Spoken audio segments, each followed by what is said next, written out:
5 p.m. 6 p.m. 7 p.m. 8 p.m. For those of you who are tuning in to Love Island tonight, folks, there's a lot in store. On a Friday evening, folks, 2 minutes to 9 p.m. on Sussex Downs Radio Link, those of you listening. A warm hello from Whiskey Romeo live in southwest London.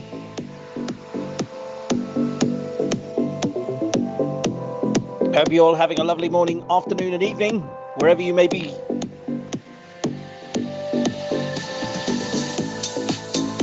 Sit back and relax, folks. Lovely conversation awaits. We've got some lovely people here on Zello tonight. We've got Chrissy Cochran, Miss K, Blind Cats, NV217 and many, many more people. Hope you're all having a lovely evening, those of you here in the United Kingdom. 14 degrees Celsius, low temperatures if you're travelling to London tonight. Sunsets at approximately 9:45 p.m. tonight. Whiskey Romeo live in southwest London, wishing you all a lovely, lovely morning, afternoon, evening. 9 p.m. 10 p.m.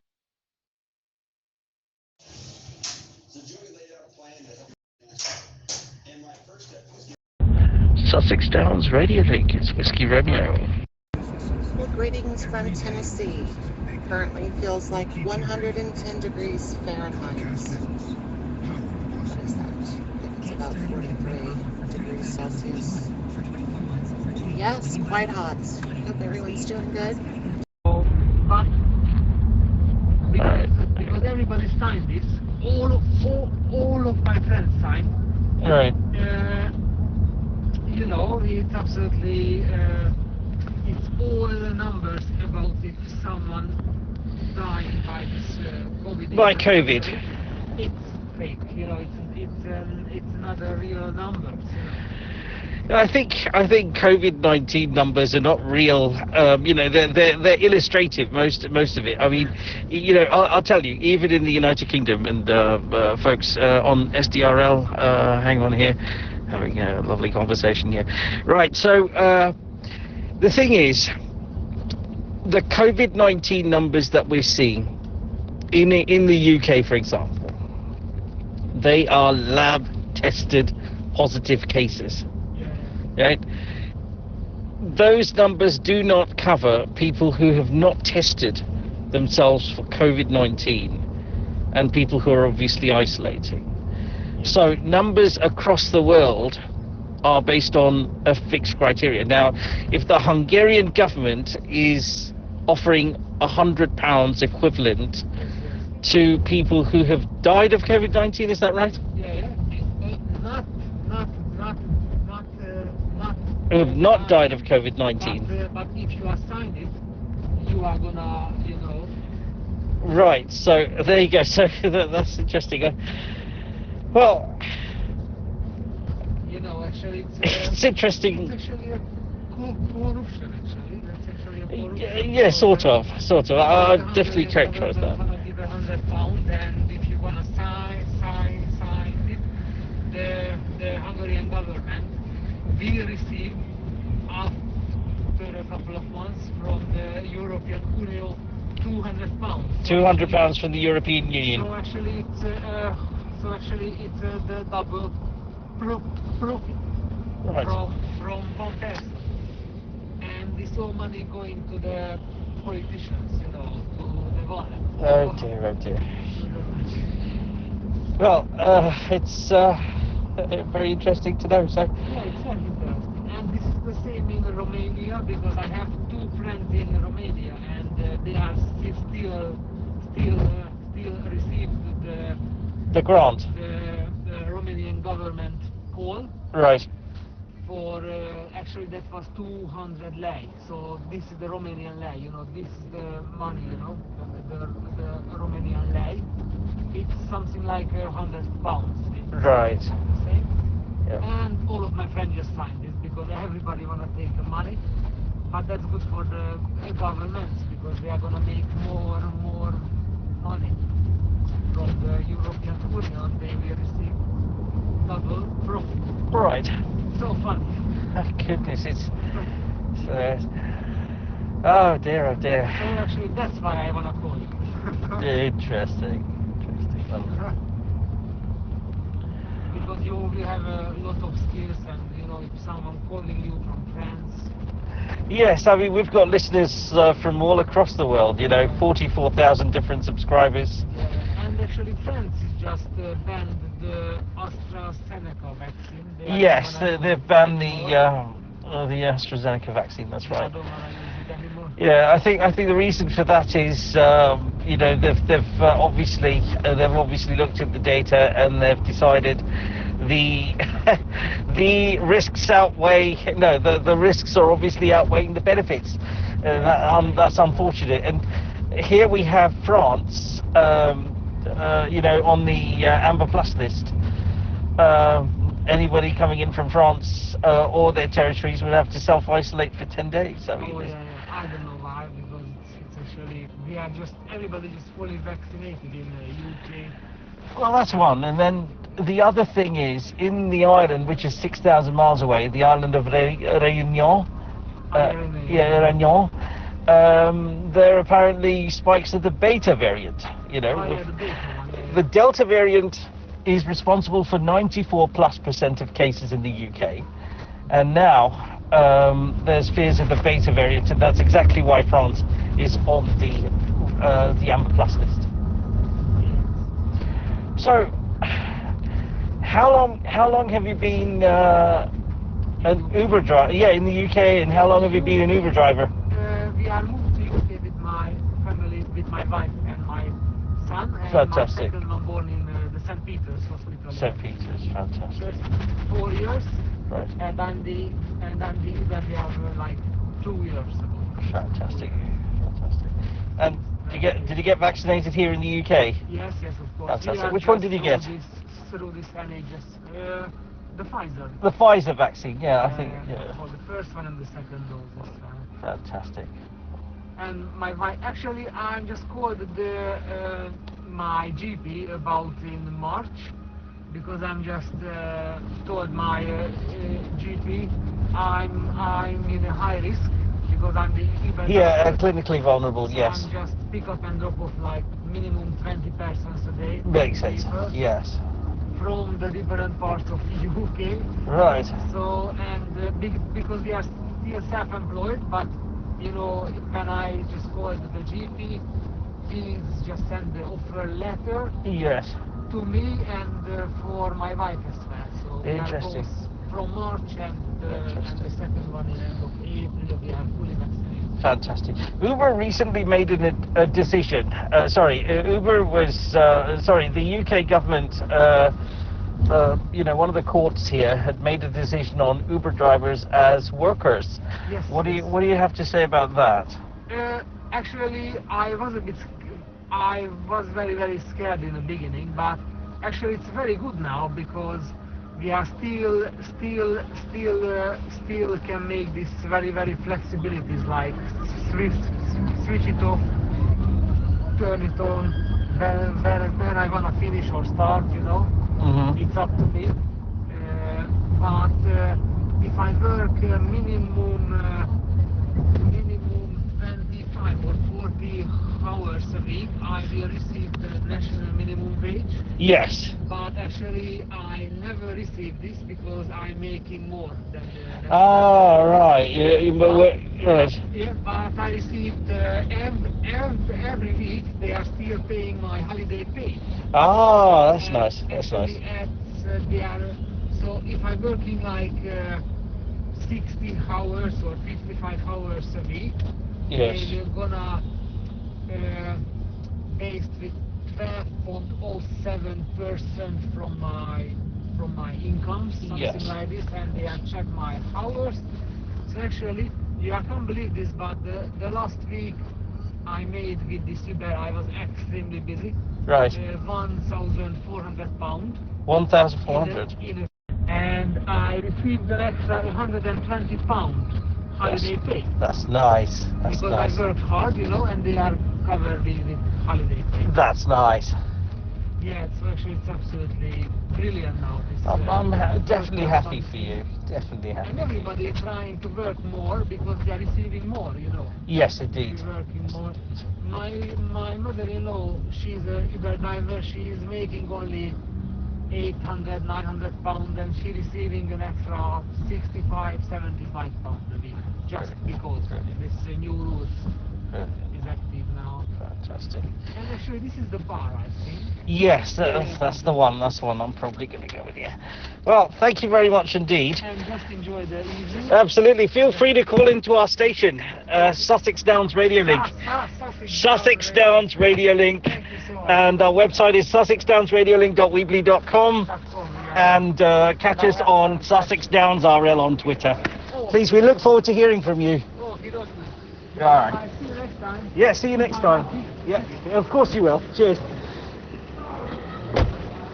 So that, folks, was Walk the Talk. Whiskey Romeo, Southwest London. 217, sorry about that. It was, yeah, sorry about that. But we've got potentially another subscriber coming in to Sdrl very soon. We'll see. Yeah. Okay. Gonna be going now. 11 p.m. 12 a.m. Good evening. Good morning. Hey, Sussex. 1 a.m. 2 a.m. 3 a.m. 4 a.m. 5 a.m. 6 a.m. 7 a.m. Good morning. Is there anybody out there? Obviously not. Calculators, Sussex Down Radio Link from 163 Charlie Tango 052. Calculators, bye for now. 8 a.m. Good morning. Good morning. 9 a.m. Good morning. 9 a.m. Yes, 9 a.m. UK. Good morning. Yes, 9 a.m. UK time. We've got a load of liars in UK. Load of liars.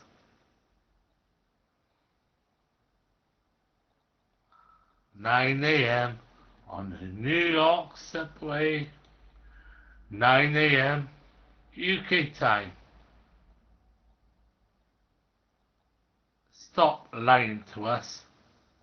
We know now. Stop lying to us. Geneva Conventions Act of Human Rights. Stop lying to us. 1946, 47, 48, 49.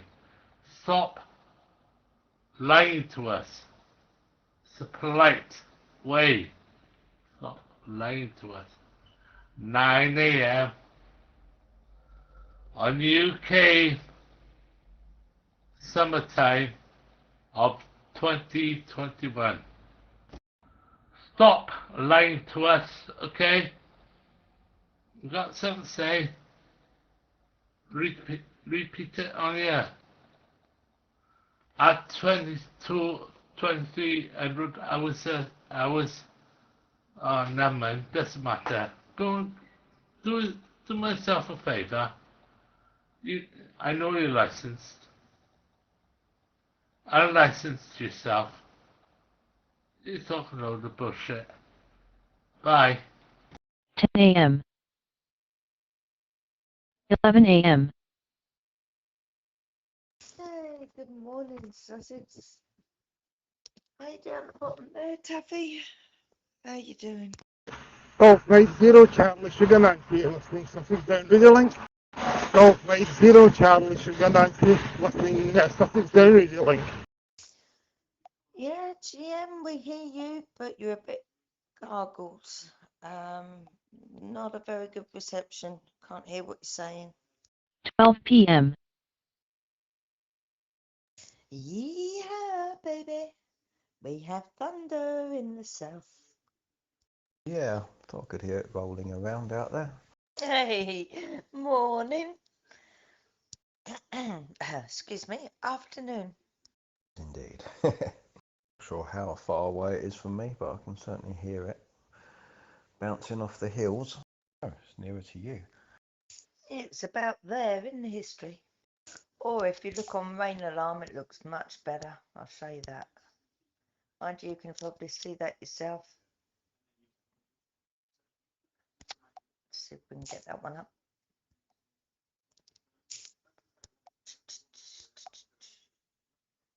Photos. No. Oh, that's the one. That's the right one. There we go. So, Sussex Downs, good afternoon. Hey, good afternoon.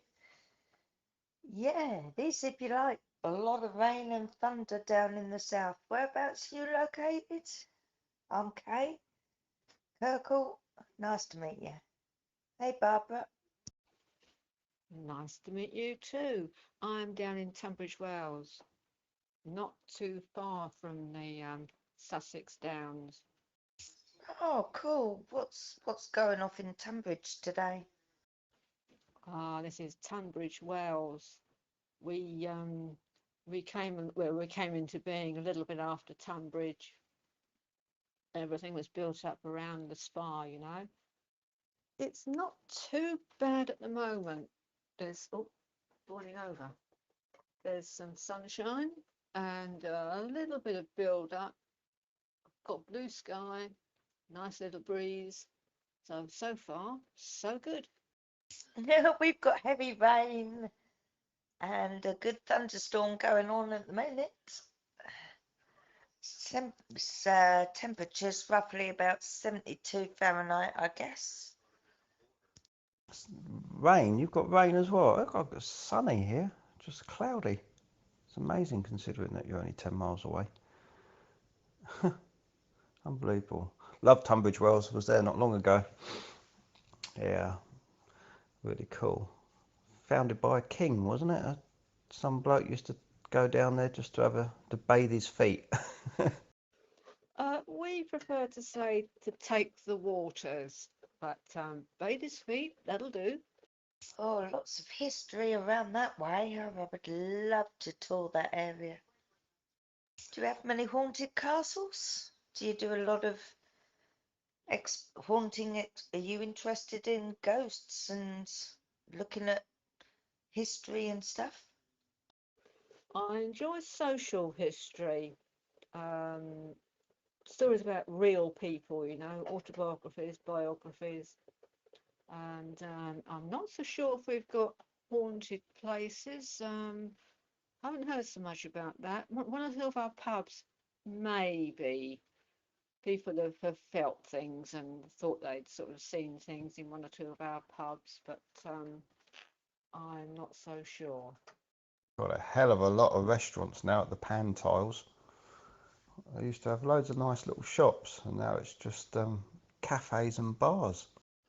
Yes, I know. We are overrun with eateries and cafes and coffee shops. Believe it, yeah. I used to like going down the Pan Tiles with all the little novelty shops and stuff. But yeah, the whole strip now is one big cafe.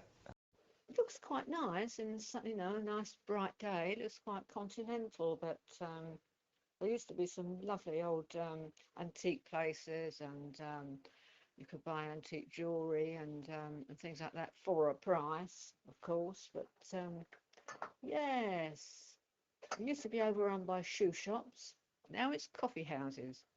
It's funny, isn't it, how certain things just overtake a particular area. I mean, I suppose it's nice. You can do your shopping in the main town and then wander down there for something to eat. You're bound to get a seat. Oh yes, definitely. I don't think there's any need to book. You know, it's never that crowded. Bly, did you or do you work for the communications um, company, Sussex Occasions? Sussex. Sussex what? Sorry, Ications. Yeah, it was Sussex dash Occasions on their website. Yeah, yeah. Did it for a little while for the channel, selling radios and stuff, and then the COVID kind of hit and made importing and exporting a little bit difficult. I think you supplied me with my Annie's QW5 last year. Right? Yeah, very likely. Um, that was the handheld, wasn't it? Is that a handheld? The W2 was the desktop, wasn't it? Starting to thunder quite loud here now. If I can get the key, I will key up when it does a good one. That'll be a challenge. Yeah, yeah. Normally, I've got to say, I love a good bit of thunder. As long as it doesn't take out my power, I normally have an issue of living in places where it just takes out the power, gives me a power cut or something. Anyway, yes, Bly. So he's a lot of things, been in a lot of places. Very clever person. Yeah. Wish that was true. Did you see the lightning pictures from the other day that I managed to get? I saw one that you put up yesterday. That was quite goody. Yeah, there's only one really that was really good. The second one was I must have moved or something or ducked because it was a little bit blurred. I think we'll be getting any more. Yeah, the thunder's all shut up now. I'm sorry about that, guys. I was on the F50 and the power pack suddenly zoomed down to nothing and cut me off. Oh, I hate it when that happens. Did you do it? Did you get the thunderclap? We can hear it. I'm hearing when Kay gets it. I can hear the tail off here as it travels to me. I'll tell you what, it's getting a bit black out there now, though. Oh dear, it's like a third world country. That, yeah, black old sky over there. I'm wondering whether I would be able to get any pictures if I did see lightning. Is it sheet lightning, Kay, or is it fog? None, no lightning whatsoever yet. And it doesn't even give me lightning coming up on the rain alarm either, on the thunder alert. I've got a lightning detector. I've got that going, but it's very quiet down here. Rain alarm is saying something horrendously different to the lightning app. The rain alarm says there's red warnings where the rain is, but the lightning app's only saying it's yellow. Oh, blind, that's spectacular. Like that shot. Yeah, that's the one I saw you put up last, I think, yesterday, day before. Yeah, I think that last one's my favourite out of the lot. Yeah, that's quite good. It's just tricky keeping the camera steady and getting the timing right. I'm still waiting. The amount of really good ones that I missed was so annoying compared to the ones I've actually got. I saw some really spectacular ones coming down on the sea. So, Barbara, what do you do with yourself? How have you been during the lockdown? 1 p.m. I hate Saturday morning TV. Remember when you were a kid Used to be proper people on TV. They used to talk a lot of shit, but, you know, kids programs and all of that. But at least it was watchable. But on cooking programs, I'm getting absolutely hacked off with cooking programs. So unless you like James Martin, it's about the only thing on, isn't it? Yeah, can't be doing with that. I watched the Grand Tour Lockdown last night. That was quite funny. Not as good as their others. They did seem to be suffering a little bit, but there was a couple of really funny moments in it. Now, I watched a couple of them, but I just couldn't get into it with those guys. I'm sorry, folks, I lost you completely for a couple of minutes there. Some unknown error. Don't know what that was all about. All right, you're losing internet connection. Could have been, could have been. Maybe the storm's travelling to you. Yeah, it's interfering with my systems by remote control there. 2021, we shouldn't be having these issues. No, we should not. How did you find us, Barbara? Is this the first time you've been here?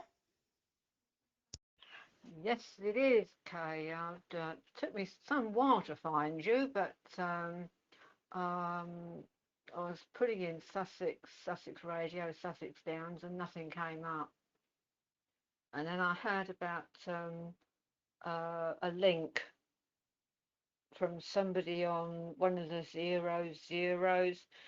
So I went there, and there's a great long list of channels there, because it's been made a little bit difficult, hasn't it, with all the problems that was caused during the elections in the States, and the search engines, well, fairly non-existent. Oh, well, I'm so glad you found us eventually. Well done for keeping looking. Yeah, we're Brighton based, inland a bit maybe. We cover the whole of England. Got people coming from Scotland, Wales, Ireland, all across England, and worldwide, 24/7. Yeah, not too dissimilar to every other channel on Zello. The network radio channel. I think that's where you come from, innit? Haven't been over there yet, actually. Keep meaning to flick around those channels. But I'd never tend to check out any other channels. Well, no, I've got my home, what I call my home channel, where I landed when I first opened up the Zello, and I don't stray far from that. But when I ordered the W5 from you, the Sussex Downs was kind of part of your website, so I thought, oh well, I'll keep a lookout for that. But as I say, I've only just managed to find you. I don't have anything to do now with the zeros, 0, 1 to 5, because it's all the NR numbers, NR this, NR that, and oh, QSL, and I think, what the heck are you going on about? It's exhausting. Yeah, by the time they've given out their call sign and everything, you forget what you wanted to say when you key up. I can kind of see the appeal. I mean, I had a bit of a radio background, so you know it's a bit of fun. But if you just want a conversation and a normal sort of chat, it's a bit of a pain having to keep shouting out your call signs. I can understand it again if you was over radio and everything, because you know, communication and quality is difficult to make out people sometimes, so you do have to give out your call signs all the time. But over this, you know, there's no need. Well, exactly. And our moderator says, because people have been doing it on our channel, and he says, look, it's not necessary, we don't use them. In my opinion, NR is just not relevant. That's what it stands for, not relevant. Oh, I bet they love that. Yeah, it's silly. I mean, it's Zello, it's a smartphone. It gives you your username every time you key up, so you don't really need to tell anyone who you are, because it's all the info's there. But as I say, some people like it, and if you do, that's fair enough. Oh, exactly. It's horses for courses, and if they want to, let them do it. I've just got to call a halt to this now, guys, because my vegetables need some urgent attention. It's been lovely chat, and I'm glad I found you. And I have to say that this Zello is the best thing I've ever done since retiring. Yeah, brilliant. Yeah, nice to hear you eventually. Yeah, I mean, it does get quiet on here now, and there's not a lot of people sort of chatting as much as there used to be, but generally shouting out and being patient, somebody will get back to you. Yeah, that's fair enough. Well, I'll drop in again, and I'm Babs, if you want to make a note of that. It's easier, and people sometimes have difficulty with all the R's in my name, so I think, right, abbreviation Babs. All right, Babs, enjoy your meal. Catch you later on. Yeah, Babs, take care. Come back. It's good to talk to you. Glad you found us. So glad we found you. And yeah, I hope you come back. I will do, I will do. Enjoy the rest of your day, guys. Thank you, darling. You take care. I've got a thunderclap set up on my lightning radar, so every time it detects lightning, it makes a thunderclap. Scared the life out of me because I put it onto the loudspeaker. I thought I had a storm. Oh, I haven't got a thunderclap noise. Probably for the best. No, if you go into, if you download a Thunder MP3 or something like that, if you go into settings on lightning alarm, you can change it to whatever notification you like. I think it's slowed right down here now. But if you look at the last picture I put up, Rain Alarm says there's loads more coming down. So that looks maybe promising. Oh, I need to get up and do some tidying. I need to clean my kitchen. Oh.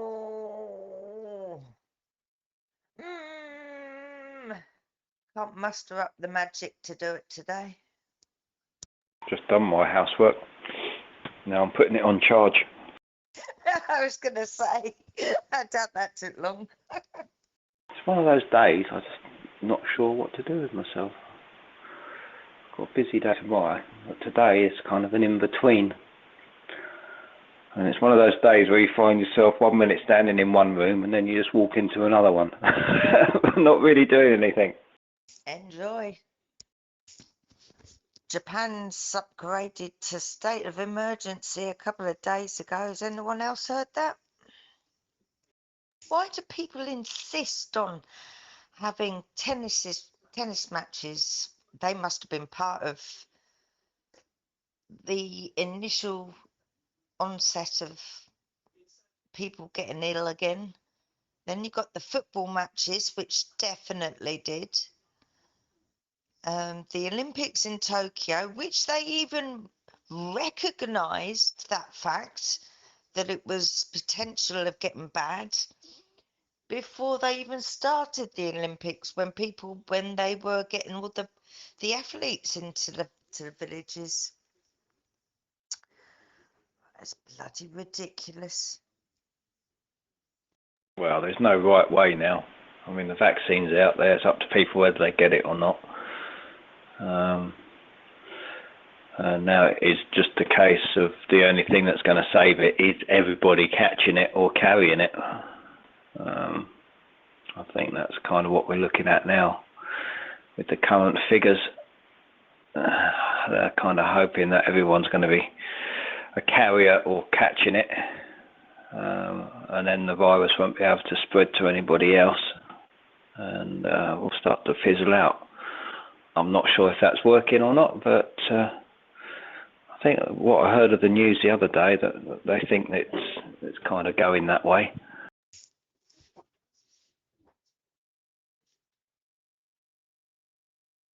I missed the beginning of that one. 2 p.m. I'm missing Sussex Dan's radio link. Well, there's storm clouds coming in from the north and from the south, up from France and down from Scotland. Okay, you've been on green for a considerable time now. You've got to be there. Hello, Peter. Hello, Paul. Kind of reminds me of the nursery rhyme. SD Radio Link, SD Radio Link, SD Radio Link. This is FBI Amy checking over. Oh, we hear you out there. Hello, FB. Amit Limbu. 3 p.m. 4 p.m. A bit of breaking news, folks. The Prime Minister Boris Johnson and Carrie Simons are reportedly expecting their second baby. She says she had a miscarriage earlier on, and basically she wrote in quote, hoping for our rainbow baby this Christmas on Instagram in quote. So there you go, folks. So this is what's taking place, folks. However, in coronavirus news, we've had a further decline in the number of coronavirus cases. 26,144 reported cases as of the last 24 hours. 71 people died within 28 days of a positive test. 927 hospital admissions, and vaccination rates are kind of stagnant, with 164,295 people having their second dose, with 35,773 with their first dose nationwide.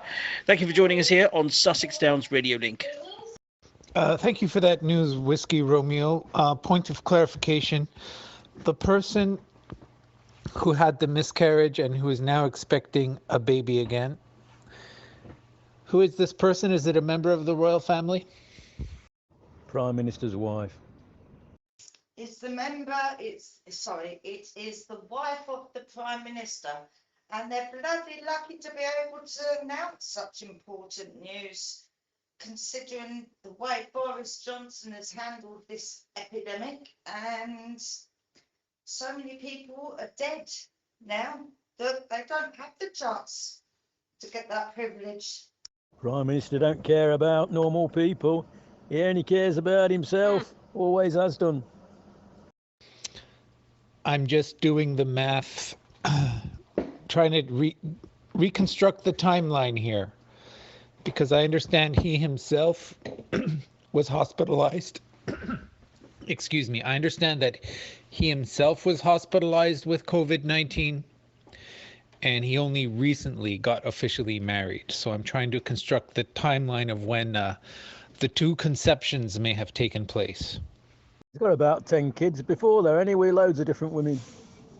He's a rogue. It wasn't that long ago when he was saying he can't afford to be the Prime Minister because he's got so many kids to pay for. I noticed that it's very common to resent people who are in power, whether it's a conservative or a liberal. The default seems to be, if somebody is more powerful than me, I will resent them. I will look down upon them. Is this a case of that, or is there something really about him that is reprehensible, or is it just generic dislike of people in power? No, I don't think Theresa May got this dislike about her. Don't like the man. Don't like him. He's done a bad job with the pandemic. He handles everything badly. Doesn't matter whether you like him or not. I personally don't, but that is for the simple reason that he can't run the country that I live in. He should move over and let somebody who can. Well, that's already happened once with the guy that was handling the medical side of things. What's his name? Dominic, what's his name? Hello, how are you doing? I'm doing very well. Thank you for asking. How are you? Well, I'm doing perfectly fine. I just came back from a nice walk. Who's that I'm talking to? It's Stefan. Stefan? Okie dokie. What are you doing on Bly's account? Stefan? Who are you? It's all right. There's a neighbour of mine. We've just been out for a walk. Oh, fishing chip man.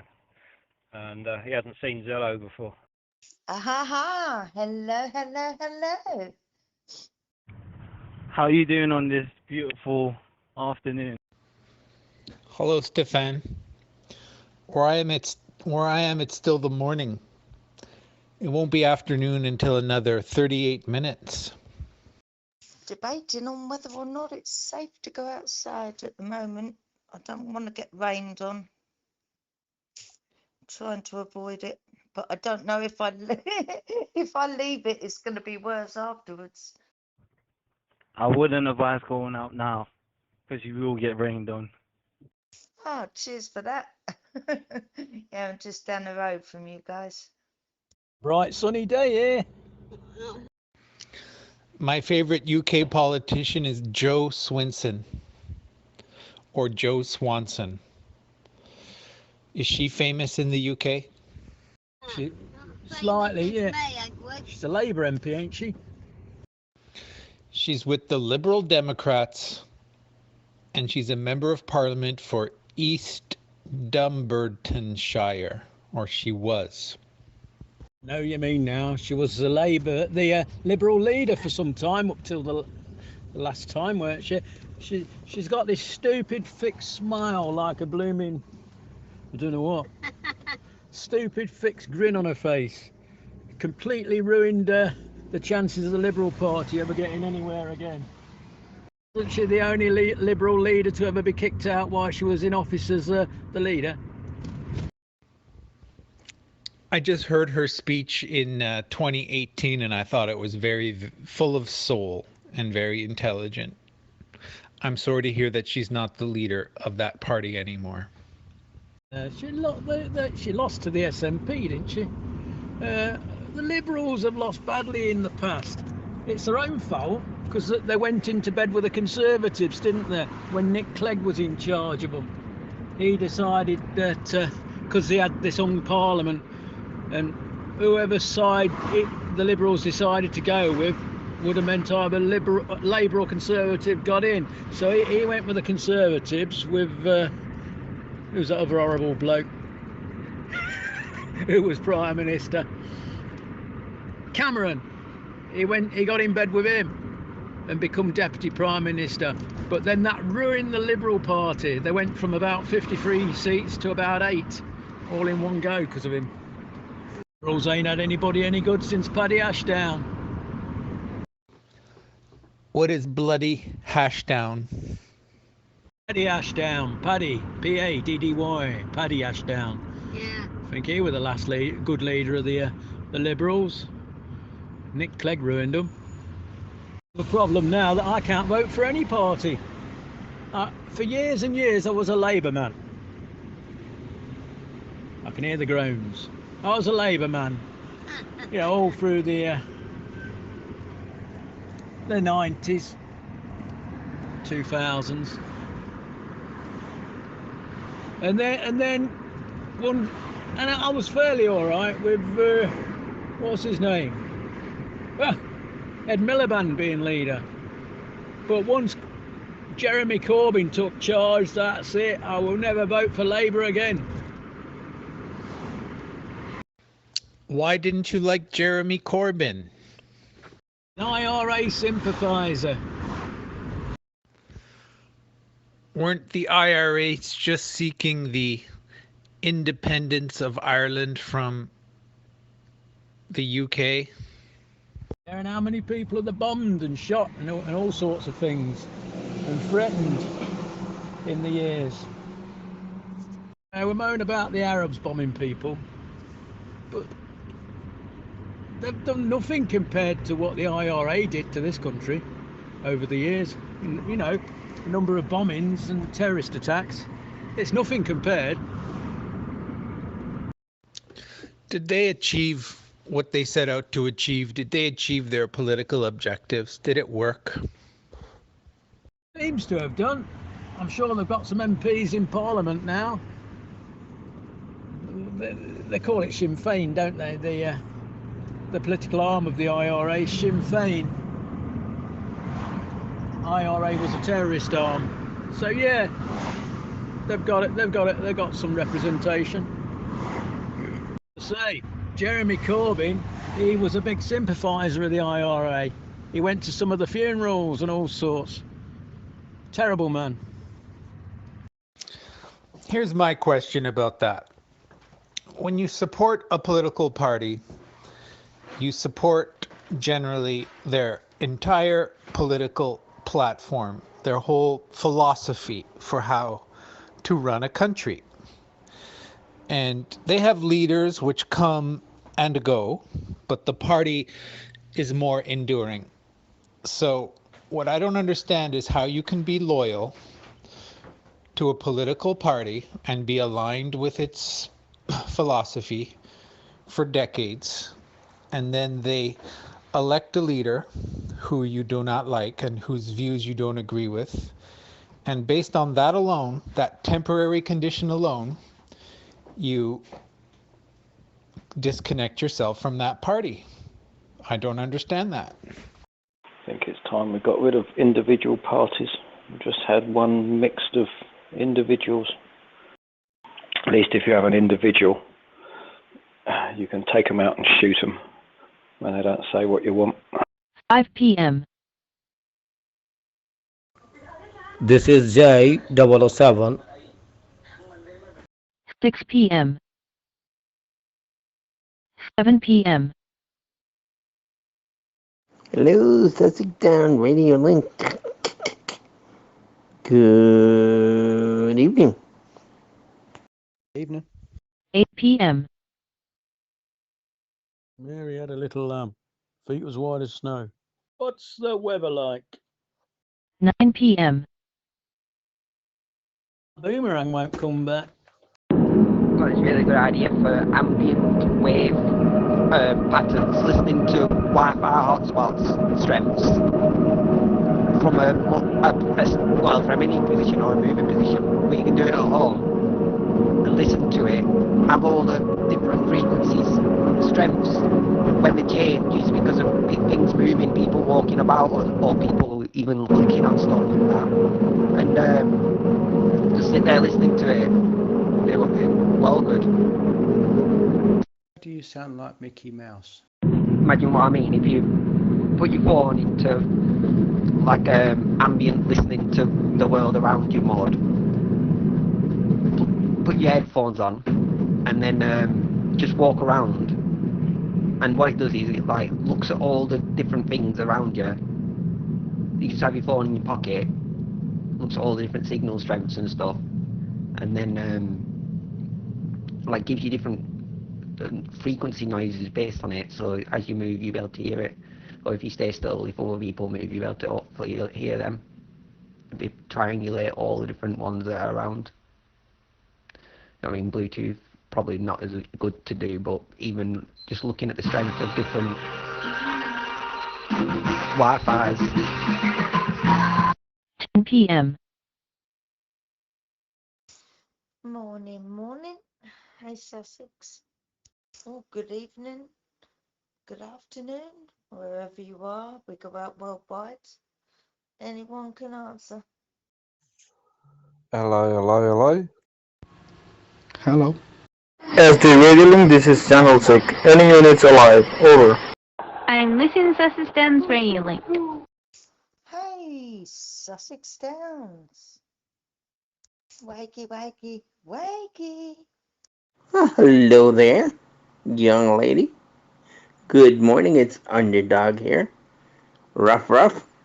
Hello there, Miss K. Hopefully you're having a very happy day. You sound rather chipper. Woof. Hello, sorry, I got busy making a coffee. I missed you. Come back. Woof. How's everybody doing on here? Right. I'm near the coast like yourself today. Unusual for me. Oh, cool. What coast would that be? Barry Island. Who was he? Barry, I don't know. Barry Island, made famous by Stacey and Gavin. It's an odd name to give an island. It makes you wonder who the Barry was, doesn't it? Who was the Barry? Who was so good that they named an island after him? Well, it wasn't Barry Moore. The Isle of Dogs is named after a dog, I suppose. What address that would be if you lived there? Well, yeah, live on the Isle of Dogs. What do you do there again? What I find interesting about the UK is all our sort of names are fairly original, and then you go to America and you see a lot of the same names over there. Oh, yeah. Well, I believe that, you know, when the settlers went over, from wherever they went to, they took the name with them. Like from you, it'd be like Sussex. Yeah. Or is it because they couldn't think of anything? Yeah, it's just odd, isn't it? I'd kind of want a whole new thing for a new place, but they seem to just want to recreate home. Yeah, probably. Even, I don't know if they do, but probably, you know, when they lay it out, the buildings, it's probably similar to home. You never know if they do that. They put New in front, don't they? New Brighton. No, New Brighton. There's a place in the UK called New Brighton, isn't there? And I think, is it up near Liverpool? Am I thinking of New Southend?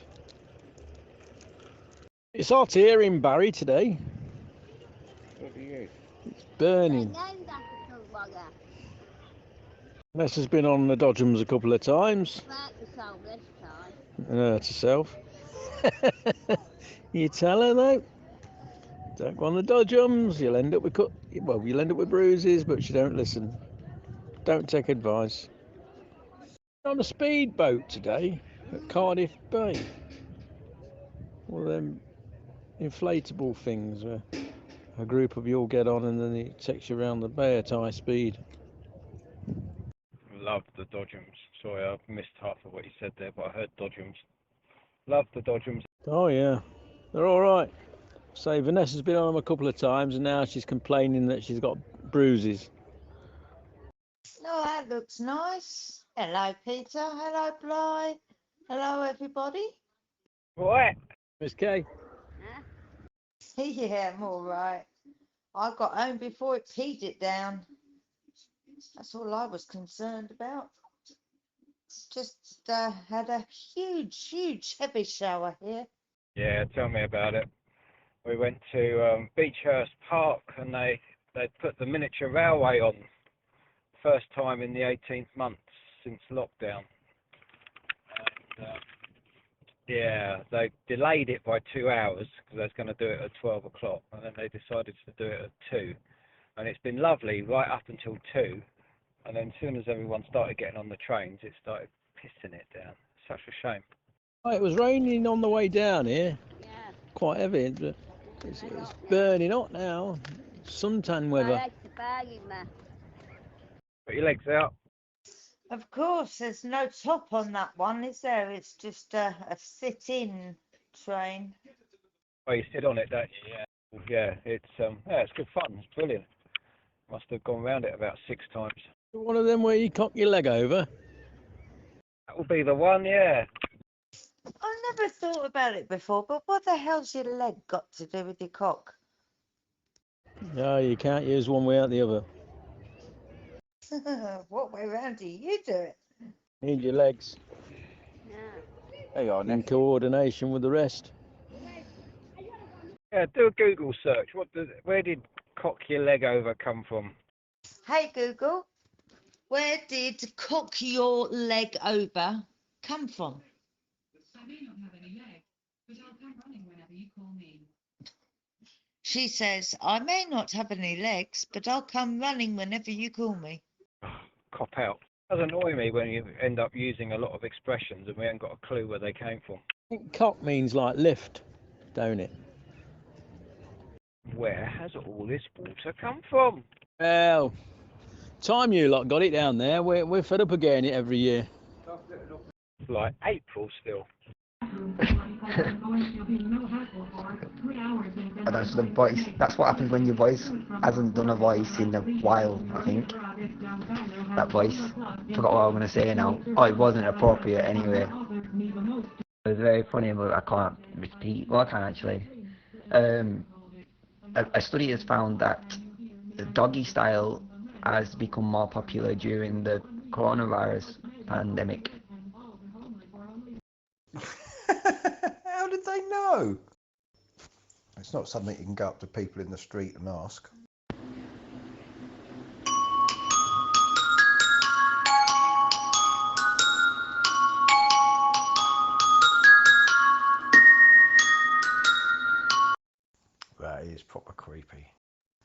too dissimilar to the ice cream van that I've stuck on Betty. You heard my ice cream van. Yeah, exactly. That's what it's like. It's like a creepy version of the ice cream van. Something has to walk in front of it, within 6 feet of it, and yeah, it starts to play. Yeah, you wouldn't want that playing. Pop Goes the Weasel, wouldn't it? Yeah, it was just the one that I could find. Can you imagine him be in her bedroom or something? This creepy music starts playing. She'd be out the window, wouldn't she, jumping in the pool? How she's got to watch for the crack in the pool full. It's probably given her some really helpful, serious advice, and she's just ignoring it. Yes, we're ever so helpful. But I had it running through on Audacity, putting all the filters in place and everything, and yeah, it's just like someone's voice, and it's weird. It's definitely male. I can definitely hear a bit of an accent, but it is very different from all the background noise. So it's not part of the background noise. It is literally like someone walked up to the microphone and just spoke into it. Well, they say that any kind of paranormal spirits and things like that have to use, they drain power from anything electronic. So yeah, it would have to be really close to the camera to draw that power, surely. Yeah, well, this is it. I mean, ones I've heard before, how can I explain it? They kind of manipulate the background noise, if you like. So if you've got something creating a sound, or think of a piano string vibrating, or a guitar string vibrating, it kind of uses that sound. But this one just sounds completely separate. I mean, there's no hum from the camera or anything. It's not manipulating that. It's just seems to be a voice. I haven't seen one like that, not clear like that, and completely separate. I don't know whether it's because microphones and camera technology has moved on quite a bit, but I can't say I've come across anything like that. And the knocks as well, they're really interesting. If she gets to send you the knocks and the bangs, they're quite odd as well. It sounds incredibly odd. Yeah, it is very, very clear. She should get that Necrophonic app, because it takes all out the static noise that you normally get on a spirit box, and then she could just come out and ask it, "What are you doing here? What are you wanting?" I'm sure it's got something. I agree with Hybrid. I think it's something to do with her mirror. Yeah, I don't know. But it's frustrating, isn't it, when you've got something that has that sort of activity. I mean, it's like watching one of the paranormal programs on TV, where they've got all the equipment, and they're in a place, and they just start detecting stuff, and then they stop and pack up and go home. Yeah, see, that's what I find annoying. They're there for like a night, and instead of finding out more, that's it, right? One night is enough. They need to make it a lot more. I wonder, Stephen just shouted it through from the kitchen, I wonder if there's a crack in the wall behind the mirror. Ooh, yeah, I like that. Yeah. It's the trouble. The thing is, once you've got that in your head, I mean, I was interested the fact that you said you didn't see that I'd written that down, and it's just what you thought it said. But I was listening to it, and I thought it was saying that. And the thing is, once you think what it's saying, you can't get it out of your head. You can't hear anything else. No, and it's the other one. Was it the other one that you reversed or something? Was it? And what I got from that was all that she has. I could hear that very clearly. So yeah, it's a strange one. Yeah, see, I didn't get anything from the reversed one. Sounded reversed. which I thought was interesting. So like you got the sentence played normally and it sounds like a sentence, but when I reversed it I thought it sounded reversed, and I couldn't really pick anything out from that. But again, it's probably because that I'd listened to the recording quite a few times and sped it up and slowed it down. It's very strange. So now that I have said that I can hear it saying all that she has, or all that she had, I think it's has, do you hear it? Yeah, yeah. All right, hang on, I'll have a look. Incidentally, before I do that, if anyone's wondering what the hell we're talking about, it's carrying over from a conversation we've been having on Telegram. Yeah, I forgot not everyone's in there, are they? You see, that's annoying, isn't it? Because as soon as you have a sentence in your head, yeah, you're right. As soon as I listen to that now, that reversed one, it doesn't sound as backwards, and it's, as you say, all that she has. It's weird, isn't it? It's like that one with green needles and oh crap, I can't remember the other one now.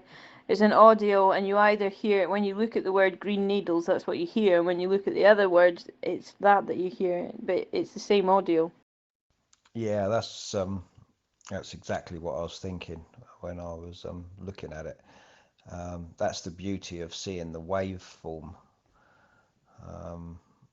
because you can sort of distinguish it, see the peaks and troughs, because you just can't trust your own head.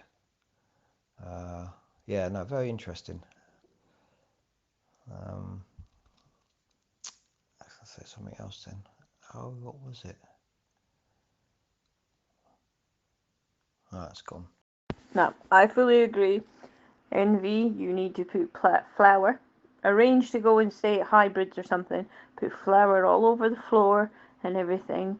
Put a P&B box down, because if that starts playing, the camera will pick it up. And check behind your mirror for a crack in the wall.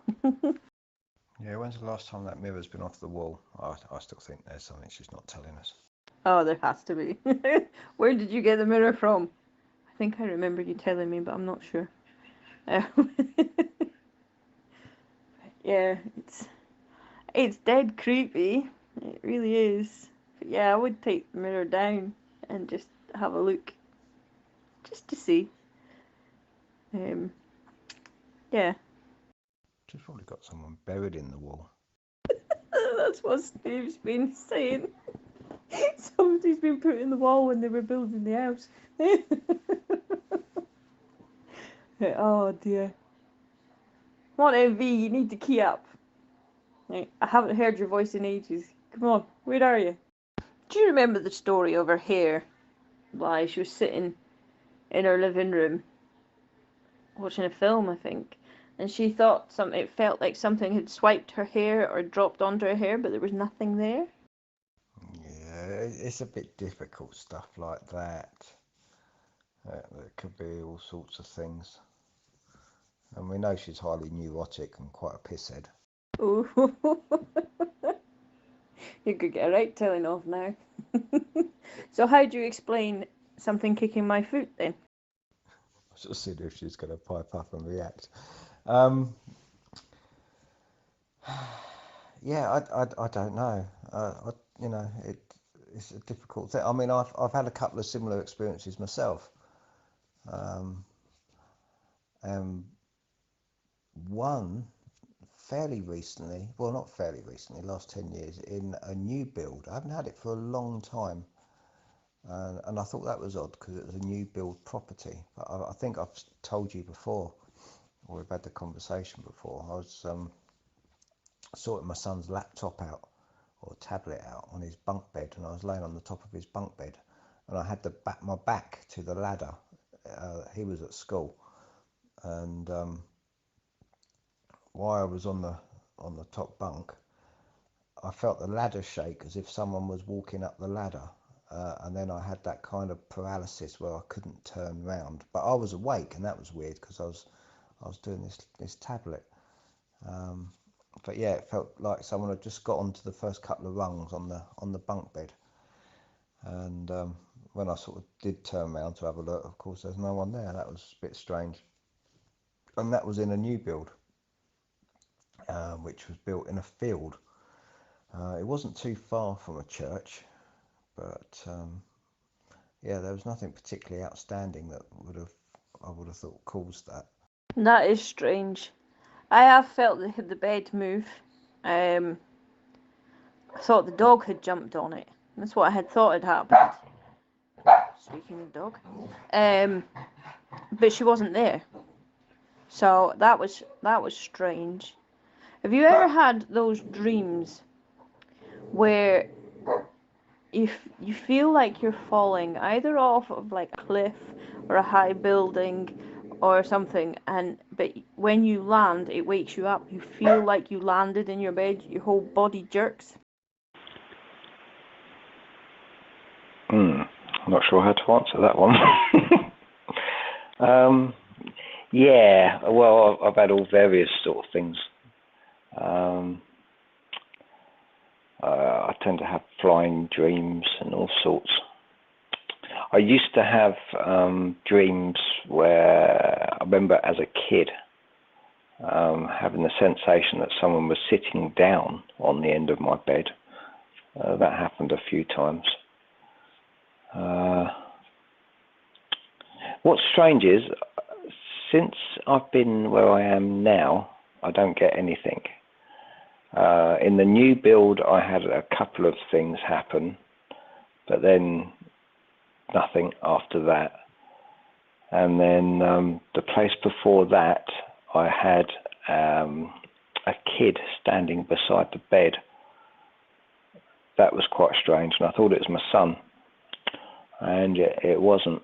That was a bit odd. And again, its sleep paralysis was sort of tied in with that as well. And it was only a very quick glimpse, and I don't normally see anything or at all. I sort of feel and sometimes hear, but I've never seen anything. But that was particularly strange. But that only happened a couple of times. But where I am now, I don't see anything. Someone a long time ago said to me that it's probably your future self or past self.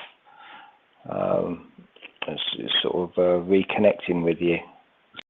I've heard that theory before, where what we call spirits and everything it's just where, how do you explain it? Like time is sort of crossed in a way, and the ghosts or the spirits they're not from our time or whatever. Oh, I can't explain it. Yeah, it's weird. It's just like glimpses of the past, if that makes sense. But my sister had one of them when she woke up and there was an old lady at the end of her bed. And she was talking about, it was coming up to their wedding, and she was talking about wedding cake or something. But she was sure it was our granny. Wow. Well, the brain, when you start looking into sort of like how the brain works and everything, a lot of the time we are on autopilot. You know, if we've done things a million times, gone down the same road, or whatever, most of the time the brain, to save energy, is recording stuff from memory, and a lot of the times we're not actually processing what our senses are picking up.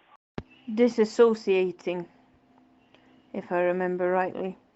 That's how a doctor explained it to me.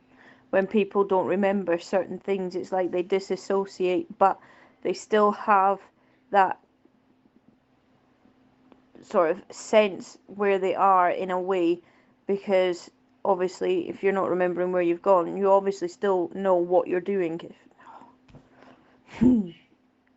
Yeah, I do it all the time when I'm driving, then I'll be suddenly like, how the hell did I get here? But you obviously have your wits about you to know not to crash. But disassociating, that's what he called it. That's why you go through so many hubcaps. Yeah, no, you have it affects colour and everything. You know, your brain sort of colours things in as well. You know, like the experiment with the dress, what colour's the dress? The same with the voices, you know. You can pull stuff from memory. Yeah, it's really difficult to actually get, when you start working through it all, to actually decide what is actual, you know, what is present. When are you actually processing and recording live, if you like, rather than living off your memory. Yeah, it's really interesting. But with the ghosts and stuff, I mean, that's how would you explain that into it? It's a difficult thing. There must be various different levels. I mean, we already know that there's quantum mechanics and ghosting and dimensions and everything else to throw into it. But ghosts communicating, I mean, what is that all about? I struggle to believe that they're kind of ghosts or voices from the dead. I think it's got to be something else at play. It is a very strange one. Yeah, I don't know. Why would they try and communicate with us unless there was something that we really needed to know? I get where you're coming from. I don't quite get it myself, but I have to admit I do like watching these videos on YouTube, but only because I laugh, because they get so scared. There'll be a noise and they freak out. Yeah. Oh yeah, it's fascinating, isn't it? You know, we've got to try and understand it and work through it, but as I say, when we start reading about quantum mechanics and all the weirdness what goes on in that, you can kind of understand how something like this could happen. I mean, we take tape recorders, you know, that in itself is just incredible, because you're getting a voice out of an object, you know. It could be possible that all sorts of things can contain, you know, a voice or a waveform, and it just requires the right vibration or the right car passing or something to set the vibration to make it speak out. There's a thought. You think about when you used to, say, record stuff on the TV on VHS tape, but you were recording over something else. And sometimes you would get a shadow of what was on it before. You know, if the VHS tape was like really worn and overused. Yeah, I know the ones you mean. That could be like,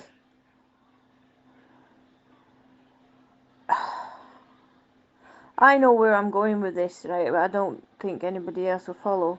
But that's like life, you know. So it's whatever went on in your area. So say our house, it's just a shadow of past. Yeah, no, never mind. That sounds stupid. No, why should it? You know, why not? Have you ever seen the Red Dwarf episode backwards? I don't remember. I have never watched Red Dwarf for years. It was my sister that used to watch it, so we used to always have to sit and wait until it was finished. Oh, well, do yourself a favour and look for the episode backwards, because I thought it was quite interesting. But they go back to Earth, and but how can I explain it? Where it worked with the theory from the Big Bang, and everything is expanding, and like time goes forward as we understand it at the moment. They go back to an Earth where the Big Bang has kind of exploded out as far as it can go, and like an elastic band, it starts contracting back on itself. So time starts running in the opposite direction. Oh, that sounds weird and intriguing. Yes, I like that one.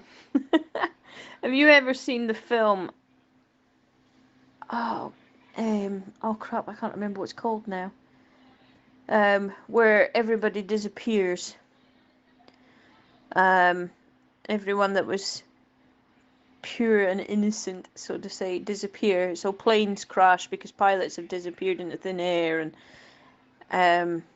I've forgotten the name of the actor. He's a very well-known actor as well. He was a pilot and he was still there. Ah, crap. Is that the one with Liam Neeson? 3% or something. Or was it 3%? I can't remember, but yeah, he's flying a plane, and then suddenly everyone on the ground disappears. Yeah, but it's not everyone just on the ground. It's everybody else and all the other airplanes and everything else.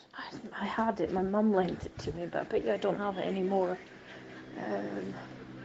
Let's see. Is it there? Left Behind.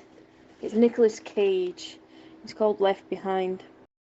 Oh, right, yeah, there's a few of them. There's a TV show called Manifest as well.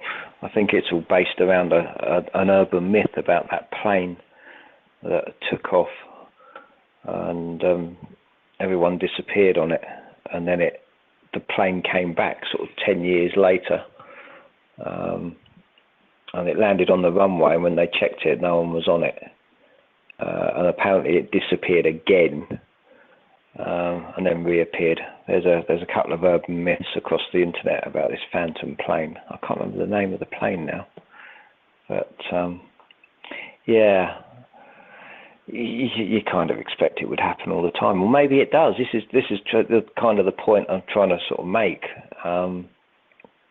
We don't know when we're walking through the town centre, though we see people walking about and doing their day-to-day tasks. We don't actually know if everybody we see are there, or whether it's just a figment of our brain processing. Or not processing. You think about it, right? If you witness, say, a crime, or you witness an accident or something happening, and you have the police then asking you, can you describe this person? Now you've seen them, but you never processed actually what they looked like what they were wearing, things like that. They were just a person walking past. Yeah, I don't think our brains are naturally designed to sort of record information like that. I can't quite decide how. But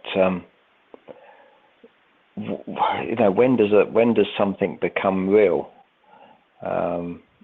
I mean, as babies, we kind of look at something, and then immediately we have to touch it and then try and eat it to try and work out what it is, and to try to give it validation. But especially through this coronavirus thing, you know, we probably more than ever sort of trust visually or rely on our other senses to whether something is present or not present. So we don't really know. I mean, we could be seeing all sorts of things around us. I mean, there's even cases where our brains filter things out, where things can't be seen.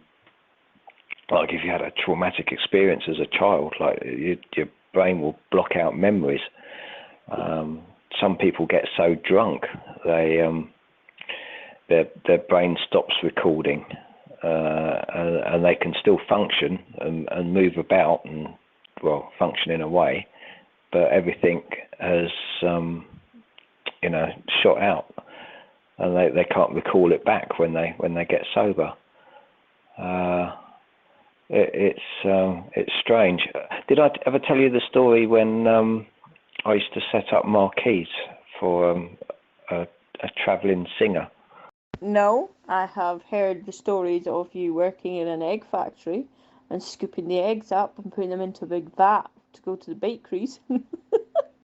Yeah, that's right. They send them off to Kipling to make cakes. No, this is I used to work for a couple of musicians, and they used to set up gigs around the country and Europe and stuff. And we had this is when I was a kid, and we used to set up marquees and temporary stages and stuff in town centres and whatever, travelling all over the place. And I used to have to set up this marquee, and it wasn't much more than a gazebo, if you like, but it had sort of plastic material walls. So imagine a gazebo, but with plastic walls and aluminium framed. And I used to set it up in the town centres and stuff. And 9 times out of 10, because you'd put the first 3 walls round, and the front would be open because it's a stage, and then you'd start on the roof. And pretty much you could guarantee that when you set it up, if you don't put the desk up first in front of the open stage, people will just walk straight in through the front of the gazebo and then hit the back wall. And it was the weirdest thing. They would be so engrossed, and it wasn't really, they weren't on phones or anything, they'd just be walking through the town centre, which they'd probably done, daily, and then without realising, they've suddenly walked straight into the gazebo and then hit the wall without noticing. And that's because they've been walking on memory and haven't actually been relying on what they see. I know that would have been a sight to see. That's quite cool. It's quite freaky at the same time, though, isn't it? Yeah. Especially if that was back in the day when they didn't have phones. Now you could kind of understand it, because you'd have the face in the phone, but yeah, that's weird. Yeah, I literally had to set up the desks first, where the merchandise and everything, that would have to go up in a sort of a horseshoe shape around the stage front, because if you didn't, then people would just sort of walk into it. I even had someone in an OAP disability cart driving it once and almost took it halfway down through the town centre. That was quite funny. But anyway, that kind of alerted me to it, and it just basically seems to be that if you do something routine, the same thing day in, day out, you start slowly, your body starts relying on muscle memory, and you basically program yourself to do whatever it is you're doing. And all I can think of is that these people have walked down this street through this town centre so many times on their daily grind to work, that they just end up zoning off and thinking about being on holiday or something else rather than being present in that moment. Oh, that is really strange. So you put these desks up and they would notice and not walk into it? Or would they walk into the desk? What you would have is they would walk up to the desks, but something about that height, I don't know what it was, because they could kind of see ahead. So I'm not too sure. But you would still get people walking up to the desk, but they didn't seem to walk into the desks. They would suddenly walk up to it and then kind of like, oh, and then walk round it, kind of thing. But they didn't kind of walk into them, and I'm not sure why that was. But the marquee itself was tall, so it was about 7.5 foot probably in height, and quite had to be about 12 to 15 foot in width. So yeah, it just, maybe their vision just didn't class it as an obstacle, or it just didn't register. Probably didn't register until it was too late. If you think about most people who are walking, not thinking about anything, even though they're not looking at phones, quite often they're looking at the ground, kind of just in front of them. I know I do. I don't always walk with my head held high, so to say. So yeah, the desk you would see that before you would see a wall. Yeah. Well, it seemed to work anyway. It became standard practice to set up the counters and the desks first before getting the rest of the stage done. Yeah, it's strange. There was another incident as well, which was quite odd. I think you find it with sort of shop workers who are working under artificial lights as well. I know it's a known phenomenon with security guards. That's why they kind of, well, they used to sort of do shift patterns and try and have breaks, or they'd have to go off on the patrol onto a walk, because if you're stuck in one place for too long, you kind of just zone in. You get so used to the sound and everything, and if that all sounds and acts the same, then you don't seem to see stuff that is happening that you need to be seeing. So you kind of zone off, and you've got to keep yourself you've got to basically keep reminding yourself to be present and alert, because it's very easy to kind of go into a sort of daze. Oh, it's very easy. When we worked in the shop, you got so zoned in on what you were doing that you didn't pay any attention to anything else. Yeah, I get where you're coming from with that one. And if you were stuck on the till and it was just constant all the time what was going on in the rest of the shop, you just didn't care. No, and what I find now, I don't know whether you've noticed it or not, but where there's so many franchises and shops, I can't rephrase it. When you're growing up, our generation especially, a lot of the businesses and the shops were bought, paid for, and owned by their owners and the managers who worked in them. Yeah, so they had more attachment to their shop or their business. But what we tend to find nowadays is that the owners, the managers, the franchise holders and everything else, they're hardly ever in the shops, and they're just employing staff who are underpaid and generally don't really care.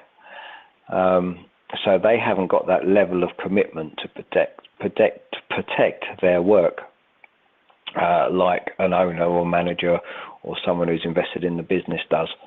So what you're getting now is a load of people who are underpaid, rather be doing something else, who are just existing in a business, and shoplifting and everything else is quite rife again. I think this is why the Amazon stores and stuff are interesting, where they're not using any staff at all. Yeah, I can see that. And yeah, the shop that we worked in, it was a franchise. Yeah, there was there still is numerous shops. My sister still works in it, actually, the one here. But yeah, the higher uppers treat you like crap. They come every now and then to check on everything, but that's about it, and I remember chasing a shoplifter out of the shop. I shouldn't have done, supposedly, I was told, but I did anyway. Chased him down an alleyway and told him to give me the stuff back, and I told him he was barred. But yeah, hey Whiskey, I am seeing you in there. Hello, Precious. Good to hear from you. How are you doing? You're out and about somewhere by the sounds of it. Yeah, I'm in a separate borough in southwest London, Kingston-on-Thames. That's where I'm at. Feel free to join in the conversation, Whiskey. We're just talking about basically kind of people being on autopilot. The driving and then thinking, how did you get there? And the walking in a certain route, not really thinking about it, that kind of thing. I understand. We'll be listening for the most part. I definitely want to hear, obviously what all of you have to say about it. I'll be going on and on about it, given what I've seen in the industry, but I would love to hear from all of you. I'll listen in and pitch in wherever necessary. But thanks for the little bit of intro there. Oh no, Whiskey. I find this interesting. It might actually pique Bly's interest too. Have you ever had anything paranormal or spooky or unexplained happen to you, Whiskey? Goodness, I struggle to relate to anything that has happened. The only thing that I can remember that was pretty not so nice. So on December the 4th, 2017, when my Boeing 737 jet, goodness, mysteriously lost an engine. I'm afraid to say this, but I kind of knew what was going on when the engine started spooling up. But other than that, oh God, I don't even know what caused it. I don't know whether that classifies as paranormal, but goodness. It's spooky though. I'd hate to be in a plane and have the engine shut down, especially when they don't know why. That would be exceedingly creepy. But you haven't seen any ghosts or anything like that? No, I've not. I've seen you though. Am I a ghost? No, I think you were an angel. This is sweet. It is. He's soaking up, and I don't know. No, he does know me pretty well. I didn't copy that, but whatever it was, it sounded sweet. I think really what we need to establish is whether there is a difference between paranormal and what our brains do, and see if we can make that distinction. Where's 217? I think they'll probably be interested in this subject. I think that we will never know unless medical science comes on even more leaps and bounds. The brain is something that they know very little about it, so to say. So I think it's something that we won't ever know, not in our lifetimes anyway. Did you see the other day that they were able to get a guy who had locked-in syndrome to be able to type commands on TV just by thinking about it, and turn switches on and all various other bits and pieces, because once he could think words, and they would type out on a monitor, then of course he can use things like Google Assistant and everything to control everything around him. That was quite incredible. Sorry, how they were doing it, I must explain. How they were doing it was they weren't sort of jamming electrodes in.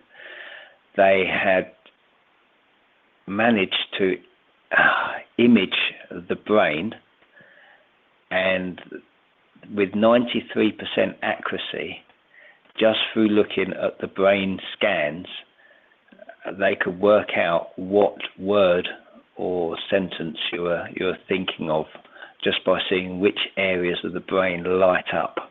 And just by using that alone, they were able to convert it to words that could be seen on the screen. So this guy was just thinking of what he wanted, and the imaging device was picking up the brain patterns, and just from that alone could work out the words that he wanted to say. That is amazing. Did you say you've seen that? Yeah, I read about it. Yeah, that's amazing. It's amazing they can do that. I mean, you think about even over the past, 20, 30 years, how much medical science has come on. It's quite unreal. Yeah, that was blown away. 93% accuracy. The only issue is the skeptic in me says, well, hang on a minute, he's got locked-in syndrome, so how do you know if he's actually saying good morning and he isn't saying, get out or something? But they seem pretty confident that the words are matching. And as I say, it's, as far as I can tell, I don't think it's from electrodes or implants. I think it was literally through sort of the brain scans, active brain scanning. I can't imagine it'd be healthy, but there we go. But if that's the stage we're kind of at now, being able to interpret brain patterns, I mean, that's something else. It is. It's going more into your Black Mirror territory, I suppose. I forgot what I was going to say now. Oh, it'll come back to me. it sort of reminds me a little bit of those translucent fish and cellular animals you kind of see on TV sometimes, where you can see everything going on. You can see the blood pumping around their body, their heart's working, and it kind of makes you think, well, can they communicate to each other by sort of interpreting what they see? But yeah, it's pretty cool, isn't it? As I say, got someone hooked up to that, and they start hearing voices. I wonder what happens then. Well, yeah, that would be interesting. Oh, what I was thinking was, if they can do that, if they've managed to do that with somebody with locked in, but you think about when they do brain surgery, say to remove a tumour, but they have to, oh no, you're squeamish, aren't you? I'll say it very quick.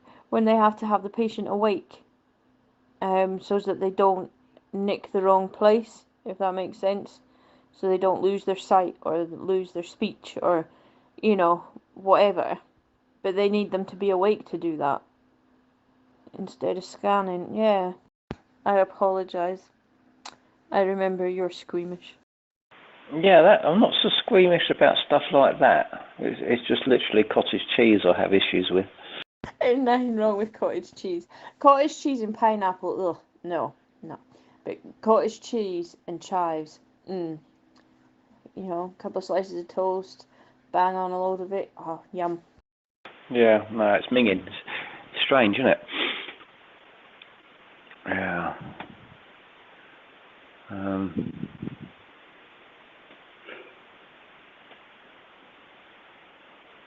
Just trying to think. I mean, how could we? I'd like to get hold of that technology. I mean, the fact that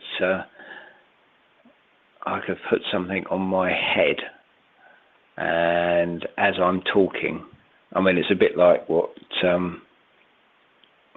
Paul does with the dictation machine. But can you imagine wearing a hat, and then as you're having the conversation, everything you're saying, or before you even say it, I mean, that's even more interesting to me. I think the fact that do these words appear before they've actually even come out of your mouth. I mean, the way that we speak in general is fascinating, isn't it? Because I don't know about you, but I'm not kind of planning before I open my mouth to what I'm going to say. I just kind of go with it. I mean, sometimes you put a sentence together and say, oh yeah, I want to say that. But when you get onto a roll and everything and start waffling, you wouldn't think there's the time to formulate any thoughts, to put a sentence together. You know, it just kind of just comes out. Here's a question for you. I know there's only so many people that do it. When you're doing your daily activities, do you kind of narrate in your head, say, right, I've got to go and do this and that and the next thing? And when you read books, do you see it? Do you make an image of what you're reading in your head? So say you're reading I don't know, a romance novel or a crime thriller thing. Do you create the characters as pictures in your head as you're reading it? Firstly, do you really think I'll be sitting there reading a romance novel? Hence why I then said crime thriller.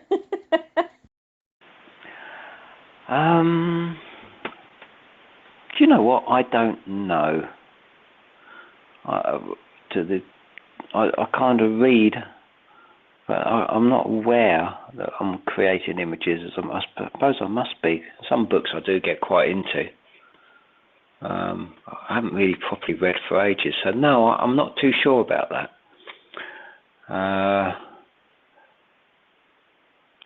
I have noticed I've talked to myself quite a bit lately. I don't know what that is all about.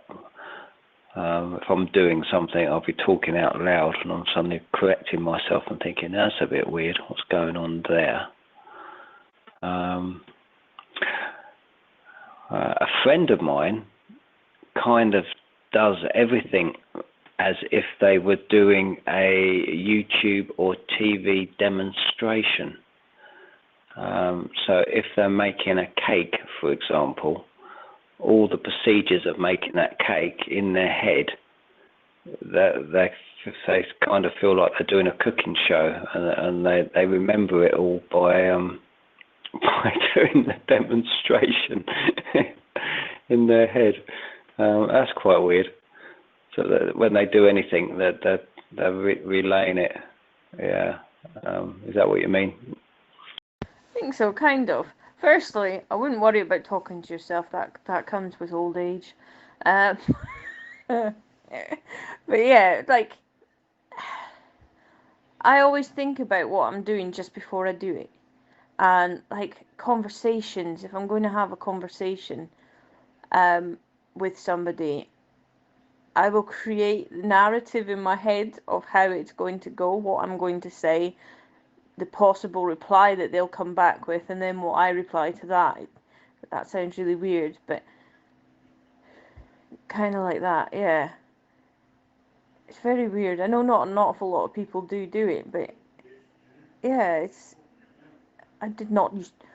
He's being cheeky to me, Bly.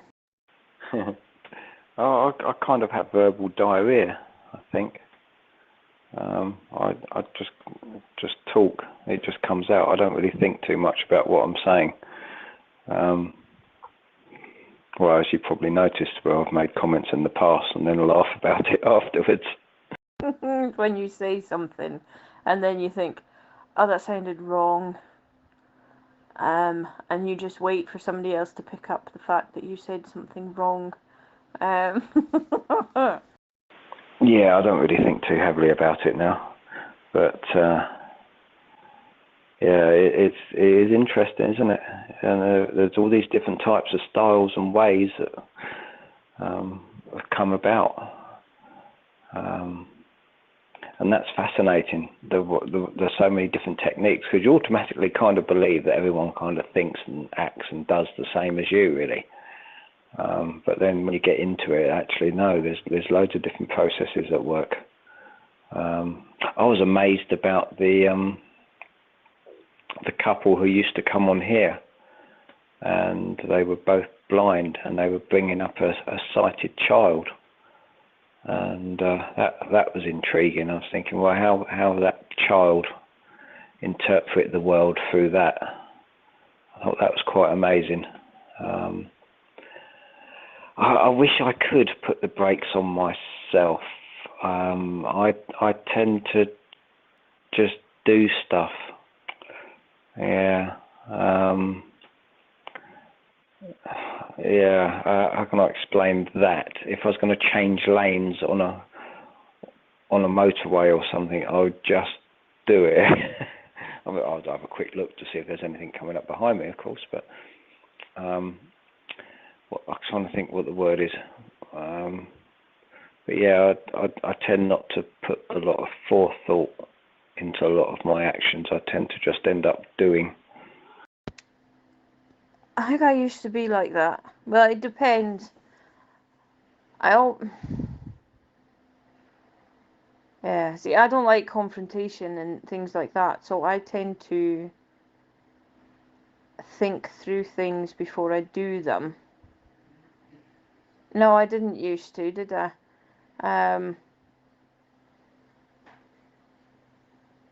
I don't know.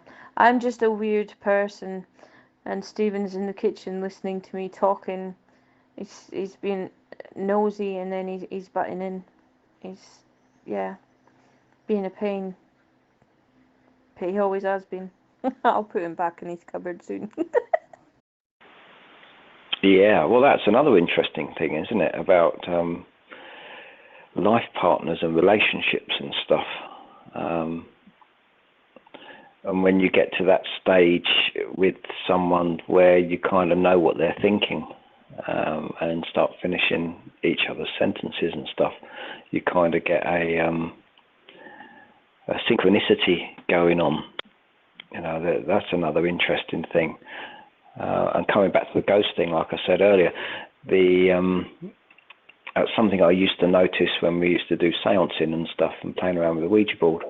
that when you did it often enough with the same group of people, there was a kind of synchronicity that built up then.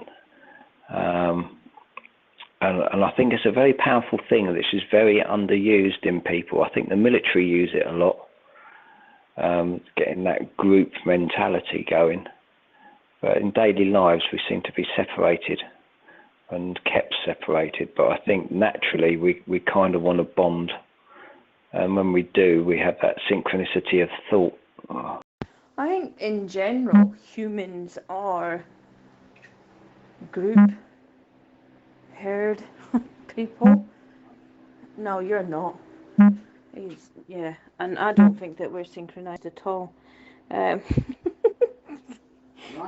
He's just a pain in the bum, and I don't finish his sentences. I correct you. I'm an introvert. No, it's a lie. I like to have company, but I don't like too many people. Does that make sense? No, that's just because you're weird. Shut up. I love that sentence. What was that you just said? Oh, God. I just correct you. Oh, that was brilliant. I'm very well known for it on here, aren't I? Yeah, and It takes so long to explain something that I just kind of go, oh, for goodness sake, you know, that's not what you, blah, blah, blah, I blah. haven't been on Zello in ages, though. Well, no, we haven't been. We've got so much to deal with, but never mind. Well, this again comes back to what we were saying earlier about the memory, you know. You probably have so many sort of, well, look how Google works, for example. You know, it saves sentences, doesn't it, in certain orders, and phrases and catchphrases.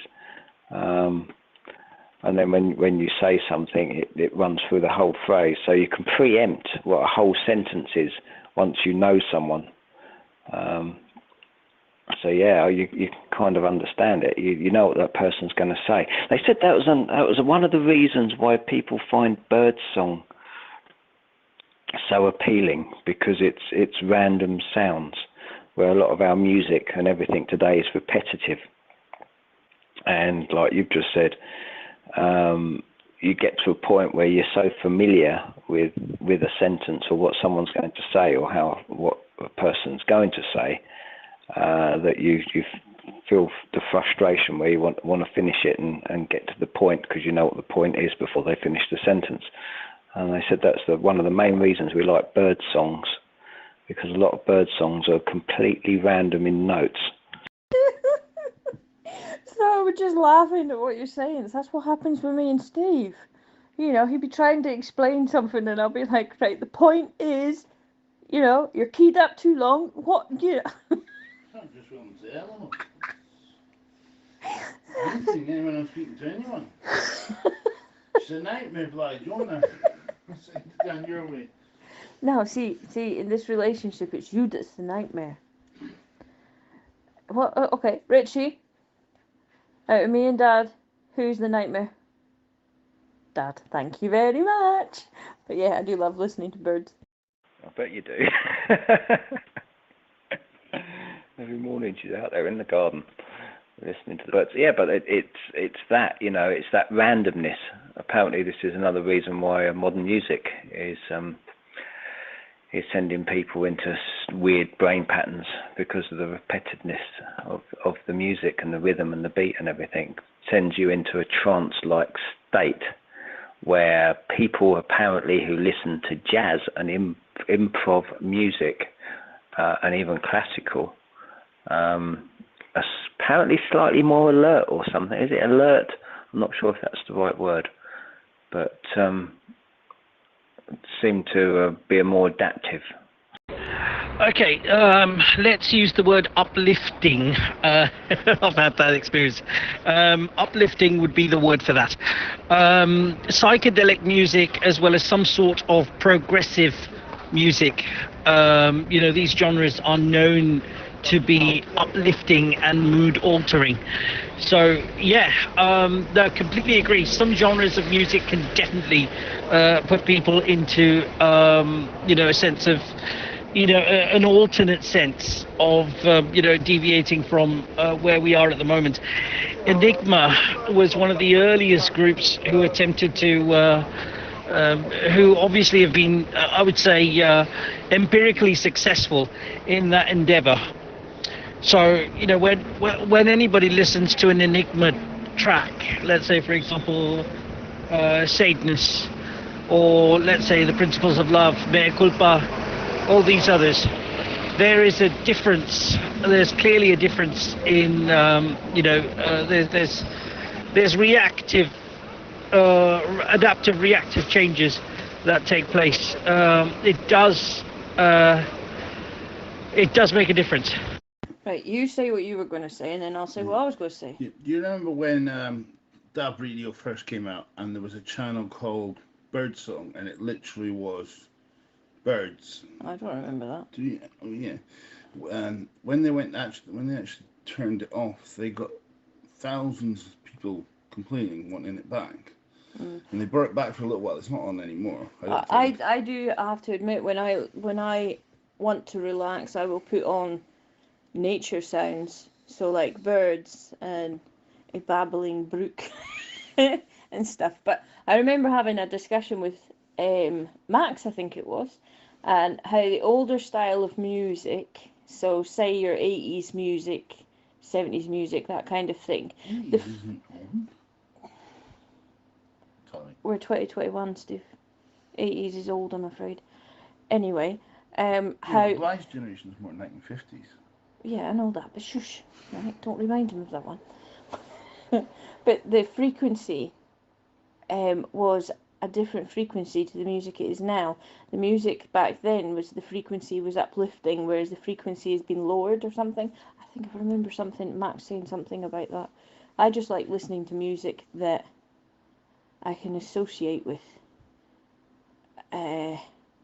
Yeah, for me it's always been I like lyrics. Yeah, it's the lyrics, and they kind of resonate with life. Yeah, I'm an emotional listener. There we go. So you're talking grunge and full-blown metalhead, are you? There was a thing, wasn't there? Spotify. I can't remember what the frequency was now. I bet somebody on the side knows. There was a frequency that apparently provided a better audio experience, and you can have the option on Spotify to select it as some sort of rate. I can't remember what it was now. It's on the tip of my tongue. But what annoys me, especially about radio stations, is everything's leveled and normalized, so everything is kind of an even keel and patched and matched and everything. And to me, that's not music. I like the fact that guitars and drums are all at different volumes and pitches and whatever else when a band plays. And that's the pleasure of listening to something live. And the older recorded music, that wasn't all balanced out as well. When you get naturally recorded music, there's peaks and troughs and stuff, where nowadays on the radio it's kind of all normalized and it's all the same pitch, and that really annoys me. Whiskey's coming in and out, I noticed that. He's gone again. But you're thinking Nirvana, Nine Inch Nails, that kind of thing. That's Steve. No, not Nirvana. Not so Metallica. No, not so much now. No, but you used to. Yeah, one time. But I mean, I'll always love Nirvana, but I actually prefer their unplugged. Yeah, and then you've got Manics, the Manic Street Preachers. You like them as well. And I do admit there's a few songs that both of them do that I quite like, but Leisha's getting into Nirvana. Yeah, it's not necessarily the band as such. It's just the way it's recorded. That was the problem with digital music, I think. Everything just seemed to be at the same level. I don't know. mainly through radio stations. It's not so bad if you buy the audio, but I don't know. You seem to. I don't know. I feel like sometimes that we're constantly at war.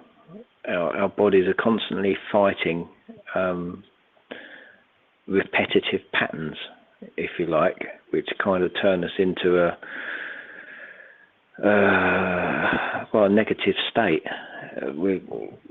A meditative, I should say, not negative, meditative, where everything around us just seems to want to put us to sleep. You know, the drone of a car noise, the current music is rhythmic.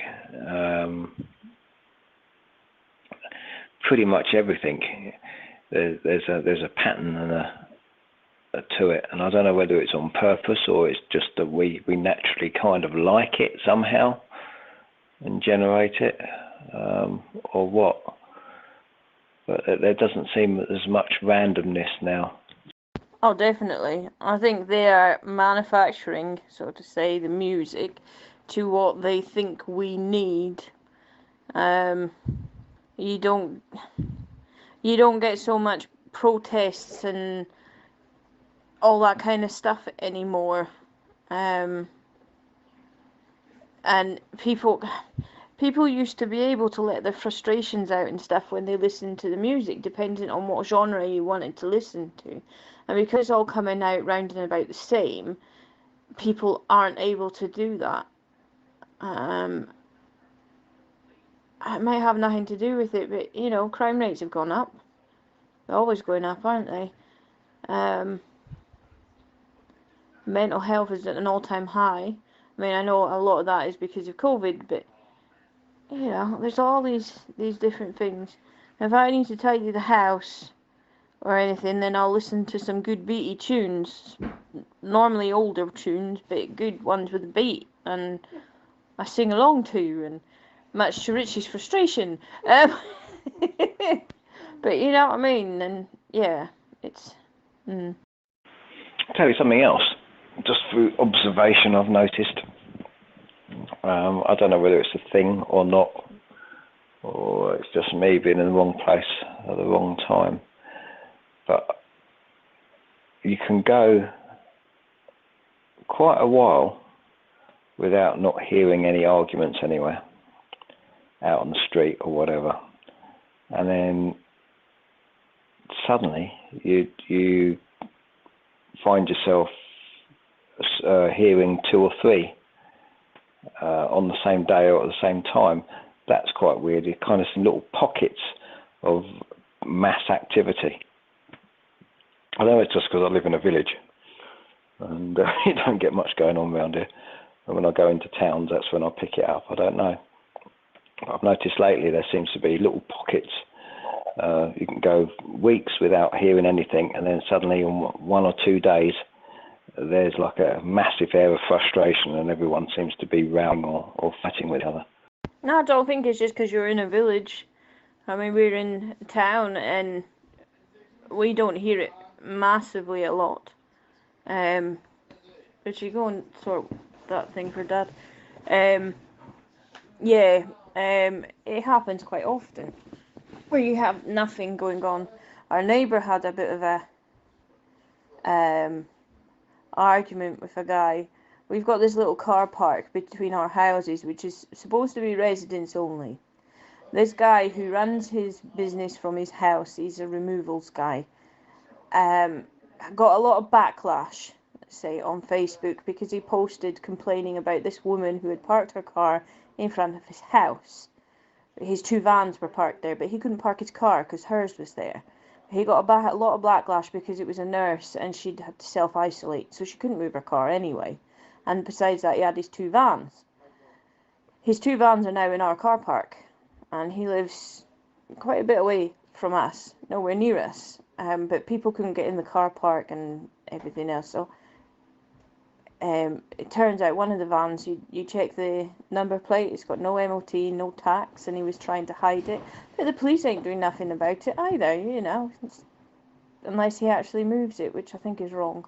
So there's no tax and no MOT, it shouldn't be in any public road or car park. It's council owned, so I don't know. I've got to hire a car just now because our car's in the garage. And now I'm just rambling. Yeah, well, I think we've kind of concluded that people are just generally weird, and we're getting weirder behaviour. I don't know whether we're falling into patterns. You'd kind of expect maybe we're like bees, where over time, when you get so many people living in such a small space, that we just fall into this pattern of behaviour and operate and function. I still find it fascinating that to this day that there's this pattern where come 11 o'clock, 12 o'clock at night, suddenly it just goes dead and the roads are dead. And the fact that you can guarantee if you go out now at 4 o'clock in the afternoon, you're going to be in traffic jams down here anyway. I don't know what it's like up there.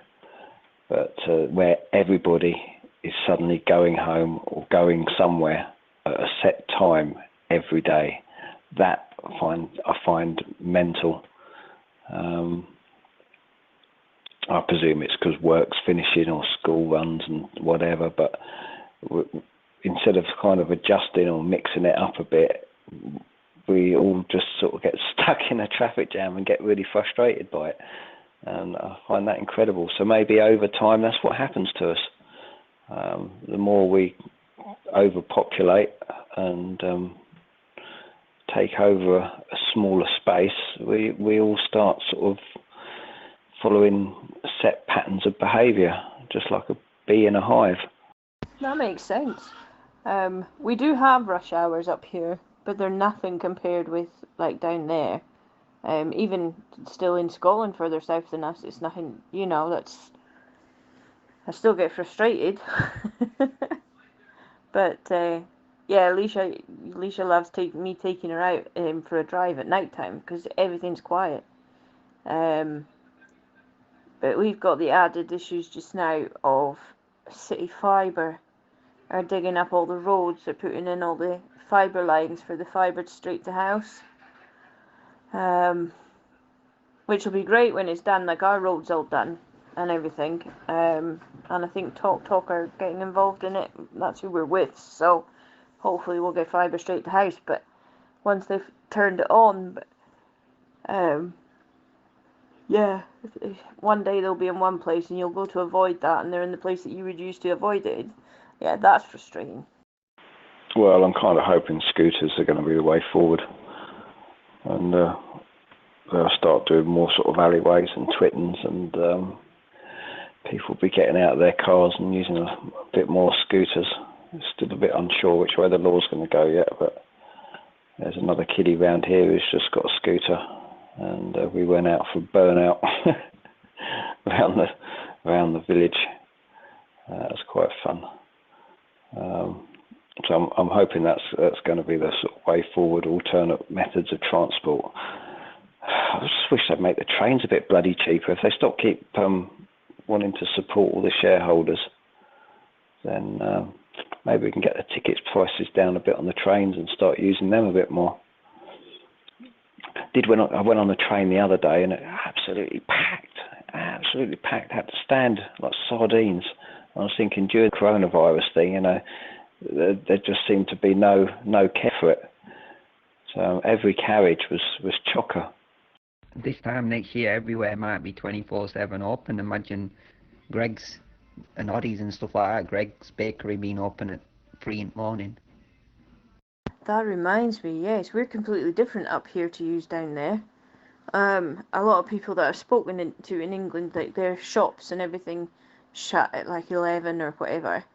They're not 24-hour, which to us is strange because our shops, like our local Asda and Tesco's was, I don't know if they are back now, they were opening till 12. They were 24 hours, but they're 24 hours 7 days a week, even a Sunday. Whereas down there they shut. It's weird. Yeah, it does make a lot of sense, doesn't it? We've got a couple of we've got Asda, and a couple of businesses that stay open 24 hours. But yeah, it kind of would be quite nice, because at least that would get some traffic off the road and sort of spread it about a bit. That would be kind of cool. I've just realised or just noticed that we've got a fish and chip van which comes here every once in a while, and they now have a tracking app, so you can actually track the fish and chip van, which is really cool. So you know when it's going to turn up.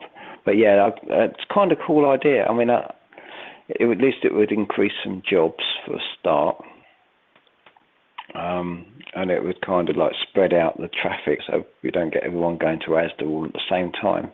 So I can see the benefits of it. Maybe they should have like little industrial estates now of shops, which are just open 24/7, away from all the towns and stuff, to take all the traffic away, and just have these little villages of shops open 24/7. Churches and libraries, that would be good. They'd probably be able to both run themselves as well. Well, you get retail parks. Mind you, all your little bakeries and stuff, they're never at the retail parks, are they? I like going... No. I like going when it's quiet, and normally when it's quiet, it's like near midnight, or, you know, just before midnight or whatever. But I actually hate going out then as well. I liked it when it was COVID, because all the shops shut at 8. So it was a case of, if Steve or the kids wanted anything after that time, tough crap, you know, you have to wait till tomorrow. I liked that. But yeah, I do like it when it's nice and quiet. I carry a mag light. Why not? Love a mag light. Do you remember the Wednesday closing for banking? That was a thing, wasn't it? Wednesday early closing. And that wasn't a particularly long time ago. I remember that. And I remember shops not being open on a Sunday. Well, that was more up north. In the back and beyond. Yeah, they had the Wednesday, it was lunchtime they used to close, wasn't it?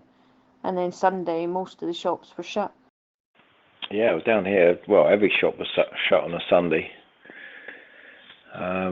All the shops were closed, and then Wednesday it was half-day closing.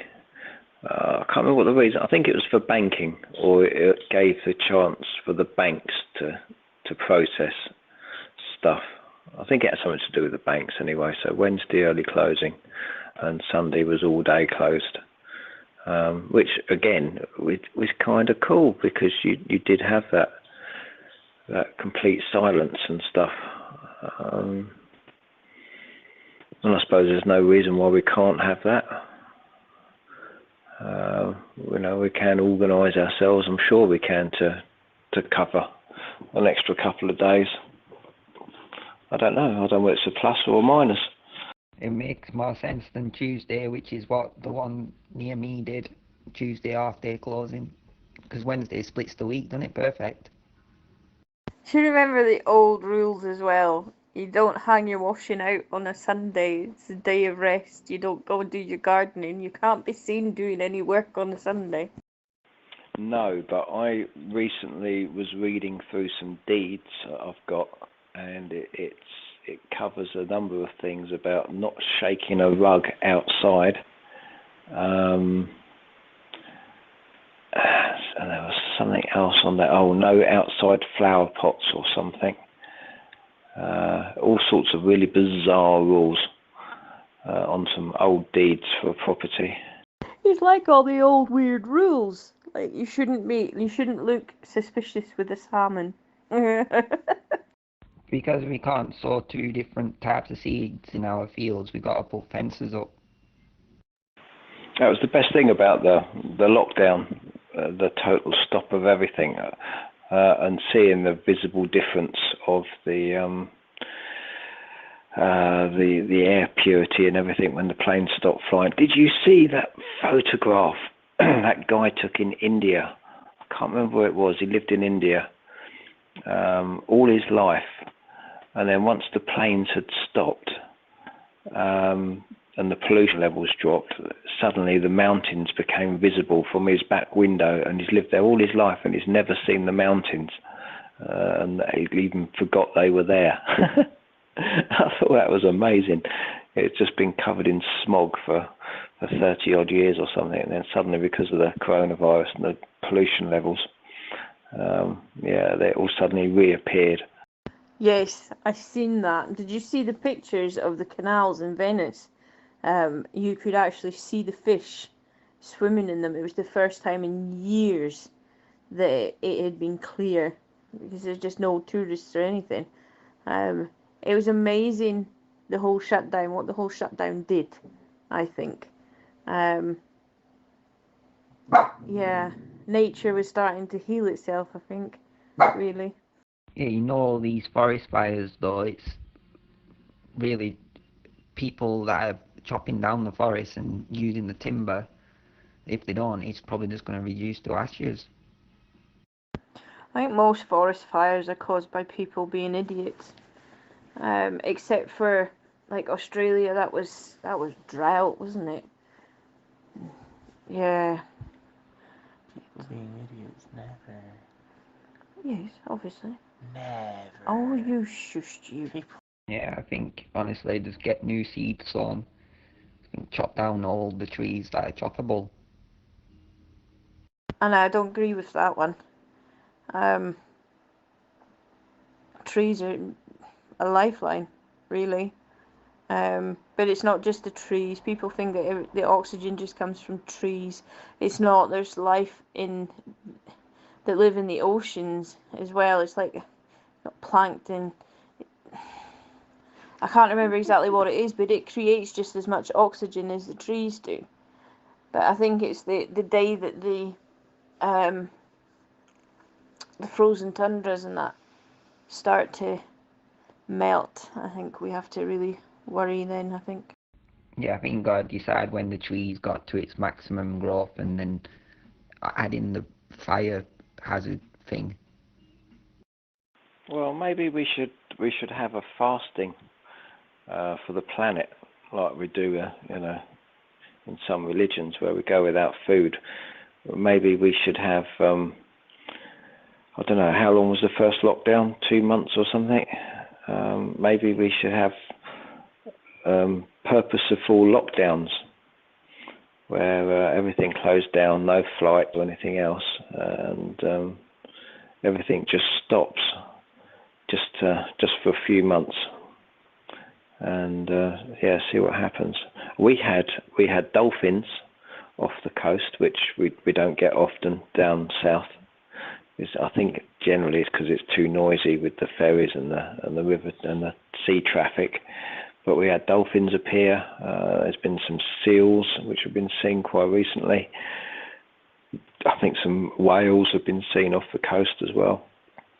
And a lot of that hasn't been seen for a long time. A lot of it was due to the fact that apparently the herring shoals, because the waters were quieter or warmer, herring was made it up this way of the coast, and the dolphins follow that, and that hasn't been seen properly for quite a long time. So there's lots of cool things, and I think it's something we should consider sort of doing every once in a while. See, that's amazing to me that you're saying you don't often get dolphins and that. We get dolphins, seals, orcas all the time.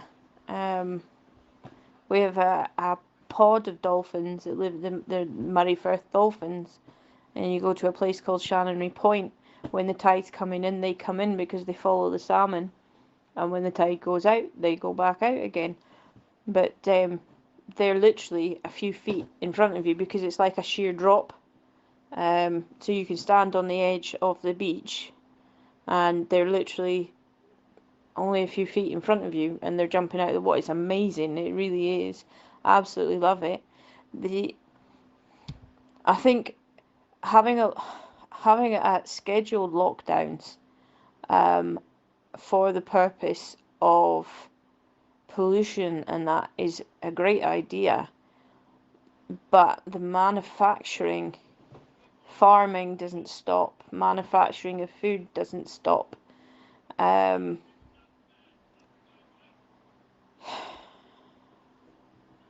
Yeah, I mean, we need food to eat. So they're going to have to do it, but they overproduce. I think that's half the problem. Like, you get your meat factories and everything, and it's all supply and demand, but the amount of wastage is just unreal. It's unbelievable how much food is actually wasted. It's kind of the same with everything, though, isn't it? Have you seen the stuff from Amazon, which have been destroyed? A lot of our local charity shops are now taking return post stuff and everything, electronics. Amazon sending it to them directly, so you can go in there and purchase it. Yeah, or maybe we've kind of like got to the point where overproducing and factory lines and automated factory lines are kind of the wrong way now. You know, maybe there should be a high tax on these automations, shop machines and whatever else, and try and encourage more sort of manual labour to come back, more staff.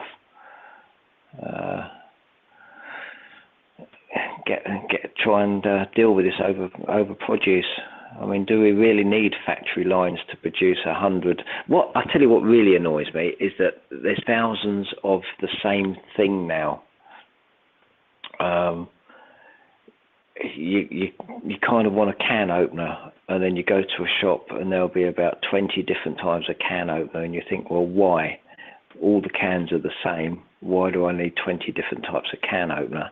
And it's the same with cars. You only really need about 3 or 4 different types of cars. You don't need thousands. TVs, tables, all sorts of stuff. The bowls, all this stuff that China makes in excess of copycat products, you know. We don't really need it. We need to cut all through that crap and just get one well-made item. Yeah, but the problem is society is very materialistic. And you've got the people that want to have the best of the best, and then you've got the people on the lower end who just simply can't afford it, so they take what they can get. Yeah. If they just made, like you say, if they just made 2 or 3 of whatever, that would be, yeah, people wouldn't be happy. People are very selfish. Yeah, it's the jobs as well, I expect. But what makes me chuckle is that back in like the 20s, 30s, for example, radios, you know, they used to have wooden cases. The transistor radios in the kitchens and stuff, you know, wooden cases, biodegradable. TV sets used to be in wooden cases, and then we moved to plastic, and we survived quite happily with wooden TV sets and wooden radios and stuff that could be sort of broken down or burnt for firewood if you were skint. And then we moved to plastic and overproducing. I find it interesting because there's lots of other materials that we were quite happily used every day, and then it just kind of went out of fashion.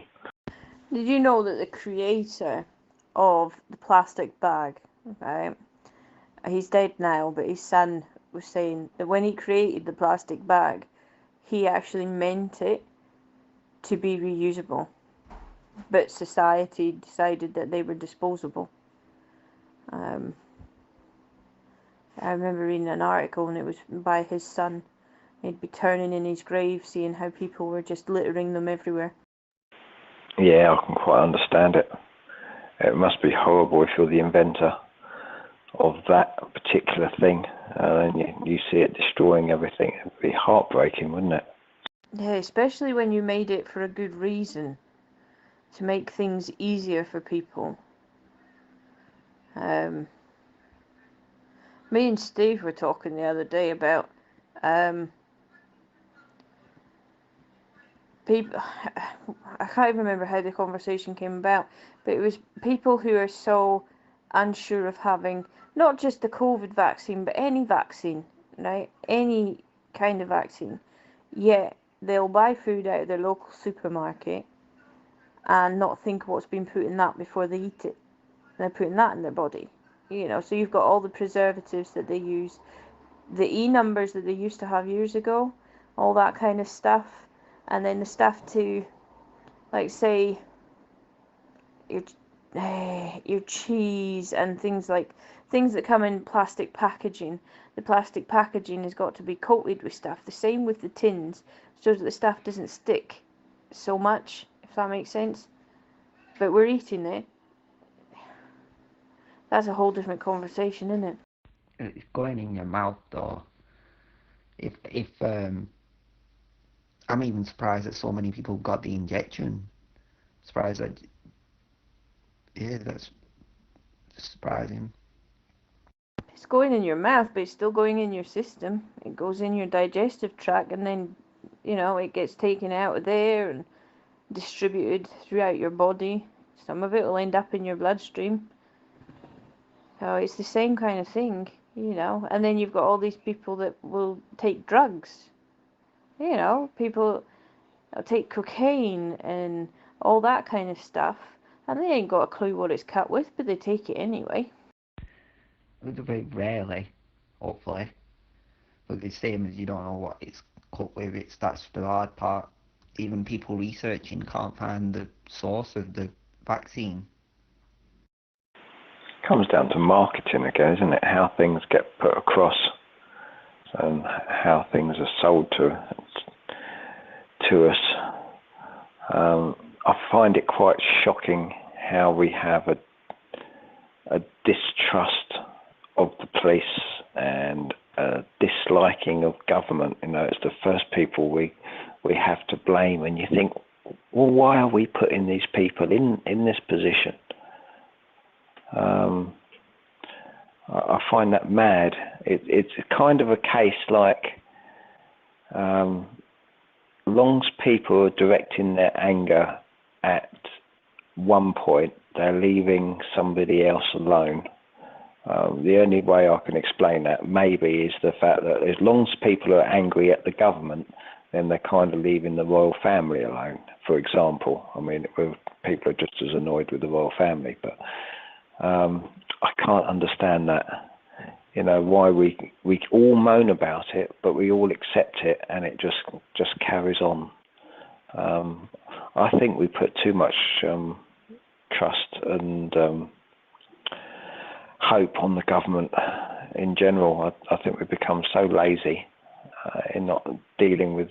We should be all dealing with more stuff rather than forcing the government to deal with it all the time. There's a lot of things that they seem to be doing, and you think, well, why? Why do they need to take care of that job just because people can't be asked to do it? I get that. I think people are so angry with the government because everything goes through them, and it doesn't matter what we say, they'll do it anyway. I agree, people should be doing a lot more and not leaving it just up to the government. I'm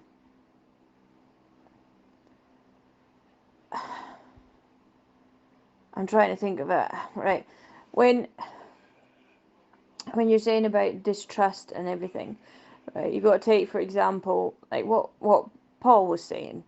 I can't believe how many people have taken this vaccine. But that comes from medical people, you know. Now, for everyone that's going on about, oh, COVID is a big hoax, it's a plan, it's this, it's that, that's the next thing. So is every single doctor across the whole world and every single nurse, are they all lying to us? Or is it the government? Which one is it? You know. Yes, I think there should be more trust in the police, definitely. There should be more respect for them. They can't do anything with, like, the teenagers and everything now. there's nothing that you can do. And if you do anything, that's where some of the problem lies. If you go to sort out something, it's you that gets into trouble because you're the adult. But yeah, I've had both my vaccines. Bill Gates speaks to me quite regularly in my head. Oh, for crying. I'm about to say thank you, is it? So that, then now, was that a joke at the end? Sorry, I just had to say it. It's yeah. I had both of mine. Mine's were the I had the AstraZeneca before they decided that the under 40s shouldn't have it, because I'm under 40. But anyway, and Steve's had Pfizer, and he's had both of his. We've had no reaction to it at all. We're absolutely fine. My whole family's had theirs, and they're all fine. We didn't even feel sick. Yeah, none of us felt sick with it. Alright, so is Bill Gates' voice a soothing one? No, it's that annoying little nagging voice in your head. I'd like it actually if I probably talked to him about DDoS. No, I'd talk to him about the paperclip. A family around here, their daughter, who worked in Brighton, caught COVID. They came back, got tested, and then the NHS app started pinging everybody. Now her parents both had the injection sort of months ago.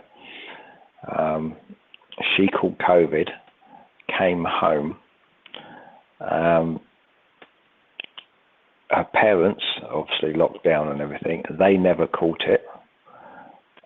The woman next door, who hadn't had an injection, she caught COVID, but her husband, who had ill health, he had the injection. He didn't catch it, but his wife did, who hadn't had the injection. And the daughter's parents didn't catch it.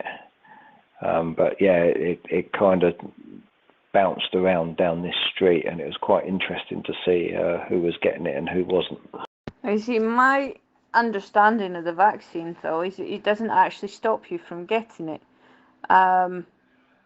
That was never the job of the vaccine. The job of the vaccine was to take down the symptoms a notch so that they weren't as bad. We know someone I've known him since I was a kid. He's in his 70s, maybe 80s. He had both his jabs and he caught COVID, but he had no symptoms. If he hadn't been pinged, he wouldn't have known. But yeah, it's interesting though that the parents and then the husband never caught it. That I do find interesting, because yeah, my understanding was that it just kind of downgraded it, so that you wouldn't end up in hospital. I think most of the people who are ending up in hospital now are people who haven't been vaccinated. There are obviously some who still are ending up there, but I think the majority of them are people who haven't. Yeah, that's right. You can still be a carrier regardless. And I think that's probably why we had all the restrictions dropped for herd immunity to see if that would work. So pretty much we should embrace anybody and everybody with it, just like you used to do with chicken pox and whatever, to try and put a stop to it once and for all. I don't know whether it's working. I haven't seen the news for a few days and caught up to see what the cases are doing now. I did kind of hear that they were dropping, but I haven't checked. But yeah, I mean, that's all we're stuck with now. It's just a case of, right, well, if you've got the injection, let's hope if you do get it, the symptoms are mild, and hopefully if everyone is a carrier or has it, then it will eventually start petering out. So it'll be interesting to see if that does work or not. But I thought the NHS app was interesting with the pingdemic. and how quickly they was kind of like deciding whether we should turn it off. And what did they say on the news the other day? Whether shop workers and other people should become exempt, so they don't have to go into isolation if they get pinged. I thought, what? How can you just make these rules up? That's it, they're making the rules up as they go along. I can understand them wanting to do that. I think if they wanted to do that, then they maybe should get them to do a test every day, even if it's just a lateral flow test. I know they're not as reliable, but it would give them an idea. I think that all came because when Johnson was pinged, he tried to get out of isolating, didn't he? So that's brought that in. I don't know if you're, because our app is separate from yours. Our NHS app it's Protect Scotland app. But we would, if we had a positive test, we would have to put it into the app. You get a code, and you put the code in, and then it will ping from whoever you've been near. I don't know if it's the same down there. But yeah, I think the numbers, from what I heard, they were going down and then they started going back up again. But the case numbers, I pay no attention to the case numbers. It's the hospital admissions, and they seem to be level, I think, which is a good thing, because it means that vaccines are working, even though I know there's a huge percent of people that haven't done it for numerous reasons. But yeah, it seems to be doing its job. Did you get vaccinated, Bly? Obviously, Paul, you never. But did you? Yeah, I had to. A couple of vulnerable people around me, so I did it. Yeah, same here. I'm kind of watching the death rates and the hospital admissions, because all the other stuff is just nonsense. But I don't think there's anything we can literally do now. I think dropping all the restrictions, long as the vulnerable people kind of protect themselves and keep out of the way as best they can, I think that's all we can hope for. And then just let it go, spread like wildfire, and see what happens. Because I don't think there's anything else, unless they come out with a complete solution in a vaccine. I don't think there's much hope with anything else working. Oh no, COVID is something that we are going to have to learn to live with, I think. And like you say, so long as the vulnerable people are protected, have either been vaccinated, or if they decide not to have the vaccine, that they stick to their rules, their guidelines that they were given at the height of it all, then yeah, life has to go back to normal at some point. But we also have to start repairing any damage that has been done, especially with mental health. And that's the thing, that you can't blame the government on mental health, but you can blame the government for the lack of funding in the mental health department, if that makes sense. They keep saying that they're ploughing this money in and they're ploughing that money in. We're having to deal with mental health services just now, and we ain't seeing it. It's just not there. And it's sad, and it seems to be a lot of young people. We've had quite a few teenagers take their lives round here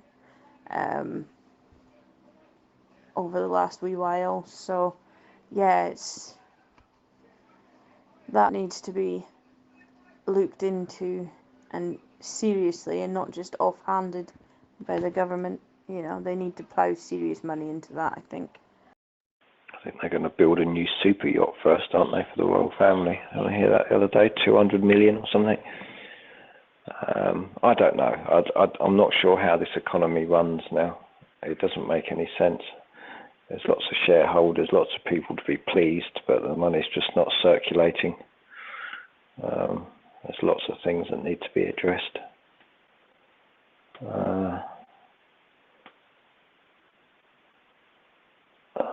And these people who are vulnerable, you know, how can they protect themselves?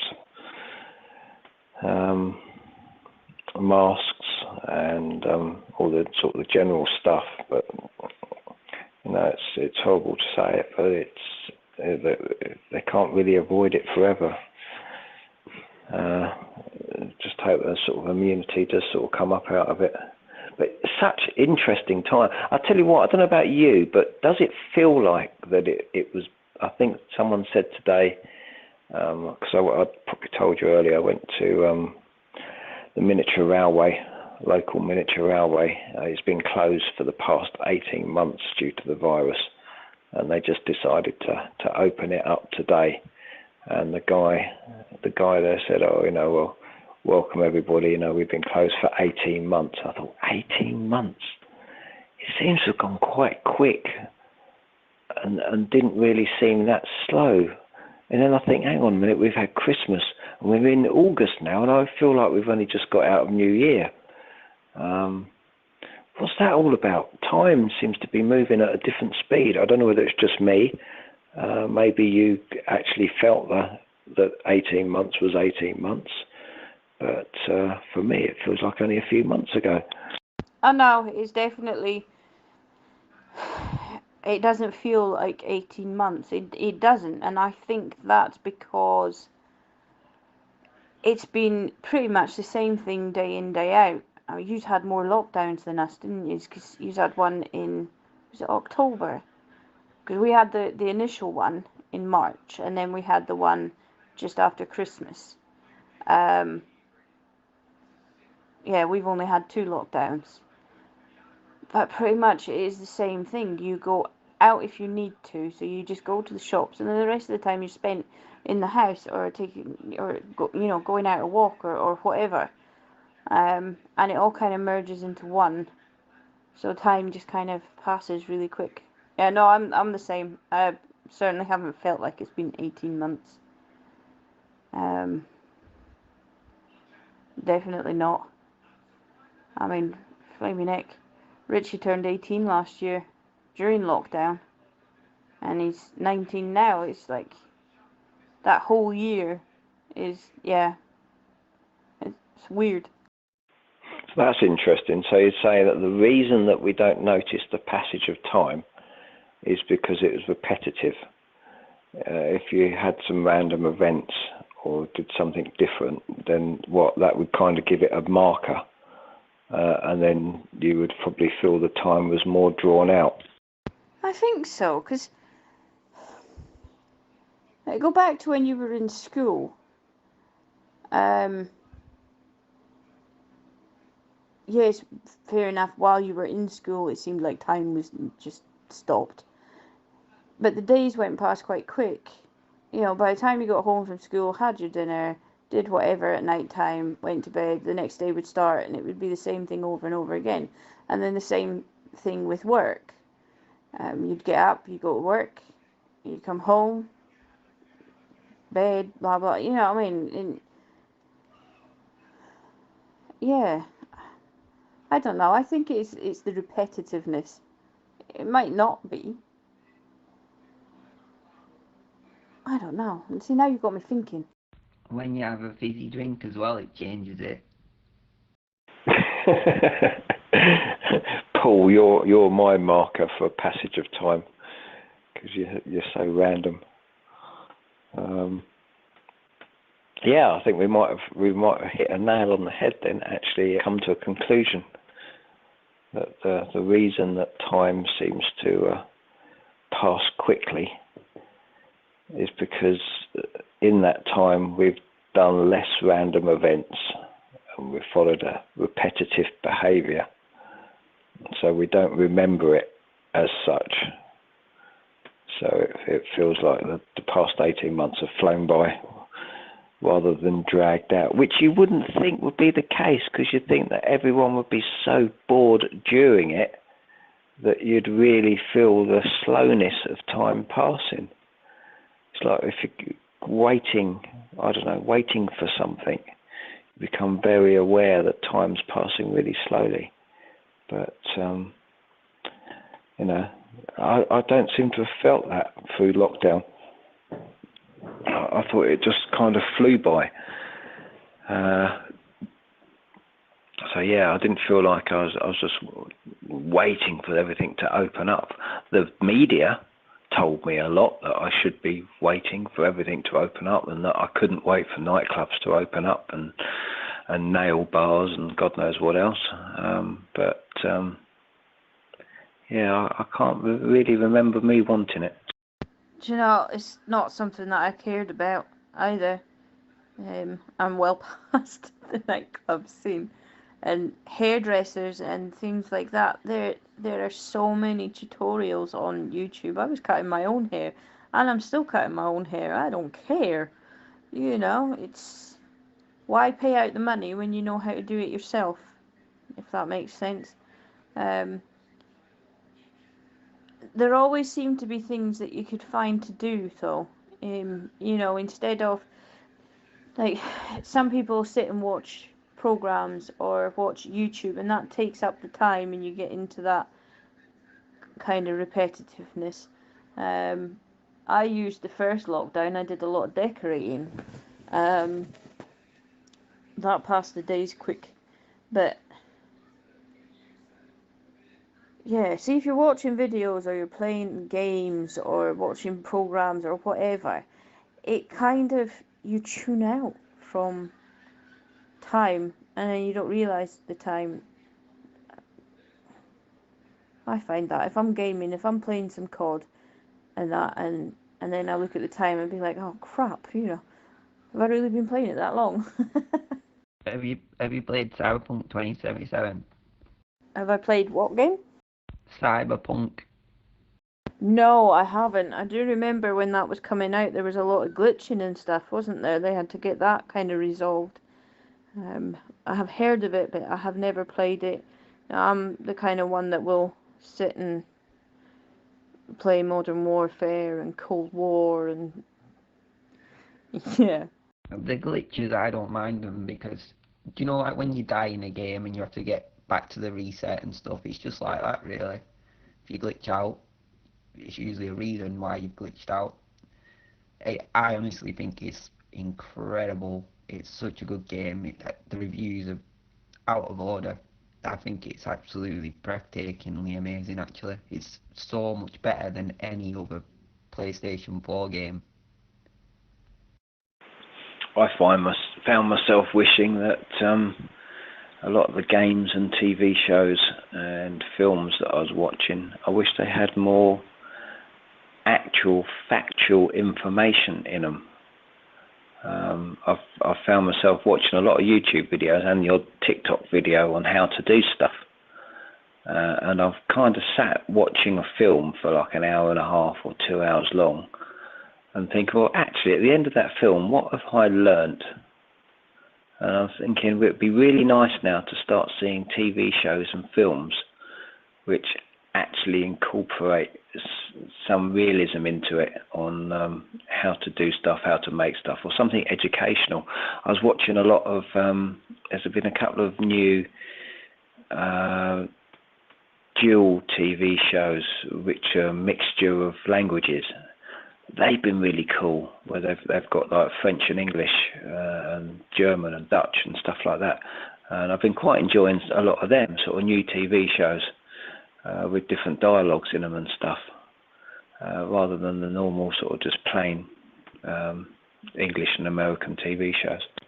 I'm trying to make a book like the Sherlock Holmes books that came with a map and a phone book, I think, and then like crime reports. But my way of doing it, I want it to be one book, sort of automatically written in that same way of a Sherlock Holmes sort of mystery, but it's on a spaceship. So the spaceship send back reports, and there's been an anomaly or something or an accident, and you've got to try and figure it out. I'm trying to figure out a way to do it. So like the book will have like maps inside it and reports to be sent back to Earth. Like imagine this is in the future, a big, massive, huge spaceship. So profiles of all the people working on it, living on it, mission objectives and stuff like that over perhaps thousands of years, do it about 1,000 years in the future, and really tiny text, so it'd be like proper difficult to solve, try and automate it to be written automatically. That sounds quite cool. I like doing those. You know when you get the, I think it's take a puzzle. You know, the take a breaks, but it's take a puzzle, and in there they've got these things where it's got different things, and you've got to work out from the clues who has, like the one that I did was, it was somebody's birthday party, and there was a table layout. You had to work out who sat in what seat, what present they gave, and what they ate, and it just gave you small little clues. I love working them out. I'm a sad person like that. Yeah, I'm gonna do stuff like, there was a glitch in the mainframe engine, and then like another page that's like mainframe engine access records, or who's working that shift or something, you know what I mean? But then maybe side notes like, John was on vacation on that day and he was replaced by Gary. Da-da-da. The most important thing though is it's got to fit into a pocketbook. Oh, it's going to be a really thick pocketbook from the sounds of it. I get what you're trying to say, though, what you're trying to do. I think that sounds quite cool. And Bly, you were saying about the actual factual things and that in TV programs and stuff. Do you see? I get annoyed when you're watching, say, the medical ones, so Casualty, or the American ones. You've got Chicago Med and all this sort of stuff, and they're doing things, but they're going straight in with, oh, we need to, oh, we think that it's this, and we need to scan this, instead of going the way that you would normally do in a hospital. When you go into a hospital, they do your regular bloods and all these things first, and then when they actually do things on these TV programs, treatments and different things, it's wrong. Yeah, maybe that's just me. I think it's positive. I'm not an anti-vaccine guy. I'm waiting to find out when I can get one. With a walk-in centre thing, I've got to go out of my way to look into it. Yeah, I think a lot of them, because our surgery has stopped doing clinics now. They had the COVID clinics, and they had the shingle clinics as well for the older people, but it's all walk-ins.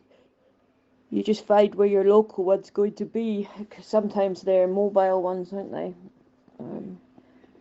So I've had mine, Stu's had his, Richie's had his, but Leisha, she hasn't yet. Of course, she's 16 now, so she can have it. But yeah, she'll probably be, yeah. Well, what if you've got a GP and you go to a walk-in one? Does that fire your GP? No, you just go to your walk-in one, you give them your name and everything. From what I know, because we didn't go to a walk-in one, but from what I know is you go to the walk-in one, and they have a record. It just goes on to the NHS record. So then they'll give you a date for your second one, and then when you go back to get your second one, it's all on record anyway, so you don't have to have anything to do with your GP. It's got nothing to do with the GP. It's on NHS records and not them. Does that make sense? Yeah, I think so, yeah. So yeah, it's just not to do with the GP. It's just that every time I look into it, it says you've got to have a GP. Apart from them walking ones, which sound like a good thing. But then you think, oh God, anyone could really get a tarpaulin and just inject, whatever they want. What worries me, it just could be heroin. Do you know what I mean? If it was heroin once a month, we'd be running back for it.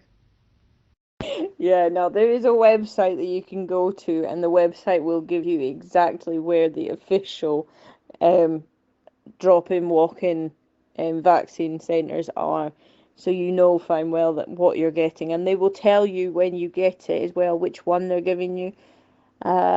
Most likely it'll be Pfizer, because I think that's pretty much the one that they're giving pretty much everyone now anyway, is the Pfizer one. I don't know if the drop-in centres are doing the same, but with the GPs, we were given the actual sort of patient information leaflet, so it gives you all the ingredients and everything as well. So which I thought was quite good. But I'm going to have to go because it's 25 to 11 and I need to go to Asda. So, yeah, it's been great chatting, interesting chatting as well. But, I shall catch you later. Yeah, cheers, Izzy. Good to hear you. Yeah, I'll try not to make it so long next time. Yeah, well, at least you can shout abuse at us on Telegram now and everywhere else. Oh yes, if I can't do it in Telegram, I'll do it on Discord, and yeah. Just make sure MV gets that PMB box and sets up Flower, and yeah, goes away for the night. Yeah, she needs to. I was just going through it again, trying to have another listen, see if I hear anything different, but it's mad, isn't it? Once it's stuck in your head, that's all you can hear. Yeah, it is strange. Yeah, I might have another listen later on. But anyway, right, I better go. I shall catch you again. Yeah, catch you soon. Take care. Stay safe. Yep, you too. Trying to think of more twists for like an extracurricular, because it's not much of a story so far. Just Gary did it because John were on holiday that day. Do you remember those old adventure books where you had to sort of like look up the page numbers to go left or go right, and it would be a different story? I think so. Like you choose your path, sort of thing. Go to page 4 if you. That's what I'm gonna do. Like, and maybe for the map, I'm gonna go into detail for probably half the book is gonna be a map, and then I'm gonna include the newspaper of the ship, the spaceship, so distributed to the residents of the spaceship, and then the reports sent to Earth, and then stuff like maybe CCTV logs or security logs or something like that, and automated output logs, something like that. I just need great big twists going through it all, massive. Maybe we should do like a community storybook instead of writing it in the normal means. Kind of doing I don't know whether that app exists yet, where you could like use GPS, so you could like go for a walk, pick a nice little walk around your town, which has got interesting features. Funny enough, I was doing something similar on Pokemon today. It was quite cool. But go for a walk around your town, look for something that stands out, GPS it, and then attach a page of your book to that object, leaving a clue for the next object on the walk. And then people will have to go on for the walk and then find a new object and then collect all the pages to put the book together. So you're actually getting people out and interacting. On Pokemon Go, I don't know if you've ever played that. I haven't played it for ages, but I played it a little bit today. I was quite amazed to see that it had features of the area that we were in, and it said, you know, see if you can find this, and when you get there, you get an award. I thought that was really cool. Yeah, the award in this is going to be the amount of survivors. So if you imagine that you'll have a population number on the ship, an accident occur on the ship, you got to go through it, and then when you get to your ending, your scoreboard, you find out how many survivors you have and stuff like that. Maybe different things, you know, maybe prisoner levels or how many people are frozen,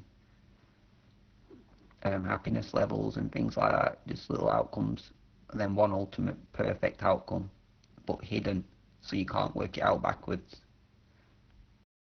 Do you ever manage to finish any of your projects, or do you just have so many juggling at the same time?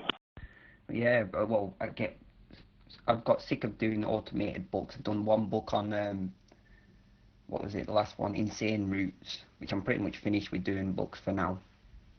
I've got one book done, and sold a few, and going to leave it now because I'm not that interested. Because once you get to a small size text, the smallest you can get, you have to strain your eyes to read it, and so there's like I've got to justify the ink, get me, touching the paper.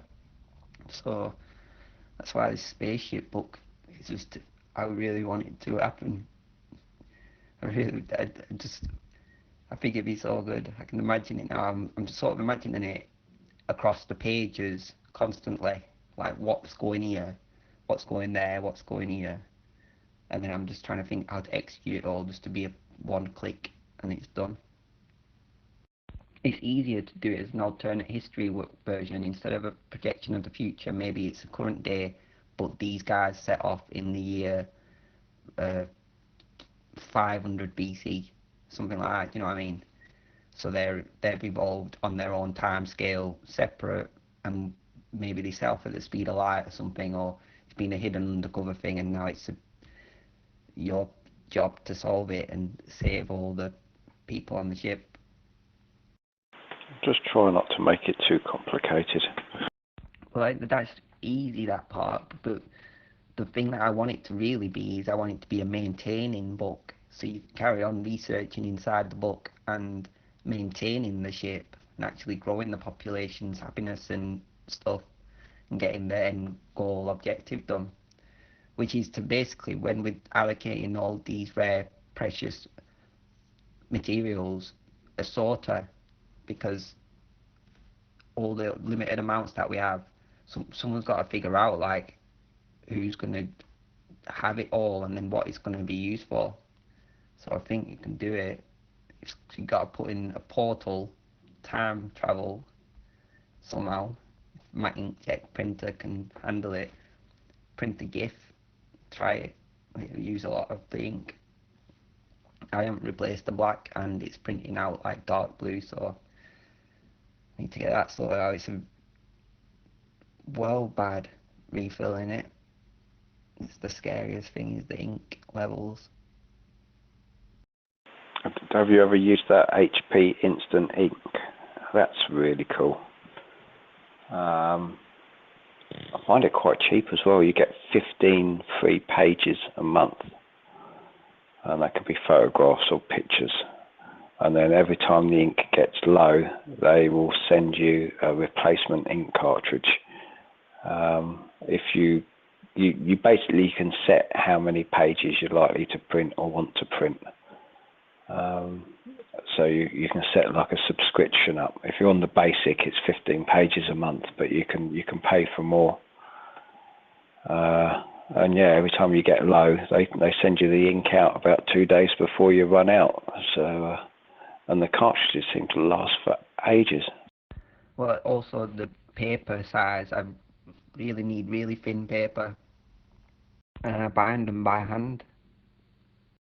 Oh, you bind them by hand? Yeah, they're all printed out, so it prints out page 4 and page 1, 2 and 3, and then page 8 and page 5, 6 and 7, and so it's all basically done. It's all puts it into a pile, put it onto guillotine, press it, sand it, all that stuff, and then well, actually don't sand it until after binding it. It just depends. I've just been like researching different ways to do it, but I can get a full 200-page book done in less than an hour, and it's £6.99 to buy, £6.66 to buy. But an hour is a long time. We'll probably get 3 books done in an hour. Wow. I've got all this stuff going on and I've barely moved off the sofa for about an hour and a half. Right, I'm going to make a cup of tea. I'm going to be on the side. I'm going to continue thinking about this spaceship maze thing. I think also the ship's probably fallen to tyranny hundreds of years ago. So, just visualising it in my head. Talking about it out loud expands the visualisation. Selfish exploration of my own divine inspiration to produce a book. It went farther with portals. If we can do that somehow. Can't. I don't admit it. I think honestly, if we just figure out Minecraft, print out Minecraft maps properly, then we should be able to do everything with the portals and everything. The non-Euclidean geometries and stuff like that. If it's possible in Minecraft, does that mean it's possible in real life? I think it probably does. It seems like it does go that way. So always expanding, always learning. I'm gonna go to bed now soon, get some food on, put some tunes on, chill. But I'll still be around if anyone's on. Yeah, all right, Paul, catch you later. Right, Jays, Luca wants to speak to me about something, but I'm guessing it's the CSGO. He wants to sell his digital guns or something. What does he want us to do to get the guns? I'm sure there was something. When I read it this morning, I was like, is he on about the game, the Go game? Like a little Chinese checkers game style thing. I thought he was looking into Chinese checkers, and I thought his name's Lucifer. I thought he's either the same Lucifer I know from biblical. But no, it's mean. Yeah, I'll go get back to Luca. Mike 7, Mike Charlie Oscar, Whiskey Romeo. Go ahead, sir. Empty transmission. Good morning, Edwards. Morning, Sussex. Good morning, Miss K. How are you? I'm not long out of bed, darling. Oh boy. It's only 6:14 a.m. here. I'm still in bed. My clock says it is 11:18 here. Would you mind if I tried to... Say that again. Try to what? You cut out. Would you mind if I tried to get a little bit more sleep? I could get up at 8 a.m., which would give me an hour and a half more sleep. Oh, bless you. If you're tired, go to bed. You don't have to ask me for permission to sleep. Of course you can. Go for it. Talk to you later. Bye. Enjoy.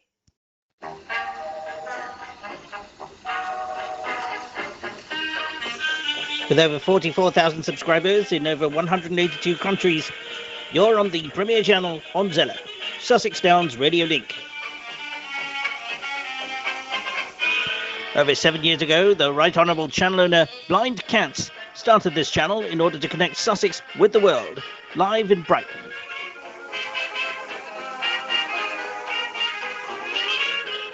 With news, views, conversations and all the juice, Sussex Downs Radio Link is the place to be to enjoy the best of content from contributors and speakers from all across the world. Featuring some of the loveliest faces on Zello: Chrissy Cochran, Miss K, Paul Griffiths, Blind Cats, November Victor 217, Whiskey Romeo, Izzy, Steve, Ex-Explorer, Cinders 30, and many, many more friendly faces and lovely voices from all across the world and all across the United Kingdom.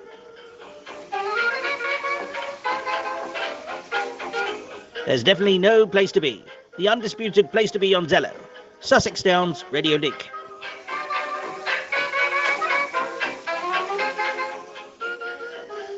Follow us on Twitter at Sussex Downs RL, on Discord.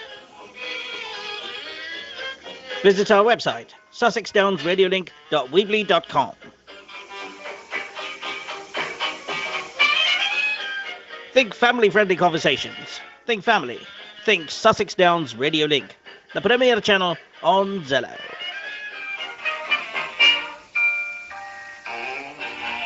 I'm listening to Sussex Downs Radio Link. It's good, yeah. Good morning. Howdy doodly do, everybody.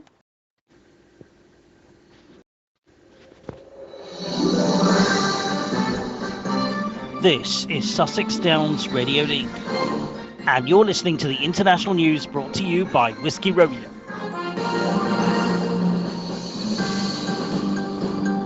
Good afternoon. In top stories, Belarus Olympian given Polish visa after refusing forced flight home. Olympian Kristina Timonovskaya has said she was almost forced on a plane home after criticizing coaches.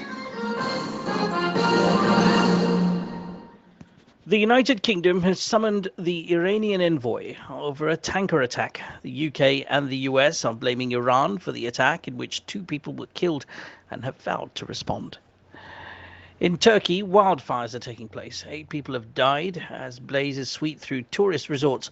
Firefighters battle blazes in soaring temperatures as wildfires ravage resorts in southern Europe. Matt Damon's daughter has stopped him from using a gay slur. The actor vowed to never use the term again after his daughter explained to him why it was unacceptable. Kenya's female paraglider on life from a bird's eye view, Kenya 1 Aka Nyambura Kariuki, shared her thoughts on being Kenya's first ever female paraglider. Take a look at that story and many more on bbc.co.uk. China's flood death toll has risen sharply to over 300 deaths. More victims are discovered following the severe flood that engulfed Henan province in the month of July. Anthony Barajas, a US TikToker, has died after an unprovoked cinema shooting. The suspected shooter, Joseph Jimenez, who was 20, appeared in Riverside County Superior Court on Friday. In connection with the Tigray crisis in Ethiopia, rebels are vowing to fight until blockade ends. Jen Satkan, who leads the rebel forces, has told the BBC that they aim to reclaim lost territory. In China, concerns are growing as the Delta outbreak spreads across the country. Local headlines have been dominated by news on the coronavirus outbreak, with several provinces affected.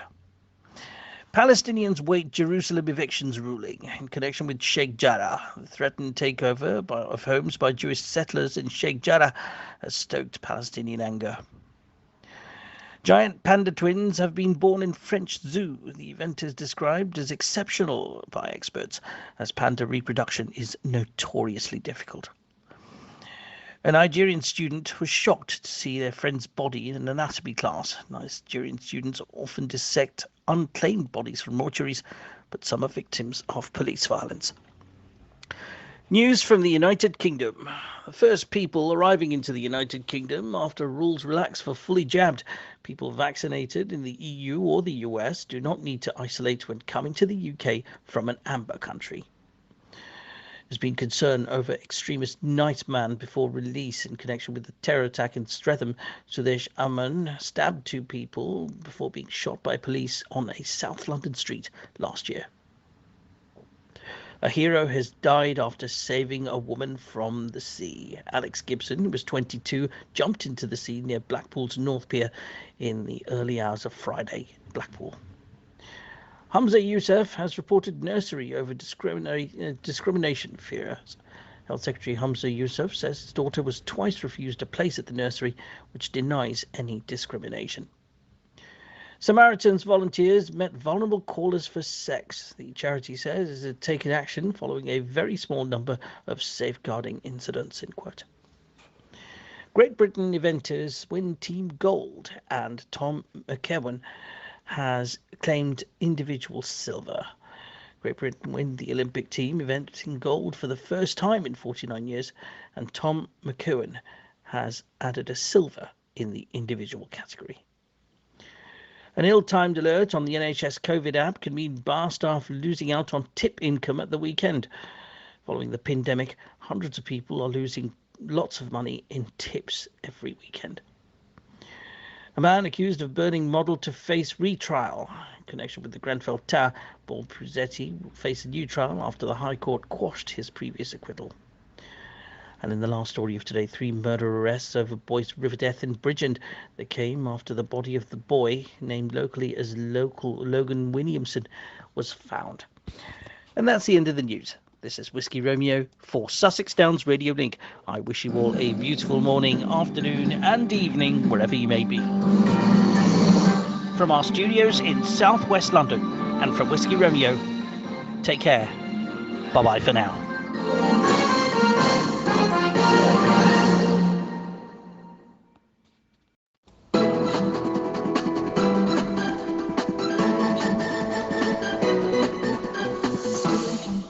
Listening to Sussex Downs Radio Link. The time is 3 p.m. in the United Kingdom. This channel is over 8 years old, folks. I want to say hello to all of you here on Sussex Downs Radio Link. With over 44,000 subscribers and over 182 countries, Sussex Downs Radio Link attempts to provide the world and our listeners with information, news, views, and all the juice. Thank you for joining us here on Sussex Downs Radio Link. I hope you have a lovely morning, afternoon and evening, wherever you may be tuning in from. It's the 2nd of August in 2021.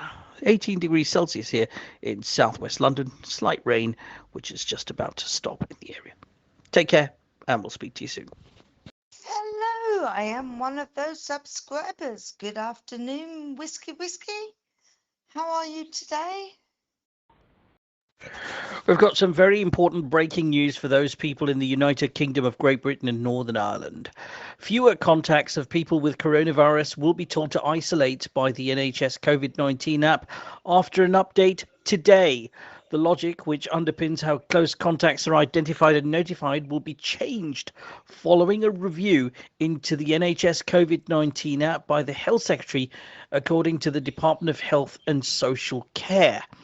Now, what the app will do is it will only look back at contacts 2 days before someone who's asymptomatic tests positive, as opposed to the 5 days of contacts that the app was tracking before. So this change is going to take place today. The number of people who are going to be so-called pinged are obviously going to be coming down due to this change.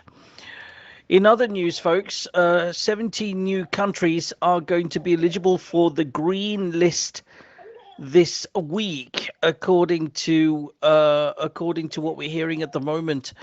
And this is a pretty important update, folks, that is coming in at this point. We're just going to get some more information right now. Stay tuned to this channel for more information on what's coming up next. A further 17 countries are most likely going to go green. Now, these countries are Germany, Canada, Austria, Romania, Poland, Bosnia, the Czech Republic, Hungary, Latvia, Lithuania, Slovakia, and Slovenia. Now, all these countries except one are in the European Union, except one or two are in the European Union, folks. Also, Bhutan, French Polynesia, North Macedonia, Norway, and Saudi Arabia are also eligible for the green watch list. That means that they're going to possibly go to the amber list. So that's what researchers are saying.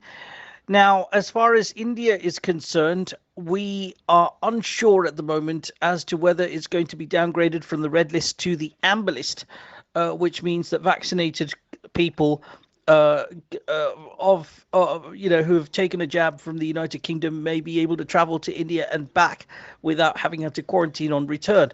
But more news on that is awaited.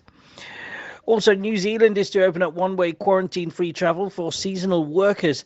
The scheme was suspended after the country shut its borders last year for COVID, and now the arrangement is to begin in September, according to Prime Minister Jacinda Ardern. Thank you for tuning in to Sussex Downs Radio Link. This is Bravo Echo November Alpha. Right, good afternoon. Just returning that. Yeah, how you doing?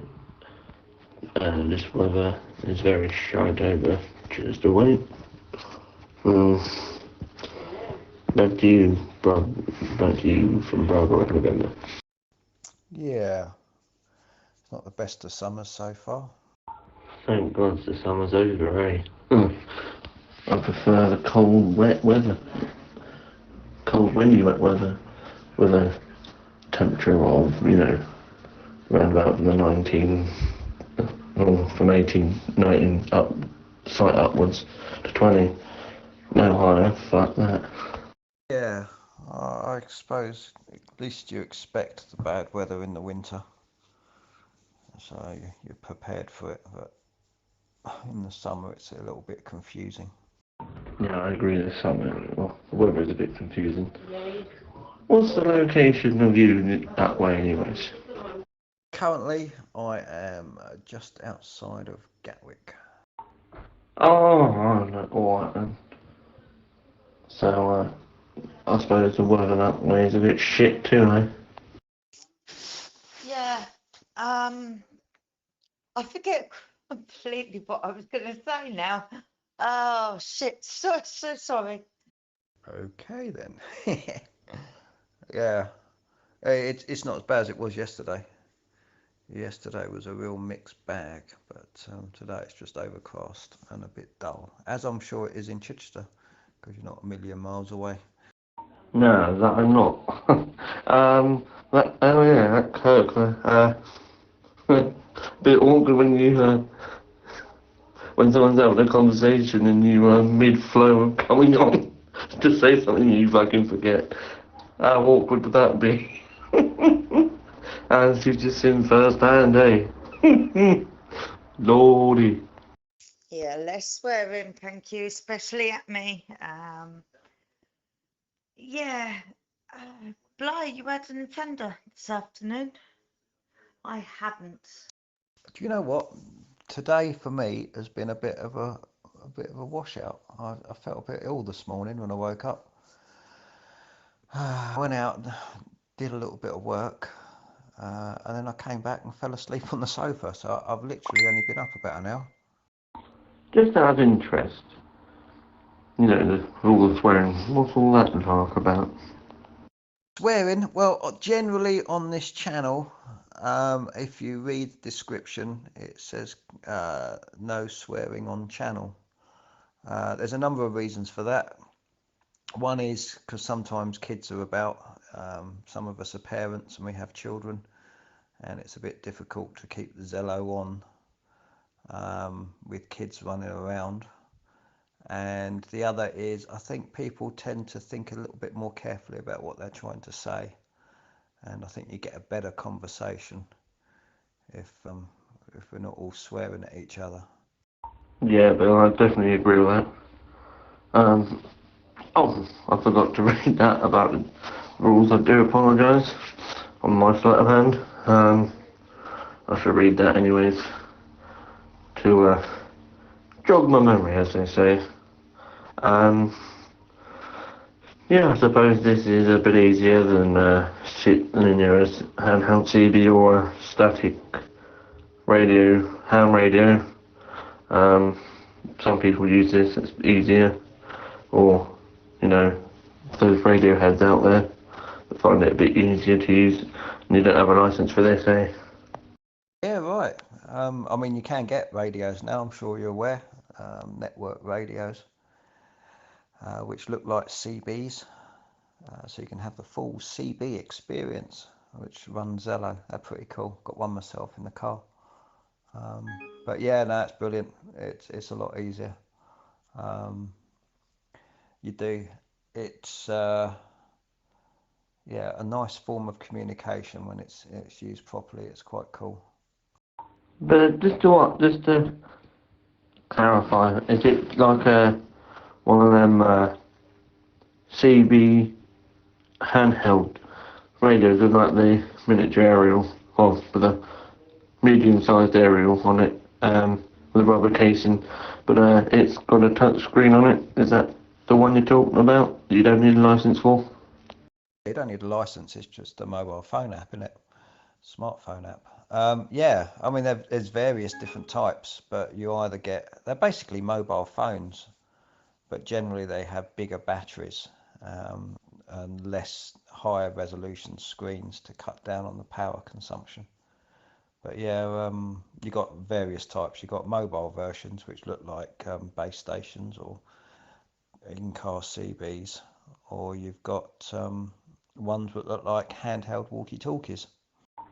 So the one you're on about is like a handheld walkie-talkie, but like it's just one you can carry around with you, handheld CB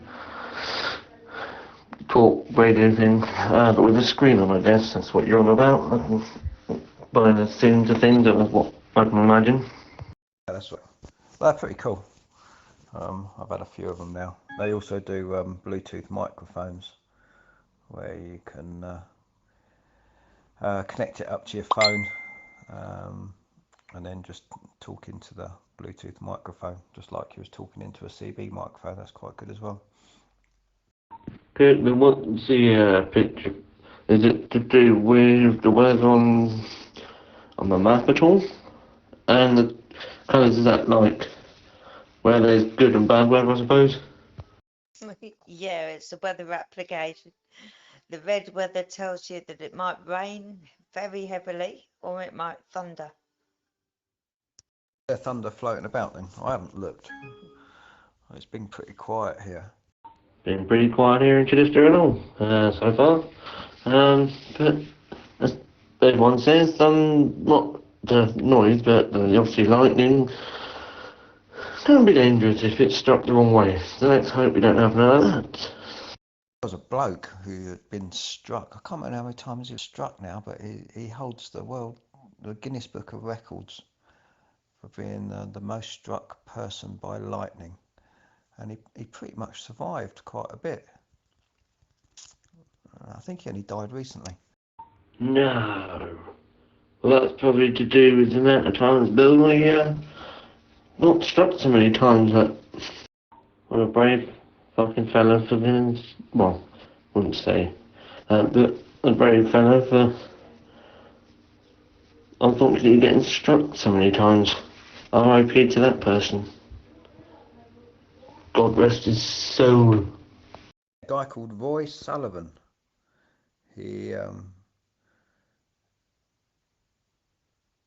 He was a United States Park Ranger, born between 1942 and 1977. He was struck by lightning on 7 occasions.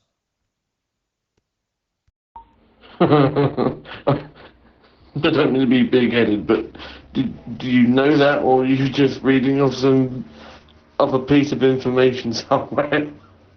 Any joking, pal? No, that's the power of Google, those. But as everyone says, don't believe the internet, it's not true. Well, I bet a lot of people do that nowadays. Yeah, well, that's it. You gotta sort through the crap, haven't you, and check various sources. But there is some good stuff out there. You just gotta find it. It's like digging for treasure, isn't it? Searching for information, searching for gold. Just read somebody's profile on the list. Is that you, Underdog? Even heaven has gates. I haven't heard that saying before. Well, to be fair, when someone passes away, they have the gates of heaven. So that underdog bloke with that saying, yeah, I'd say he's spot on and he's right with that. As I said, gates of heaven, some people would have on their dear old grave. I wonder who it's trying to keep out. Heaven being a gated community. Anyway, what do you do with yourself? What goes on in Chichester? I like Chichester. Quite a favourite little town of mine. Go down to Bosham quite a bit and go to the harbour there and the pub. Oh yeah, well that's well, I can't say, but I mean around that area I live, yeah, around Bosham. I do live in Bosham, but obviously, yeah. Anyway, I do live in Bosham and Chichester, so I've been down the harbour a few times, walked it or by car, and it's a bit of a different scenery to what you see on the coast, really, because it's not really a coast, is it? It's not really the coast. It's just like Bosham Docks sort of thing, where people store their own boats that they've either brought or hired, whatever have you. But no, it is quite a nice little scenery down there, and little, gift shops for whatever you need and your little snacks and what have you. Yeah, all in all, quite nice down there. A pub or hotel, that's quite nice. Yeah, it's brilliant. I have got stoned many a time sitting in my car and then finding myself I'm having to reverse out the water because I've sat there too long. Oh no, Bill. Note to self, never get stoned too much so you don't have to reverse out the water, eh? Oh no. Quite near the quay or further back because I love those houses there. They've all got the sea defences, haven't they? And their front gates and stuff and the little doorways. Absolutely brilliant. Yeah, it's cool. I used to go also to Tangmere quite a bit. It's a real shame that they've built on it now, but used to go and sort of race cars and stuff around the runway. Saying that, Bill, hang me, yeah, I had to go there with my new family as we've got a missus, where she lives with her family. I had to go there for a COVID jab, and her dad and a friend, well, a friend.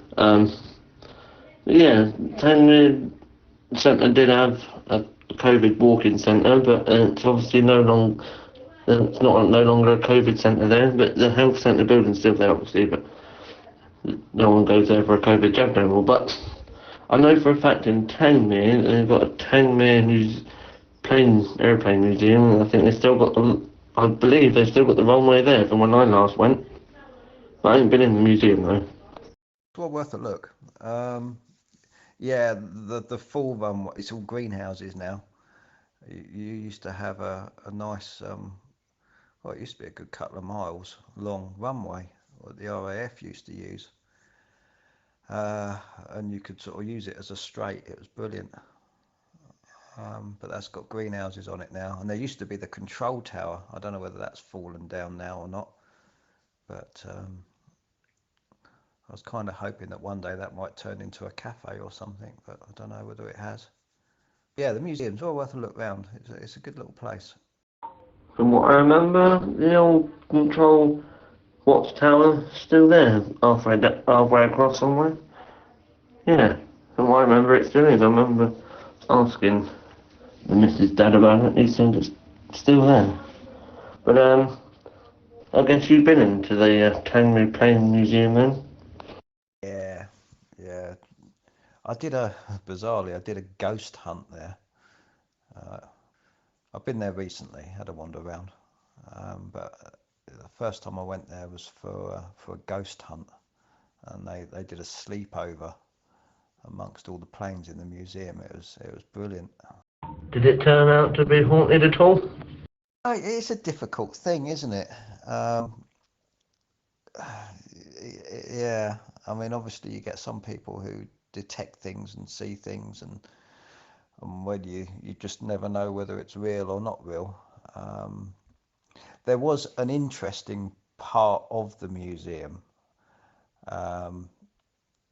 where the staff knew was more haunted, or they'd had more experiences at one part of the museum than the other part.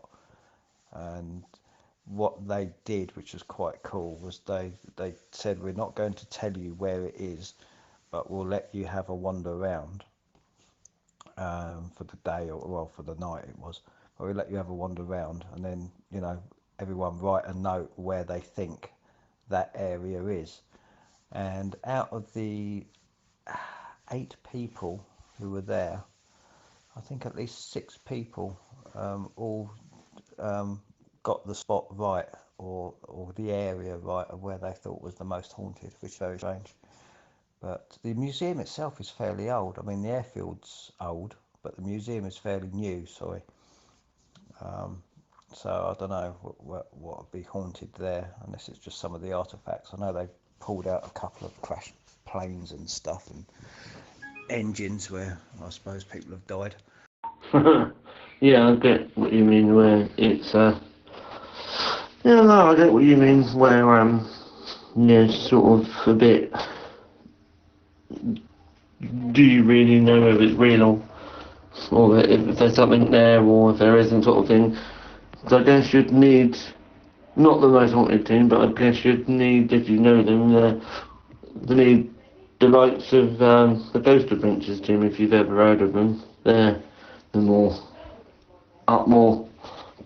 you know, logical people that know about ghosts and spirits, well, ghosts and spirits, and what they're looking for and what things are really. Indeed. Well, you're in a good area for that anyway, because Chichester's got lots of history. There's lots of interesting places all around Chichester. One place is Kingley Vale. Have you ever been there? Up Furry Animal Lane.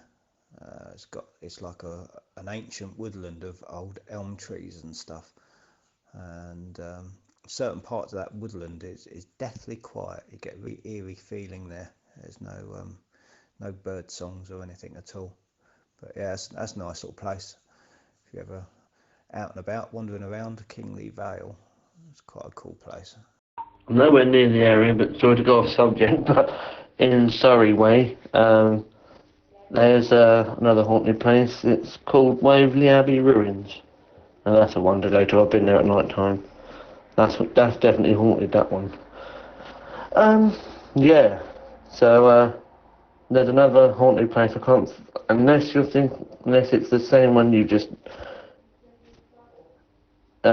you've popped the name up on. It's what I can think of. When you go there at night time, there's a lake apparently. You look in it, or there's a white woman statue, or you see in the lake.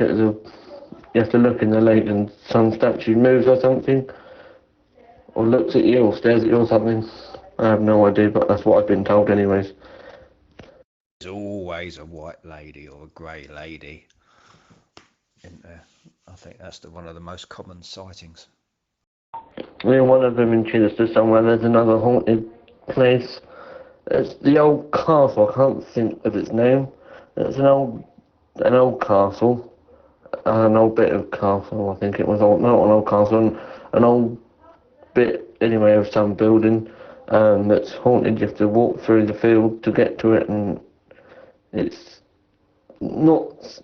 Those spirits there are very not happy. What I've been told, they're not friendly ones there. If you turn up there at night time, you get scratched, you get attacked basically and hurt, and basically makes you want to leave. These are the places these ghost hunters need to go to, and they need to be on permanent watch. Yeah, most definitely.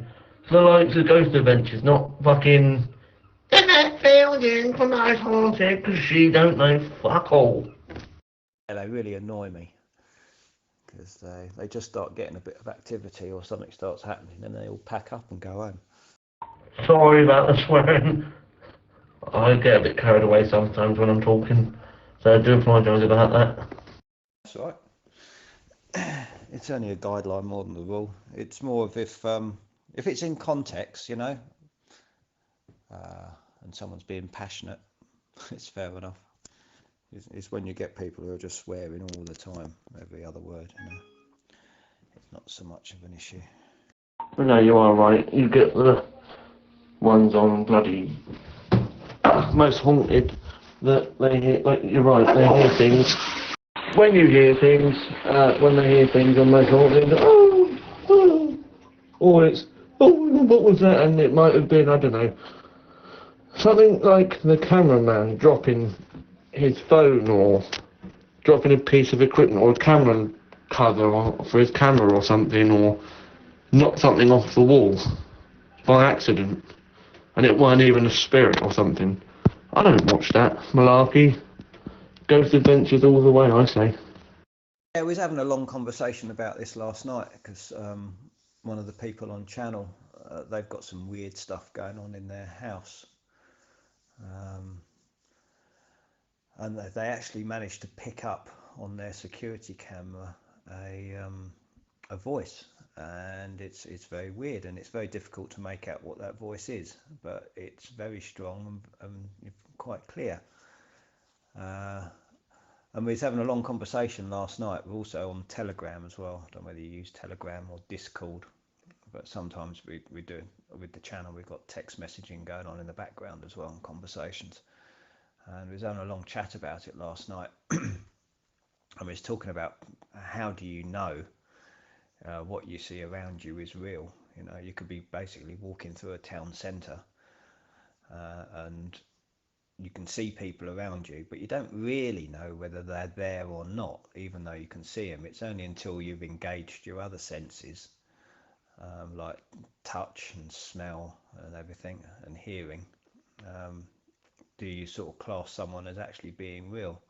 So these sort of things probably go on all around us all the time, but it's because we're not sort of like up close and personal, do we know. Yeah, you're right. So, as I said, Waverley Abbey ruins. If any of you get a chance to whiz up there, and it's probably an hour, but if you ever get a chance to whiz up there overnight and find out for yourselves, it is haunted, not gonna lie. But it's kind of like a friendly haunted, not an angry haunted spirits. It's yeah, it's very, well, I'd say weird, but because I went up there with a big bunch of people, well, I'd say friends actually, my brother, half of them are stoners, and it's not what they heard and thought it was real, it's what they heard and was real, obviously.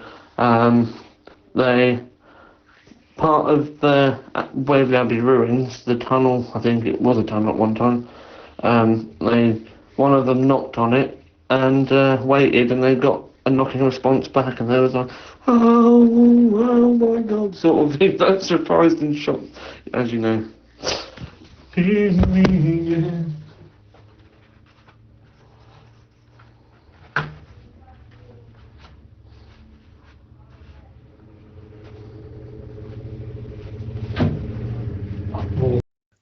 Sorry, you left yourself keyed up there for a second. Got to be careful of that. Happens to all of us. Did you just kind of, or hear what I was saying there? Got what you're saying. So what's the name of the place again? Did you say Wave Abbey Ruins? Waverley Abbey ruins. Waverley, right? I'll check that out. It's not a private bit of land. It's basically dog walkers in the daytime. Obviously, no one goes in there. Just a few people just sit in their cars in the evening and sit up there, so it's obviously somewhere quiet for them to go. But apart from that, some people do go up there to see if it's haunted. I mean, as I said, I do. I mean, I have, shall I say. Up near Farnham. Oh, that's not too far. Yeah, I might have to check that out myself. Be nice to go up there again, wouldn't it? Eh? I mean, I've been up there myself, but I mean, I ain't scared of ghosts or spirits, right? Just nice checking out these places, isn't it, in the area? It's amazing. Doesn't matter how long you live in an area, there always seems to be other places that you just never heard of just pop up. See, I've heard and known about that one. I used to live in Farnham my whole life. Quite good for the air show. Oh yeah, that too. As I said, ever since I was born and growing up, I've always lived in this Surrey area. But obviously, when I met the love of my life, I decided to move to where I am. Yeah, but that's a good one. And there's also a castle museum in Hastings as well. I can't think of the bloody name of it. Bloody ain't swearing, it's what they used in the Tudor times, may I say. So yeah, as I said, I can't think of the name, but there's another museum castle in Hastings. I've been there, had a look round. It's very nice, but I haven't been there at night time to experience the hauntedness, so that'd be another place to go look around in the evening or night time. Some cool places around there. You've got Battle Abbey. I don't know if that's where you mean. Pevensey Bay. That's not as far as Hastings though. Got the Smugglers Caves at Hastings. That's quite good. Yeah, some cool little places. All up that way. Steeped in history. Same as Chiddiston. I'm sorry. Well, sorry, it's not knee deep in history like Hastings and Chiddiston, but I suppose Surrey's got a bit of history, not as much as Hastings and Chiddiston, as I said. It's all old, isn't it? It's all been around for a while.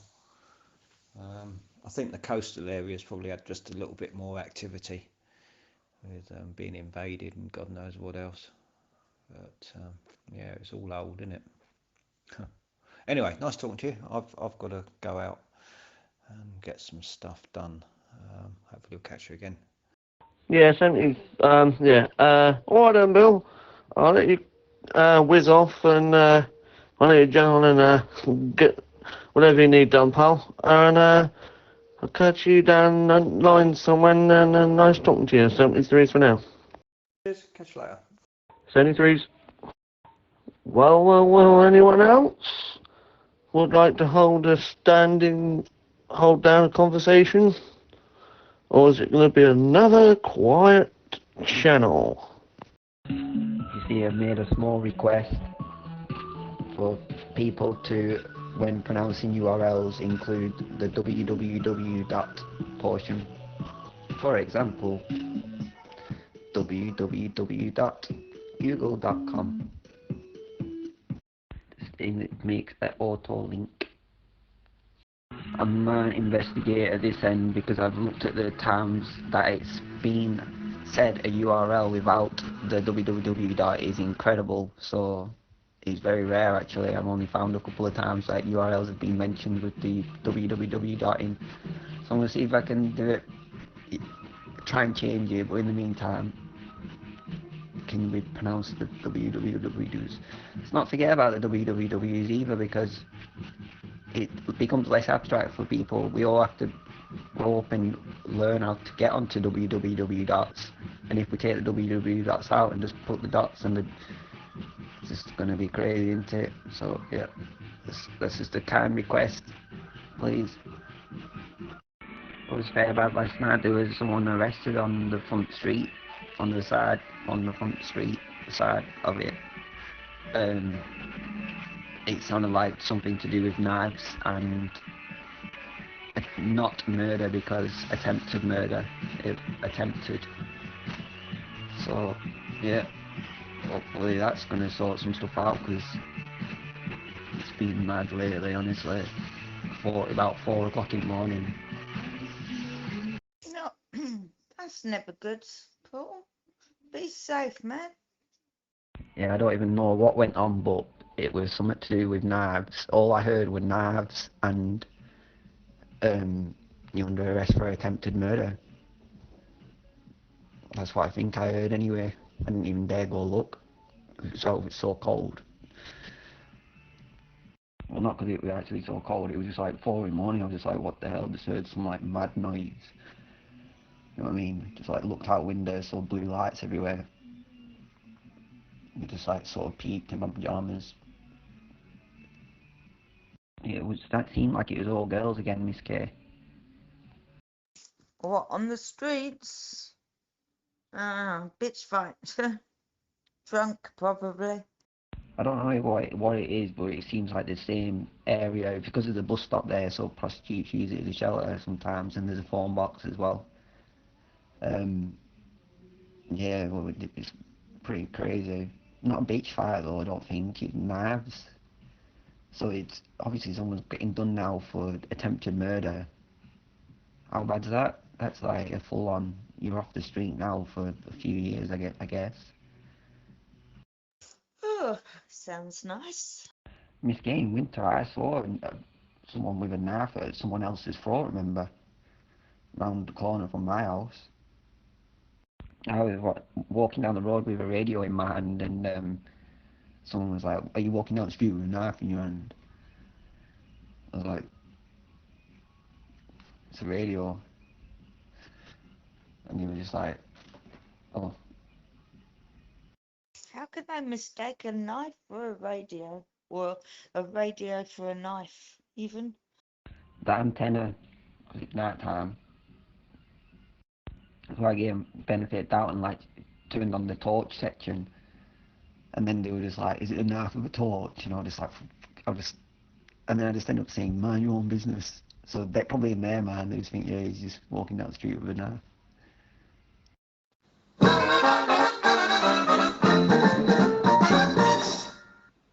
Good evening. Well, that's his second. Just 1 minute past midnight on the 3rd of August here in southwest London, folks. A very good morning for those of you joining us here in the United Kingdom of Great Britain and Northern Ireland. Good afternoon and good evening to our lovely listeners in the United States of America. And good morning to everybody else on the planet.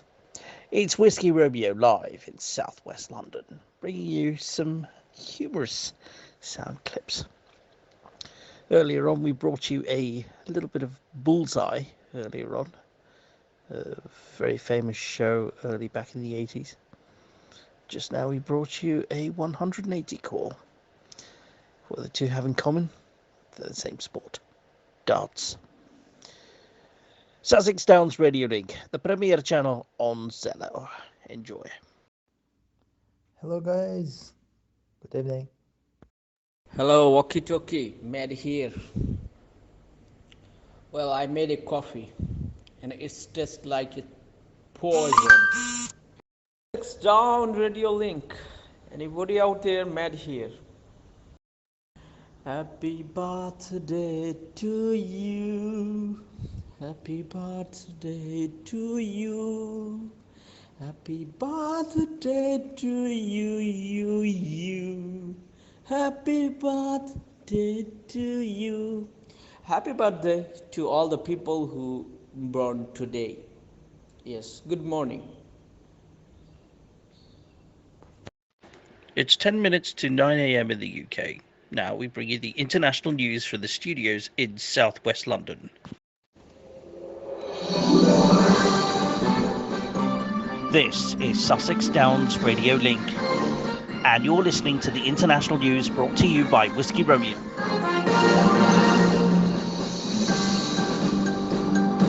Good morning. In top stories, in Afghanistan, street fighting rages as Taliban attacks key city. The militants are battling to take control of a provincial capital for the first time in many, many years. The head of Belarus Exiles Group found dead in Ukraine. Vitaly Shishov lived in Ukraine and led a group helping people free from Belarus following a crackdown. The Chinese city of Wuhan is to test their entire population after coronavirus resurfaces. The city of 11 million people is known to be the site where the coronavirus first emerged in 2019. Qantas stands down 2,500 staff over a lockdown in Sydney, in Australia. The airline says it expects Australia's largest city to be closed for at least 2 more months. Palestinians reject the offer to end evictions threat in connection with Sheikh Jarrah. A plan to end a long-running saga which has fueled Israel-Palestinian tensions has been turned down. Social media giant Twitter is working with news sites to tackle disinformation. Twitter says it will cooperate with 2 news agencies to promote more reliable information. The IOC is launching an investigation into the case of a Belarusian sprinter. Olympian Kristina Timanovskaya has said she was almost forced on a plane home after criticizing coaches. Official recommends rerun in Amazon union fight. A National Labor Relations Board official wants another union vote for Amazon workers in Alabama. US comedian Kathy Griffin has surgery after lung cancer diagnostics. Doctors are very optimistic, quote, as Kathy Griffin is having half of her left lung removed. A German court sets trial for a 100-year-old alleged Nazi guard. The man is accused of assisting 3,518 murders at the Sachsenhausen camp during World War II. News from the United Kingdom. The idea of the Amber Watch List has been scrapped. A government source said they had dropped proposals for a new category in the traffic light system. In Scotland, Nicola Sturgeon, the First Minister, is to set out plans for lifting restrictions. Nicola Sturgeon is to confirm whether Scotland will move beyond level 0 on the 9th of August as planned. Kidney transplants have been cancelled amid staff shortage at the Belfast Trust. Healthy kidneys from deceased donors were turned down to a lack of nurses to support surgeons. Scam victims are having difficulties getting support from banks after losing cash to scams. Take a look at that story and much more on bbc.co.uk. NHS COVID-19 app in England and Wales have been tweaked to notify fewer contacts. The app in England and Wales will now only alert contacts from the previous 2 days in asymptomatic cases. Rapper Dizzy Rascal has been charged with assaulting a woman. The rapper, whose real name is Dylan Mills, is charged with assault after an incident in South London. Isles' Skilly walrus has been spotted off the Republic of Ireland. Wally has been on the island since June and has travelled thousands of miles around Europe. Gangs on e-scooters are targeting GPS farm equipment. The total theft claims fall after the pandemic, but technology stays a draw for criminals, according to an insurer. A 5-year-old boy who died in the River Bridgend is named as Logan Mwangi. 3 people are arrested on suspicion of murder after Logan Mwangi, also known as Williamson, died. The United Kingdom and Iran summoned diplomats after a tanker attack. 2 people were killed in the attack on an oil tanker, which the UK, the US and Israel blame on Iran. And in the last story of today, French Alps coach crash survivor graduates on mission to help others. Only the soles of Catherine Pou's feet were not burnt when her coach crashed and burst into flames. And that's the end of the news. This is Whiskey Romeo for Sussex Downs Radio Link. I wish you all a beautiful morning, afternoon and evening, wherever you may be. From our studios in southwest London and from Whiskey Romeo, take care. Bye-bye for now.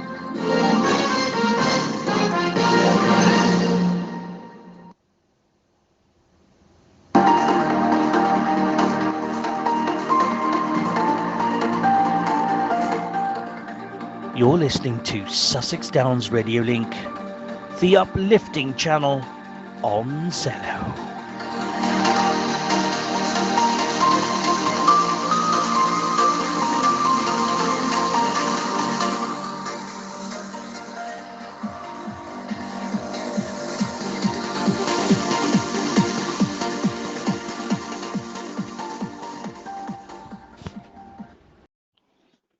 Good morning, Sussex Downs. You've got Babs on channel for about the next 30 minutes.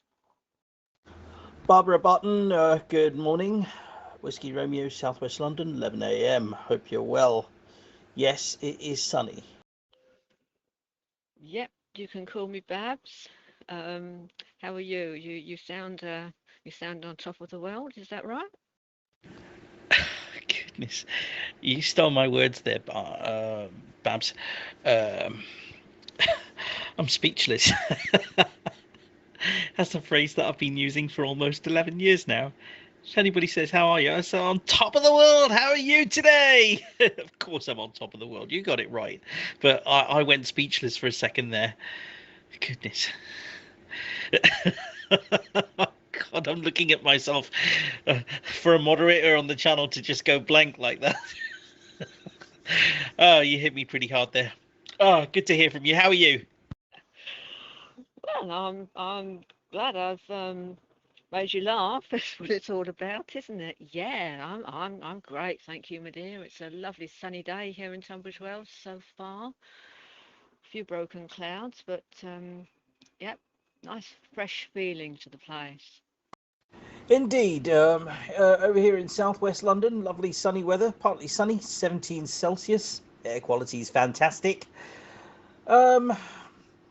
Regular conference calls not taking place today. One person is out sick. I hope it's nothing too bad, but I just hope everything goes back to normal. Oh, so you're working from home still, are you? Yes, so I've been working from home ever since the 16th of March of last year. I usually am on commercial flights, half a year in hotels, and over 40 flights a year. So yeah, still working from home, but yeah, I'm able to travel every now and then. Well, now maybe that's got something to do with the air quality in London, as your flights aren't polluting it. No, the air quality is fantastic here. Very good air quality. flights are really not the culprit. When it comes to overall, air quality, which is, at breathable levels, of 400 feet. I think more of it is the traffic, and I think the emissions. There's been a huge cut in emissions in recent times due to the progress that's being made. But overall, it's lovely. I think business needs to pick up, and face-to-face meetings as far as clients are concerned. Once that picks up, I'll be back in the skies again. You sound as though you can't wait. Oh, well, I'm happily retired, so none of this stuff bothers me. I completely understand. Obviously, past that stage. What did you used to do professionally? I was a lowly civil servant. I wouldn't say lowly at all. I think I obviously appreciate all the work that everybody on the ground is doing. The frontline workers, as well as everybody in the civil service are really unsung heroes, irrespective of whatever politics takes place. I appreciate that. There are several critical things that have happened as a result, which have been largely contributive to every business's success. So lowly, no. Yes, there are various departments of civil service, and I was in the land registry, and my grade eventually became, well, dog's bodies, really, gophers. The land registry. I totally get it. Yep. Oh, love it. Maintaining records, which will last obviously many lifetimes. I was just thinking of these 999-year leases. Oh my goodness. When properties change hands, it's just, my goodness. It's a mendering snake. Oh dear me, God, it's stupid, really. I mean, nobody lives that long, do they? And yes, part of it was paper files, and part of it was putting paper files onto computer, and that was a job and a half. Mostly it was done wrong and had to be put right by the post office, but we won't go there. I understand. Yes, obviously digitization, which was obviously a massive project, starting all the way in the early 90s to the year, obviously 2005 was in its heyday when files were being migrated. Oh, excuse me. Sorry, I've had a long night last night. I completely understand. Completely understand. And obviously, thank you for all the great work that you've done over the years. Definitely. Oh, thank you for that. So, you're in flight. So, where do your business trips take you? All over the world. Our customers are all across the world. Let's talk about Brisbane in Australia. Let's talk Sydney, Adelaide, Melbourne, Perth. Let's talk the Philippines. Let's talk about Thailand, Siam Cement Group, Repco, China, India, Singapore, SRC, Sasol, South Africa, Dow Chemicals in the US, all over Europe, the United Kingdom of Great Britain, Northern Ireland, South Africa, Sasol, Sinopec, China, all sorts of places, Petronas, Malaysia, all sorts of places.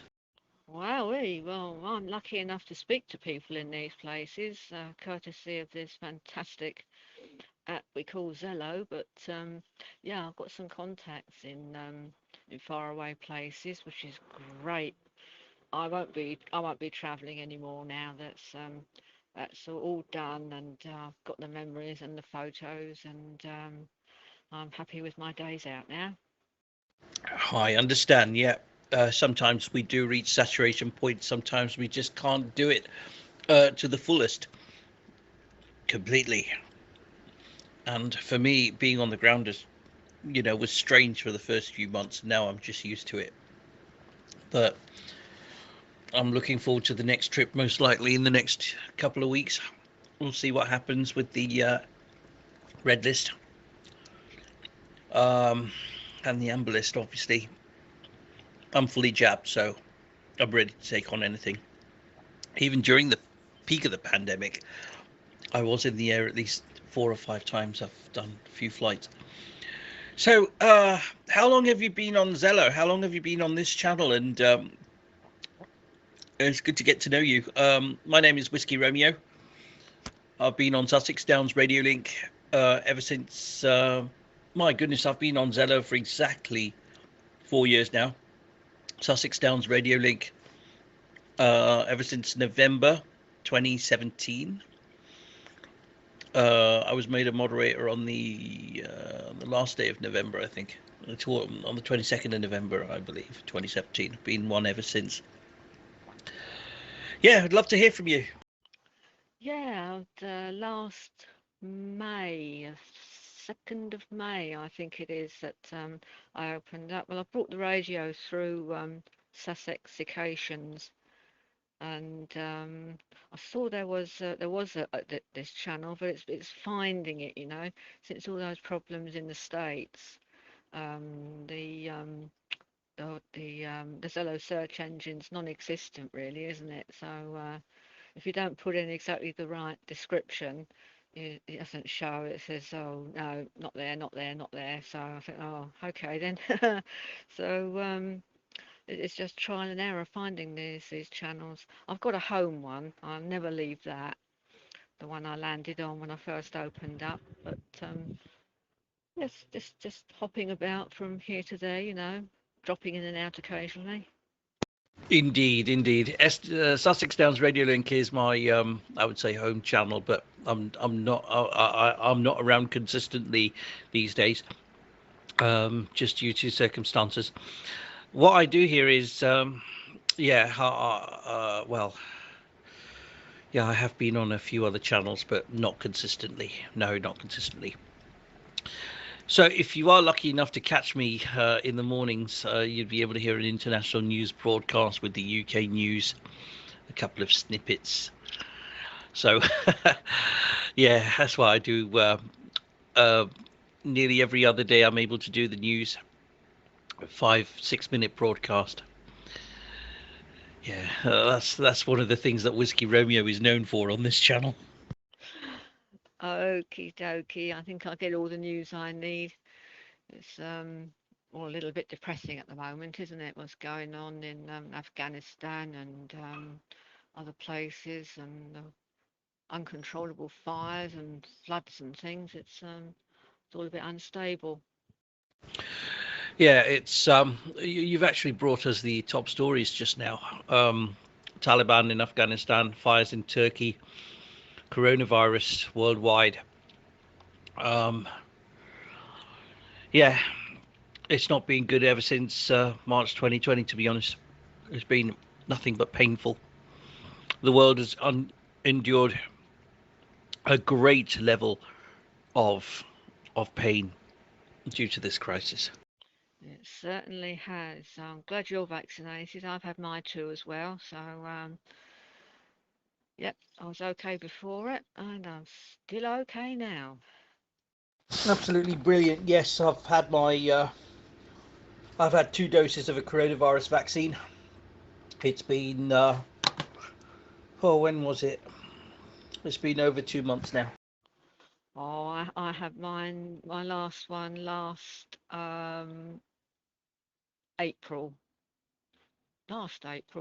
This April, am I talking about? The end of April, my second one. So it's had time to embed and circulate and do its job.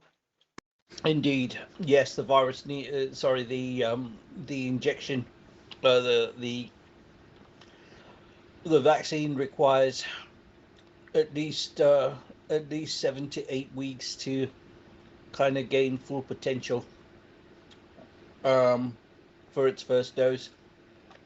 Anywhere between 4 to 8 weeks, depending on the person, and it takes probably around 12 weeks totally to gain a fully equipped immune response. Depends case to case, but worst case scenario, 12 weeks. Spread across 2 doses. Oh dear, 11:14 a.m. Southwest London. It's Whiskey Romeo. Good to speak to you today. On top of the world as always.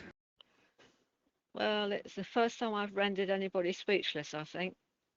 That's speechless. The moment you said on top of the world, I went blank, speechless. Well done. I try. Is this a fairly busy sort of channel? Do you get many callers? Yes, we do. It's been an interesting. I'll be right back. I'm getting this phone call. 5 minutes. No probs. Okay. Bob, I apologise. I am back. Hey, hello again. No big problems, was there? Something strange was taking place. On the other end of what they call a virtual private network. I was trying to get into one of my remote computers, and all I was getting was a please wait. So that phone call was to confirm that they've restarted that computer, and they asked me if I could get in. Well, I said yes, I'm able to get in. So yeah, that's what that was about. I do apologize for cutting short. What I'm going to do is I'm going to listen to your last transmission and answer the question for you. This channel is known to be is known to be a very reputable channel. It has been a busy channel. It definitely has been. This has been a go-to channel for a long, long time. There's been a history of people coming in here, Zello just cut me off. Apologies. Okay, so yeah, it's been a very good go-to channel. It's been a good go-to channel. Sorry, I'm just letting this light aircraft pass overhead. There we are, he's gone. I think it's a fantastic thing, this app. I mean, you can talk to people all over the world, can't you? And without all the expense of erecting aerials and buying expensive equipment and passing a damn test, and it's plug in and go, isn't it? Babs, Whiskey Romeo, have I lost you again? Apologies once again, too many calls coming in. Yeah, it's a fantastic application. Zello, I've used it for 4 years and can't be happier. I have had the opportunity to meet several lovely people in person. It took me a long time to to trust and meet these individuals. No, great people on Zello, trust me. Fantastic people. And the channel matters. Oh, it certainly does. Yep, it certainly does. Well, it's been great to meet you, and we'll chat again at some stage. It's 26 minutes past, and I've got to make a move. So keep well, and hope you get up in the air again soon. An absolute privilege to have met you today. Thank you very much for your time. Much appreciated. And we'll speak to you soon. 11:26 a.m. Southwest London. See you later.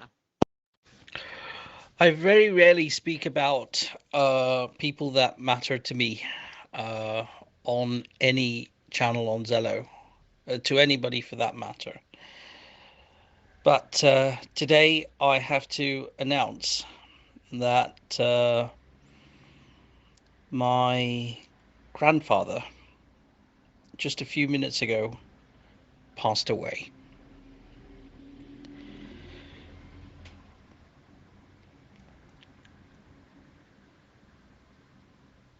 I will speak to all of you soon as I try and process what is taking place, but I thought it was important for me to let all of you know given that I do some scheduled events as well as conversations here on the channel.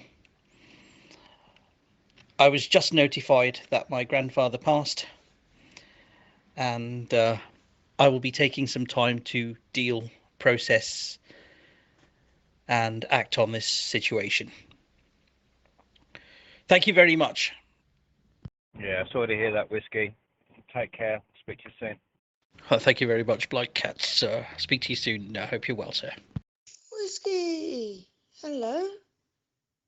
Oh, no, you're not there. Hello then. Hello, Blight. How you doing? My reserve. I didn't mean to make it sound that way. Sorry. Yeah, hello. Afternoon. Hello, good afternoon. Oh, that's better. Just had my first mouthful of coffee. Morning, afternoon now. Who have we got on channel? Hey, I see you under there. Underdog. Hello, Paul. Hello, Bly. And hello, Chrissy. Hi. Mike 7, Mike Charlie Oscars, listening in. I'm in sunny, well, I say sunny, it's a slightly overcast Norwich area in Norfolk, and just hanging here, listening for any calls. Mike 7, Mike Charlie Oscar.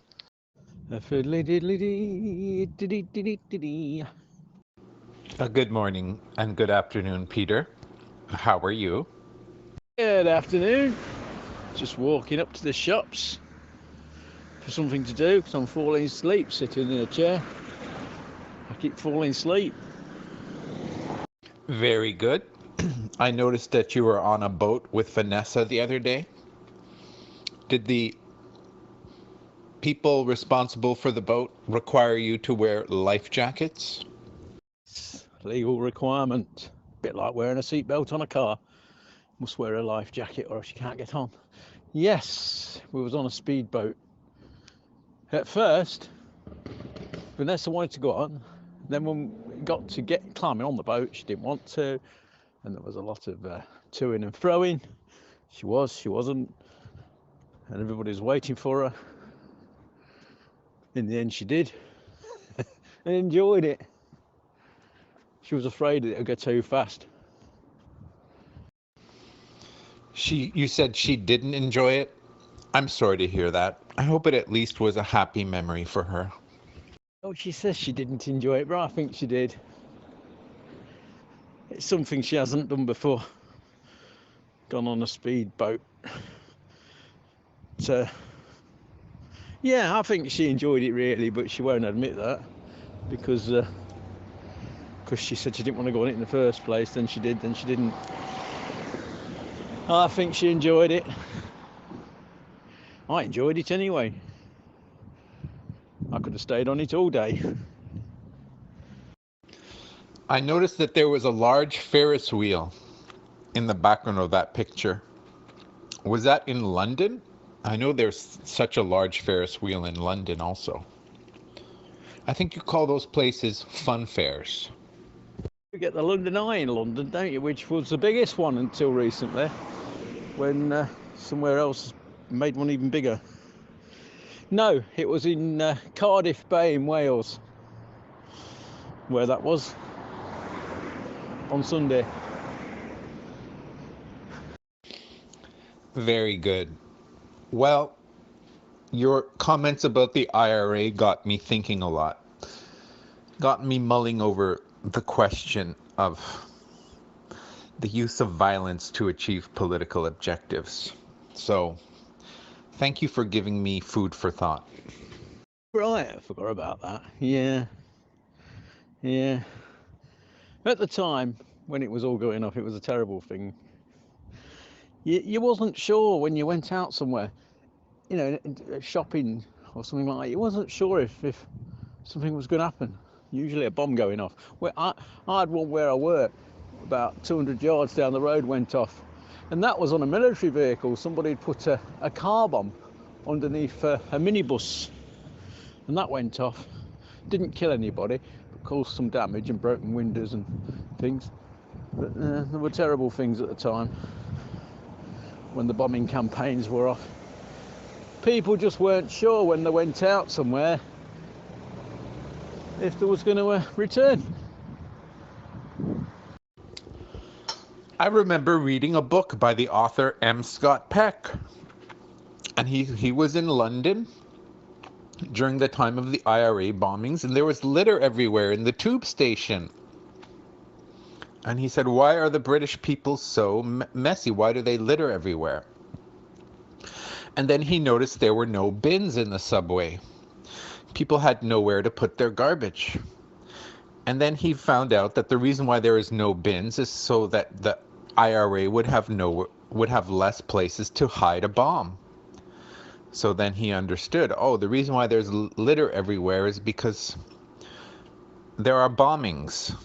And he made the connection. Yeah, well, in Miss Kay's hometown, Brighton, there was that massive bomb when the government was having one of its meetings at the Grand Hotel at Brighton, and they put a massive bomb there to try and kill the Prime Minister, Margaret Thatcher, at the time. It recalls to me a quote from Mao Zedong, the leader of the Chinese Communist Party and the one who established the People's Republic of China in 1949. He very simply said, a revolution is not a tea party. Oh, it's not? It's not, is it? Okay, right, I've reached the shops. I'll speak to you when I return out. I shall don on my mask and go in. Speak to you later, Edward. Very good. I look forward to finding out what you purchased at the shop. Hello, Matt here. Anybody out there? Hello, Matt. Yes, I am out here. How are you, my friend? I think I'm normal, like as before. Just maybe the situation of COVID-19 is changed. I get lots of experience. I get lots of friends who were COVID-19 positive. Yep, no medicine, just having time, like me. I remember speaking to you about 6 weeks ago, and you said, I do not need the vaccine. I am a healthy man, I am like an ox. If I get this virus, I will just fight it because I am strong man. Did you change your mind? God, how do you think?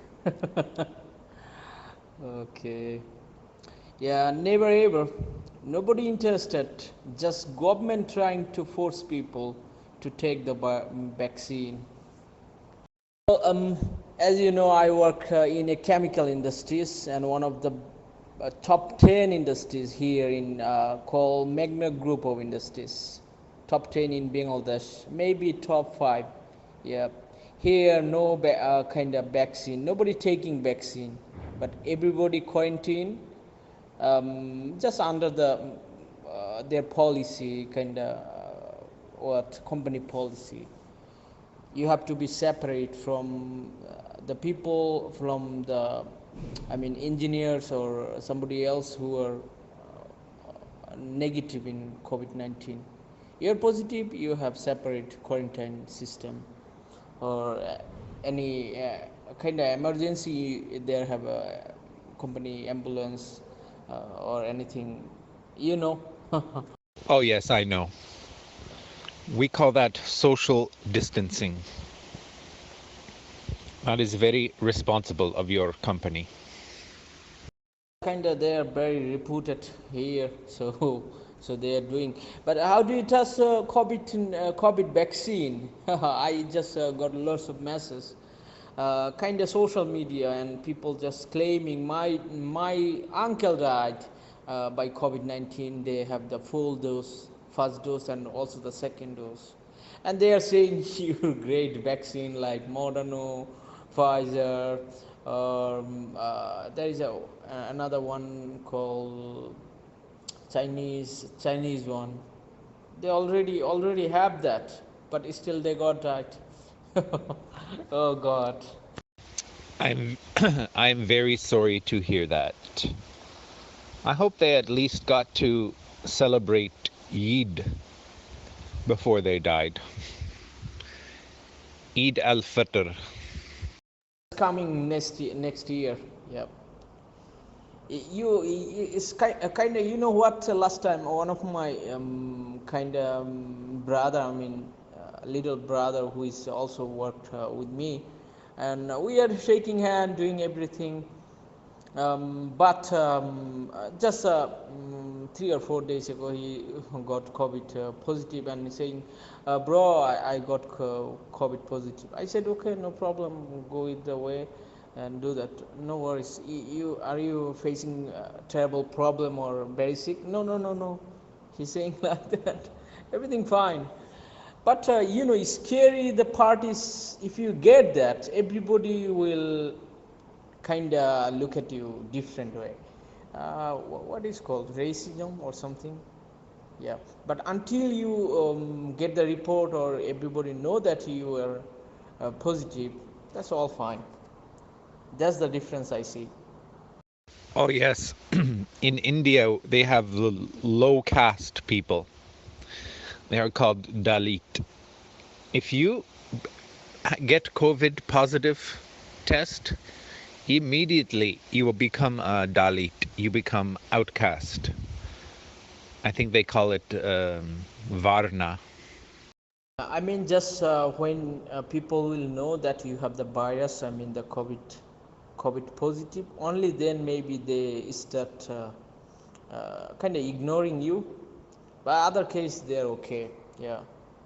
I'm not saying about India, my country, and that's I'm seeing. Oh, here lots of engineer from India, as you know, we are neighbor country. You are also neighbor country with Myanmar, Burma. What about to the north of Bangladesh? Do you have a neighbor country, maybe with Bhutan? I'm not sure, maybe very small part, or maybe don't have. Just with Burma, I mean Myanmar, and also the most of the part is with India. Yeah. Bhutan, no, maybe not. Just India and Myanmar. Another disadvantage of COVID-19 I seen, kind of you maybe get the normal cold and kind of fever or maybe headache. It's totally normal, season change, you get that. But if you say people, I think they might be confused, maybe you have the virus. So until you told them, all fine. After you told them, maybe they will ignore. Some cases, I think. Yeah, not all people. I understand. I completely understand. Anyway, I hope that you survive the pandemic and that you live a long and happy life with a good family. You get married, you have a nice wife, and you have good children. That is my wish for you. Long journey, long thinking. Now it's a bad situation so about the country, economy down, working problem, people fighting. Yeah, I'm no such plan. And also I'm living now in the dorm, company dorm. So I'm getting lots of people COVID positive. Even my colleague, I already told you. Yeah, lots of more people I just seen. One person who taken his knife from me for cutting apple from my room, and after 2 days he got positive, and everybody saying, "Hey, Suhal, bro." He take a knife from you, but he is positive. It's okay, fine. Just let it go. Yeah, he's on quarantine. Maybe after he get negative, he can work again. It's important that he works again to make money for his family. I think maybe not, because he's kind of young like me, and also the COVID situation. So it's a big company. So even you don't work, they will pay you as you already appointed here or working here. So that's not the case. Yeah, you got it? Oh, yes, I got it now. Even if you are not working, you are a salary man. The company will take care of you. I got it. Well, living alone is a kind of living of a fox or a wolf. We are human. We can't feel good the way it's going now. Yep, me too. Yeah, people fighting, people suffering, people what kind of crying. How do you feel better? Even you get the maybe millions of salary, you can't be happy. If I get millions of salary and I am living in Dhaka, Bangladesh, I will buy an apartment at the top of a building with a swimming pool on the roof and a beautiful view of the city. And I will invite you to come and drink mango lassi with me. You finally go with just a mango lassi. I'm probably thinking maybe you will offer something else. Well, there have lots of buildings you can buy or something kind of rent. Yep, go with that. Or go with those five-star hotels. Who cares? Yep, lots of people caring others. That's that's the case. Yep, I do. Maybe I'm not a billionaire, millionaire, but I do. I feel bad when they cry. That means you have empathy. That means you are not a sociopath or a psychopath or a narcissist. You you are a human being with feelings of empathy. That is a very good sign. You grew up something the way how to be make yourself or grow yourself alone, and how to feed yourself alone, how to enjoy a meal alone. But I grew up where I learned how to enjoy a meal with everybody, how to share happiness, how to enjoy the environment with everybody, not alone. So we are not same, bro. We're different. I live in a country with low population density. You live in a country with the highest population density in the world. Therefore, you are accustomed to being with other people, to being much more social. Whereas I have learned how to be alone and how to be happy in my aloneness.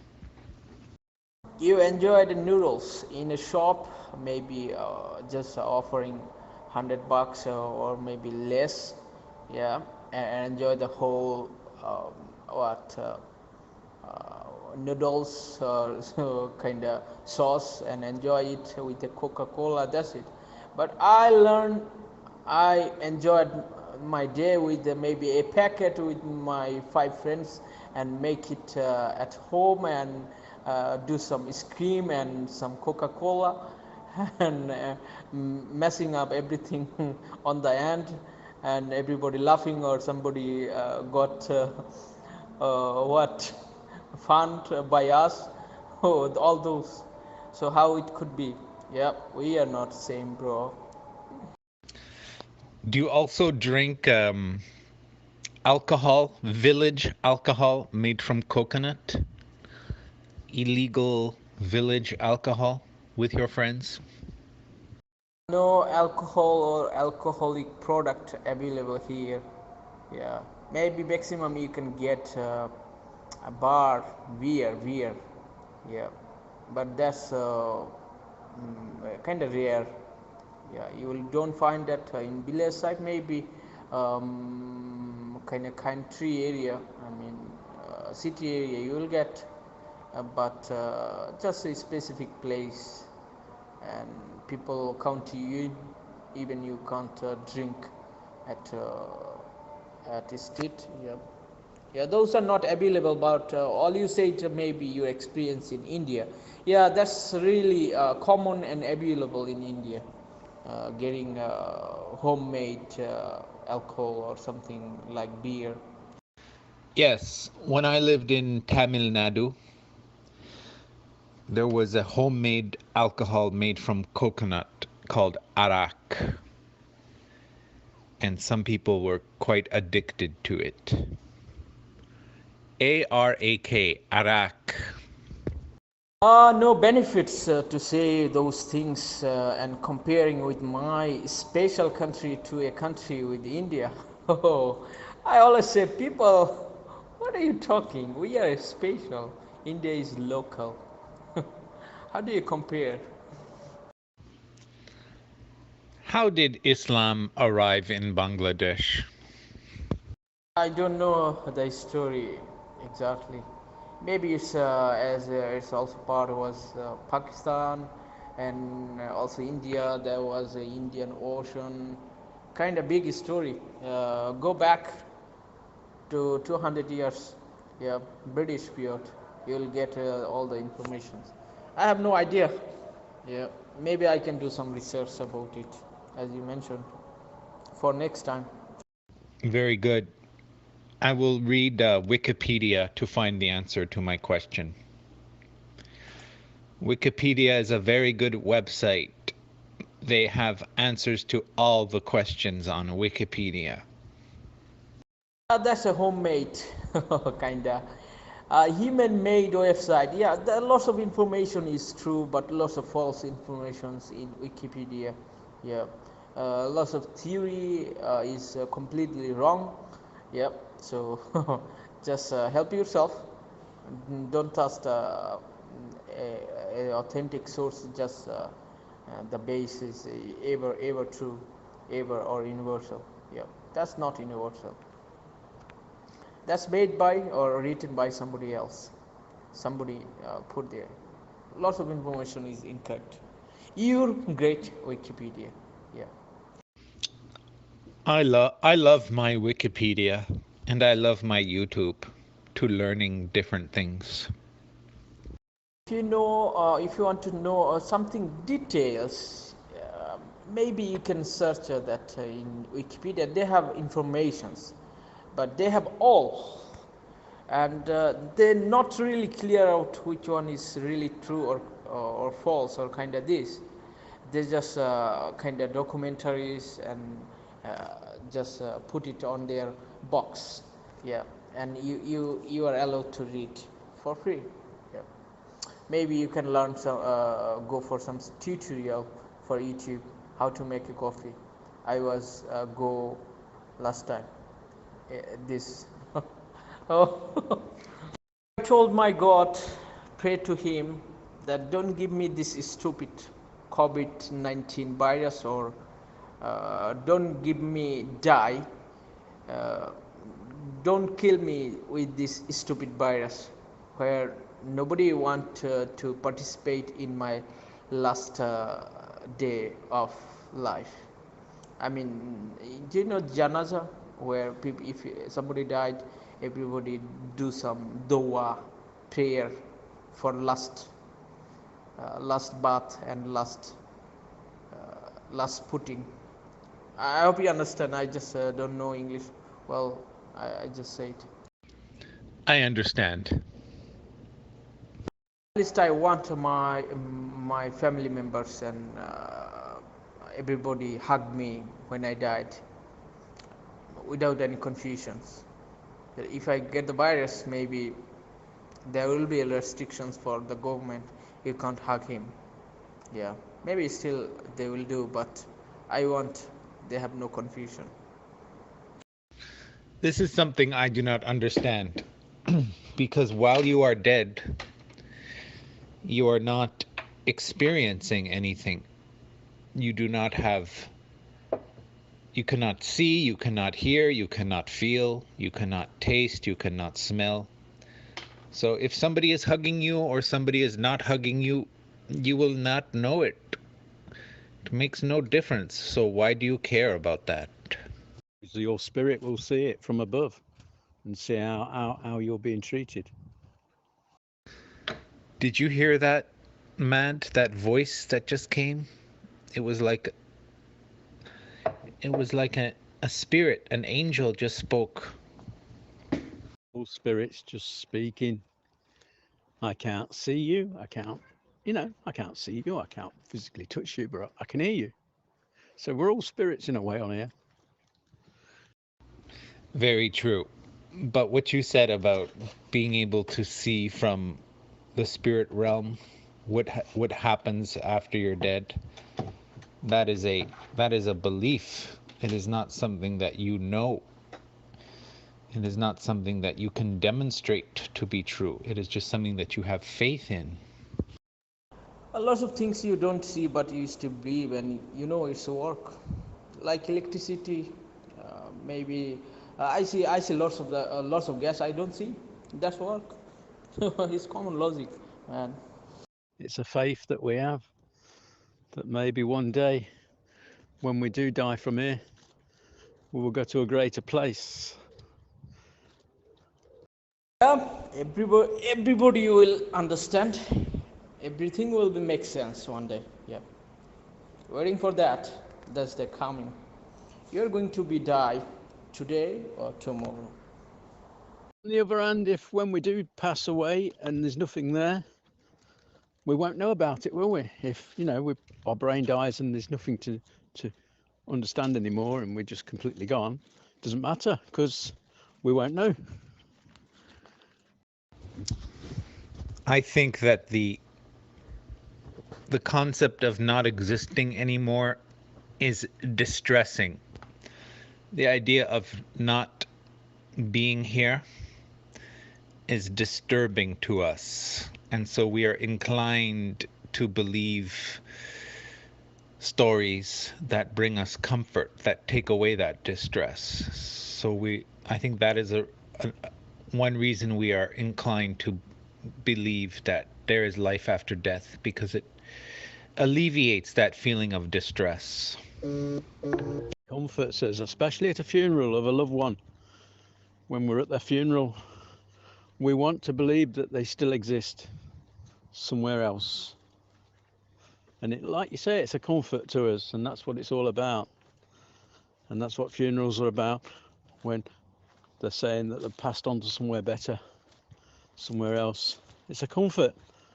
Maybe they've passed on to nowhere. They've just become nothing. But it's a comfort to believe that, someone we love has passed on, gone somewhere better, and they're watching over us. Well, you can't even kind of claim yourself without someone else. Or maybe you're claiming your mom that give you birth. Yeah, that's great. Nice. Same for me. Good afternoon. How's my favourite channel and my favourite people? We are doing incredibly well. We're having a 3-nation meeting. Peter in the UK, Matt in Bangladesh, and Edward in Canada. And now you are joining us. What an absolute delight. Oh, bless you. Oh, good. Thank you kindly. I missed you all as well, so that's why I is here. Hey, Miss K. I still remember the last nice things I kind of enjoyed. The theory, not the theory, I mean English for foreign language. There's an episode of Back to the Past. I told you last time. Yeah, there is a lady, the owner of that coaching center. Yeah, you are kind of like that, Miss K. Yeah, and your kind of employee is Mr. Brown, who is a foreigner who teach English. Yeah, English as a foreign language. I know that series from a long time back. It was called Mind Your Language, because the man who used to play the teacher in that, the actor who played the teacher, he lived not far from me, and he committed suicide in the end, didn't he, in real life? Yes. So you think Miss Kay's like the head teacher there? I'm sorry. I'm confused.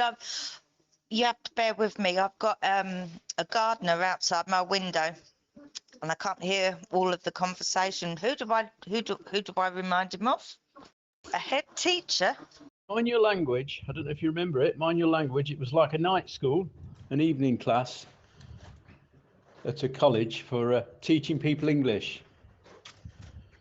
And there was the teacher, the English teacher, and then there was someone in charge of the whole college, a lady, and I can't remember her name at the moment, but I'll remember it in a moment. Are you talking about Mrs. McCluskey? Wasn't that Grange Hill? We're thinking of Mind Your Language TB program. I think it must have been in the 70s, because I was very young at the time and didn't fully understand it.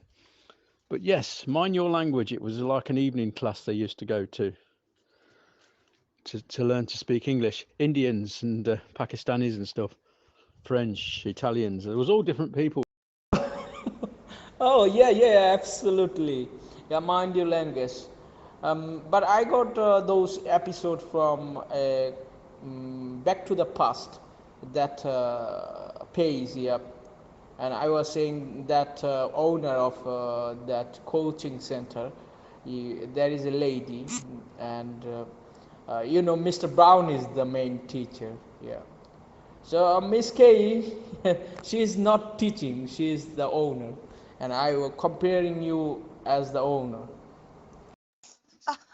Oh, I'm not the owner, but yeah, okay, well done, thank you. As long as it's nice, I don't mind. If I scare you or frighten you, I need you to tell me. Nice, yeah, this is the photo, and the left number one is a very hard name. Yeah, I was comparing that women, yeah, like you. All right. Well, I'm glad I remind you of someone famous. Just trying to find out a name by looking at episodes on YouTube. It was great. Really, I'm watching maybe almost all episodes. No, not all. I'm enjoying. I get that all from Facebook. Facebook page called Back to the Past. Really amazing. All those fans episode. Yeah, Mr. Brown. Oh, ever jokey. Yeah, nice. His English and also the way he. And these women, I mean, give a really good twist of fun part. Yeah, I think he's a big character. Yeah, really big. That shows like owner, but he also plays a big role. Enjoyment. Yep. Dolores Courtney. Peter. Yeah, you name changed. Yeah. My name's changed, does it? All right, okay. Yes, I know the lady you're thinking on now. Miss Courtney. The school's principal. All right. Well, can you show me a picture? I don't think I ever watched that series. I don't know if I've got a picture. Look her up. Dolores Courtney. No, her real name's Zara Nutley. That's Z-A-R-A, and then it's N-U-T-L-E-Y. N-U-T-L-E-Y. Zara Nutley. That's who Mad's comparing you as. Oh, I got it. I never saw that actual program, but is that where oh yeah, got it. Okay, thank you. That must be where Mrs. Hyacinth came from. Do you remember Mrs. Hyacinth? Used to walk around looking like that a lot. Used to pretend she was of high class, but she was living in the common area. Yeah, well, she was in Mind Your Language, she was like the headmistress, the principal of the community college night school, and she was like a stuck-up person, very strict with the staff and the pupils. Well, thank you very much. Thank you. I know exactly who you're talking about. And no, I look nothing like her. Sorry, Matt. Anything wrong? No, nothing's wrong. I said I do not look like her, but that's all right. As long as I remind you of her, that's and it's all good. That's all good with me. I try to be nice as much as I can. Just compare your height and also kind of shapes. She is slim, and I remember you are slim, and she is white. You are white too, and almost same but different looking as a face. Yeah, that's the difference. And she speak really well and kind of talking as like the owner, and kind of maybe you too. Yeah, so lots of similarities. I look nothing like her, but thank you. Yeah, still I see the same. Yep. My brain is kind of not bad, I think.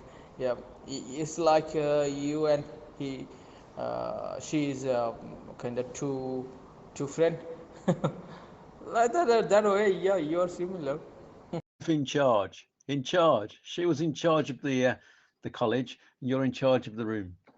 That's what Mad's trying to say. Oh, shh! Don't tell Bly that. You repeat where do you want next? I mean, it's okay. You are different face, but lots of things is same. All good, all good. No worries. It's all good. It's all a laugh. It's all great. Anyway, I'm going to have some soup. Speak to you in a moment. I'll still monitor, but I'm going to make myself some soup. Her expression is super good. Oh, good. Yeah, realistic. Anyway, I'm going. Yep, a nice time. Thanks everybody. Bye bye. See you another day. Nice talking to you, Matt. Talk to you again soon. Bye. Bye for now. Afternoon. What's going on? Hello, good evening. Sussex.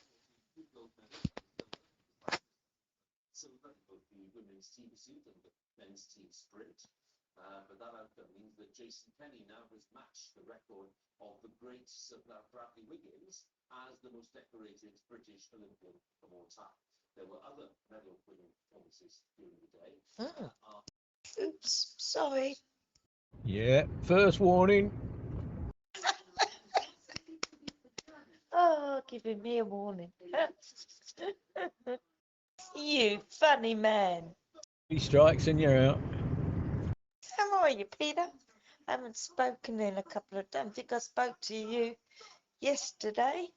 Yeah, I get busy and things like that. Vanessa's at my place tonight. She wants to stay at my place on her own. So I've just left her there now. So I can expect a call in about an hour to go and pick her back up, I should think. So why does she want to stay on her own?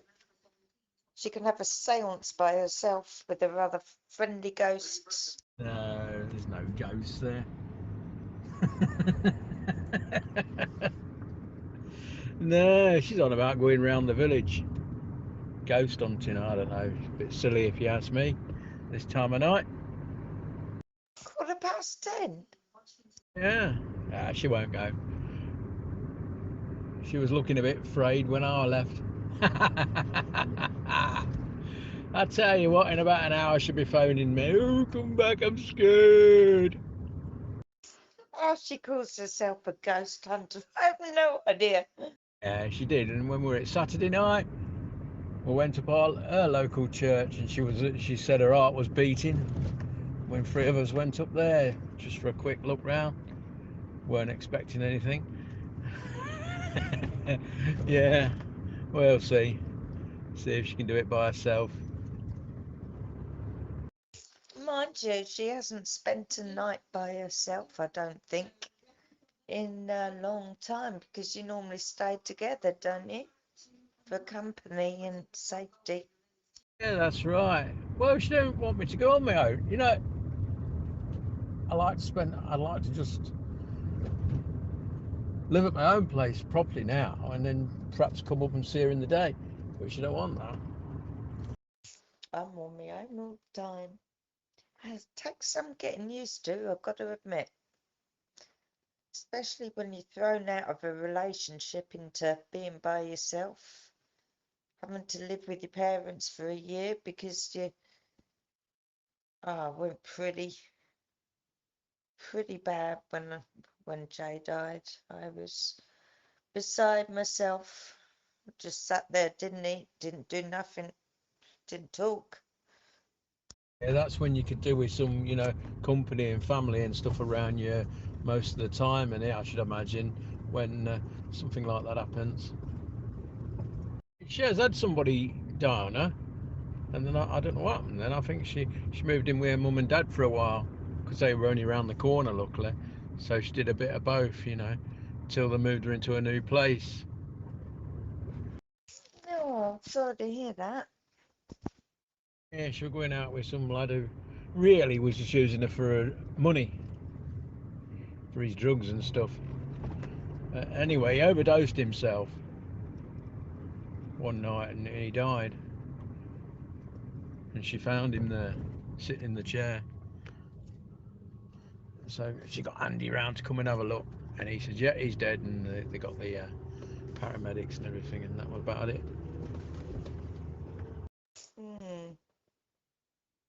Yeah, it's not nice when stuff like that happens. No, it ain't. It ain't. So, she ain't got over that, really. Still ain't got over it after all these years. She still puts flowers on the grave and stuff and goes down the grave a lot of times, especially on his birthdays and stuff. No, that's nice. Oh, that is sweet. Hey, yesterday, Peter, I heard you saying there's no proof of heaven. I've just been talking on a Christian channel about it. I have to confront you about this. Well then, confront me. Hang on a minute while I try and do a tricky reversing manoeuvre, but carry on. Confront me. Well, no, I tried to ask him for advice. I said, my friend said he doesn't believe in heaven. What do I say? And then I actually started talking about Noah's Ark was perhaps not a spaceship coming to Earth, but a spaceship leaving Earth. And I think that was something I was talking about here the other night. And then I was saying, what if the spaceship leaving Earth was actually intercepted by the spaceship coming to Earth? And we did some calculations on how long ago it was, and figured out that you haven't got to a star yet, probably. Noah's Ark, great flood times. And then they disagreed that Noah and his crew was the only survivors of the flood, which goes back, contradicts a conversation we had probably a month ago where I convinced them basically. I said, listen, like 4,800 years ago, there's a great flood. Noah and his guys weren't the only survivors, I'm sure of it, honest to God. Like, if we look at all the fossil records and stuff like that, there was little survivors all over the place. Well, theoretically, there isn't any proof of heaven. No one's come back from there and said, well, this is what it looks like. It's all written. And it's all in mostly religious writings or ceremonial writings, funeral stuff. As well, how long will it take to load? Because Grand Theft Auto takes quite a while, and that's probably not like heaven. And I was thinking, actually, what if someone dies and goes to heaven, then dies in heaven and goes to the next heaven? That's a possibility, isn't it? We could have all died in the last heaven and come to Earth, which is the heaven of the last place, which is, imagine it, we went down to a 2D Pac-Man perspective as one of the first heavens.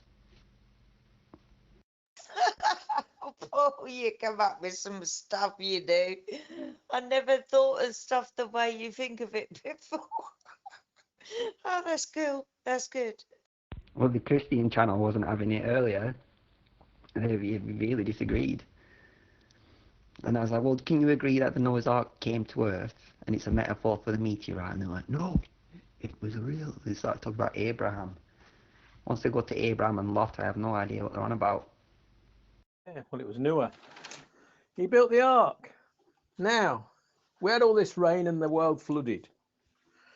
But when the rain stopped, the rain went down. Where did the rain go to?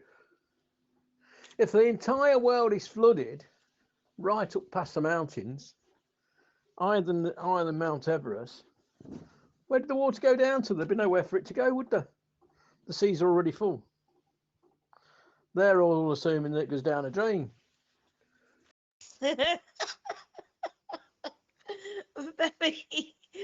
very, very good thought. I never thought of that before at all.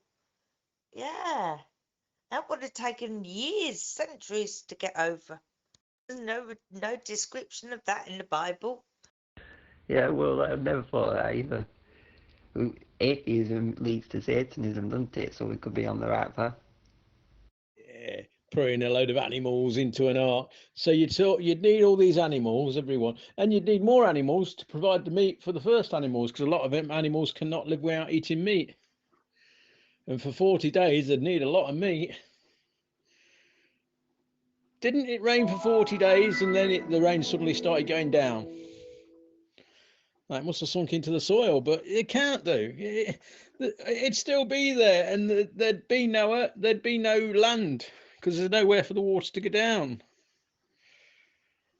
Oh, I suppose on the other hand, what if we had the ice age just after that, and all the water went to the polars? But I don't think that had hold enough water to, to disperse that amount of water that would cover all the peaks. But this backs up the point that it was actually a spaceship going into outer space. If we look at Tutankhamun, that was it about 3,000 years? I don't know about that actually, but 4,800 years ago, we could have had an advanced civilization that set off into space, is what I was trying to argue with them. They was in a really bad mood though. I don't know what's going on that channel, but they're arguing at the moment a bit. With Christians is you can't change their mind. They're set on what they it's like when they come up to you in the streets and try and change your mind, and you talk back. They will not change their mind. They will not move on anything.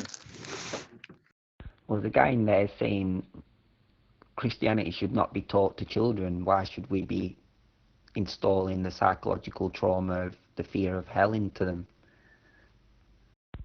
Yeah, I think that is why the New Testament is taught to children. It's like being watered down, isn't it? I don't believe the Gospels anyway. A lot of it is just rubbish, I guess, because it's been put together by 9 different people over centuries and centuries and centuries, and I don't think they can get all of that stuff right.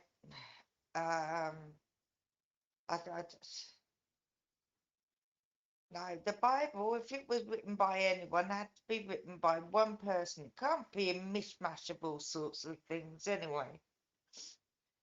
But personally, I don't believe in God anyway.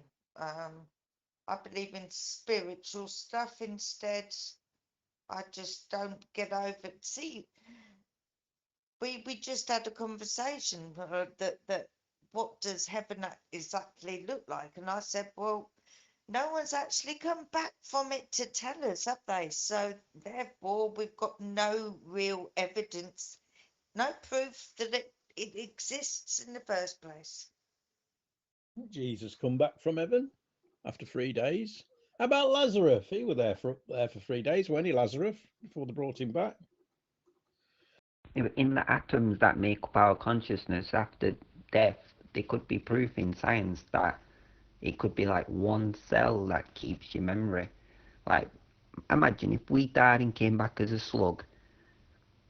We obviously don't, because otherwise the slugs would be walking around going, hey, yeah, everyone, I used to be a human, yet now I'm a slug. Do you know what I mean? They'd just be at the churches, because slugs long time ago would have started using the trails to write out words and stuff on the floors if they remembered how to write as a human.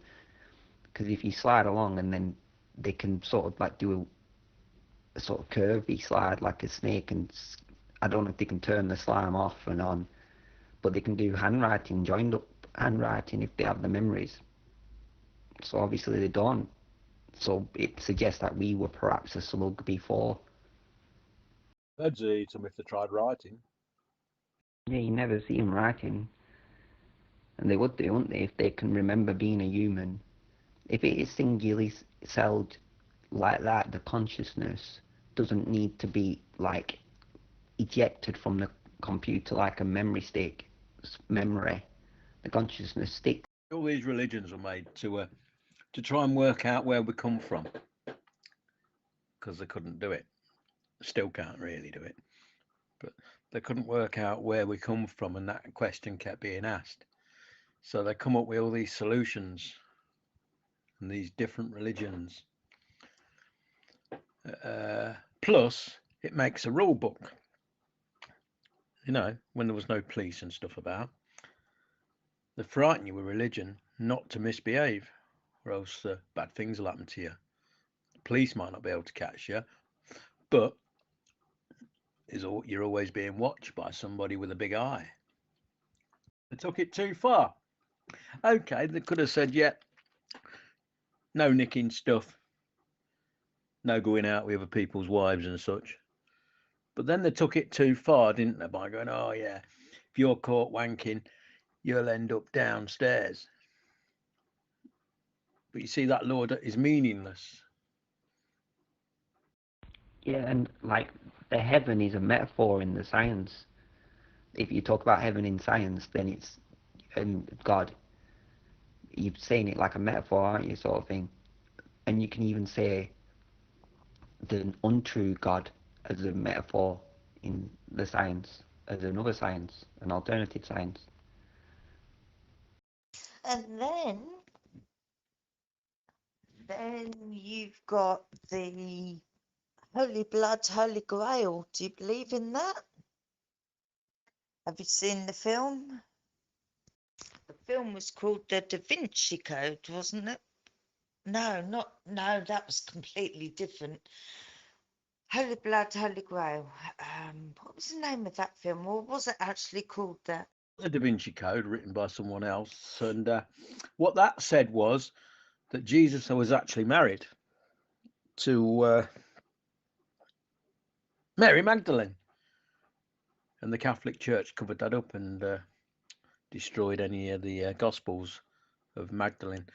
And he was actually married to her. And when he got crucified, she got on a boat down the Mediterranean and sailed to the south of France, where she set up there in a place called St. Clair. And she had a daughter called Sarah, didn't she? And the Templars helped her out, you know, the Knights Templars. And she's actually supposed to be buried in a church in Scotland. That would be Rosalind Chapel, I think. So again. Yeah, it really annoys me that they put down Mary Magdalene, write her as a prostitute and stuff. And even Babylon is a girl, isn't it? That's the Catholics, you see, putting girls down. Because they always put women down on everything and won't allow them to do anything. And that leads me back to the question, was Jesus actually female, not male? Because God was supposed to be a woman. There's articles that relate back to that as well. Yeah, loads of them. I think he was definitely a male, or else he wouldn't have been took seriously of his time of preaching and all that, would he? And I don't know if they crucified women. Well, no, in imagine the Egyptian pharaohs. A lot of the great pharaohs were women. Well, that's what I mean. Mary Magdalene was actually the one that was Christ, not Jesus. Have you never heard that, Paul? Yeah, I've heard this before. I do believe that as well, because I think even earlier on they started changing things in the Bible. I know the stuff about they used cannabis to baptize priests, and they went through it, and it was like a receipt book sort of thing of how much they spent on this cannabis, and they changed it to a different crop in the Bible. Was cannabis illegal in those days as well? Yeah, but people do the ceremony with this new crop that they've just put in. That yeah, it says like how to perform it, how to actually baptize a priest. You need this, like it ends up as about £30,000 worth of cannabis. Yeah, that's how you get someone to believe in the divine.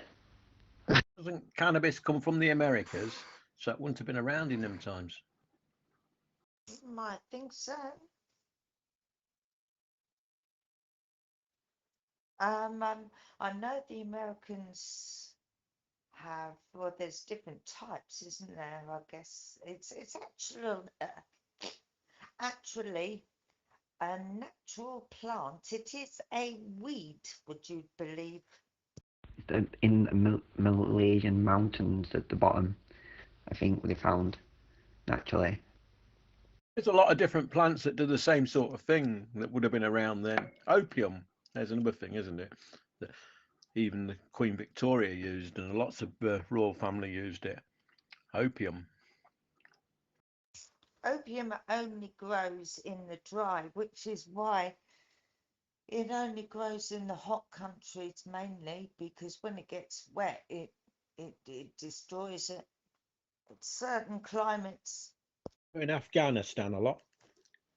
Because they tried to destroy lots of it, but they grow it back again.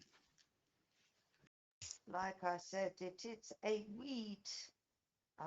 This is why so many people are saying you can't ban it. But there you are. Well, I don't see why they don't ban tobacco as well, because it's bloody dangerous, isn't it? And drinking, really, it's all dangerous. So if you believe what the doctors say, Not properly vaporized cannabis isn't dangerous, though, is it? No, because they use CBD, which is the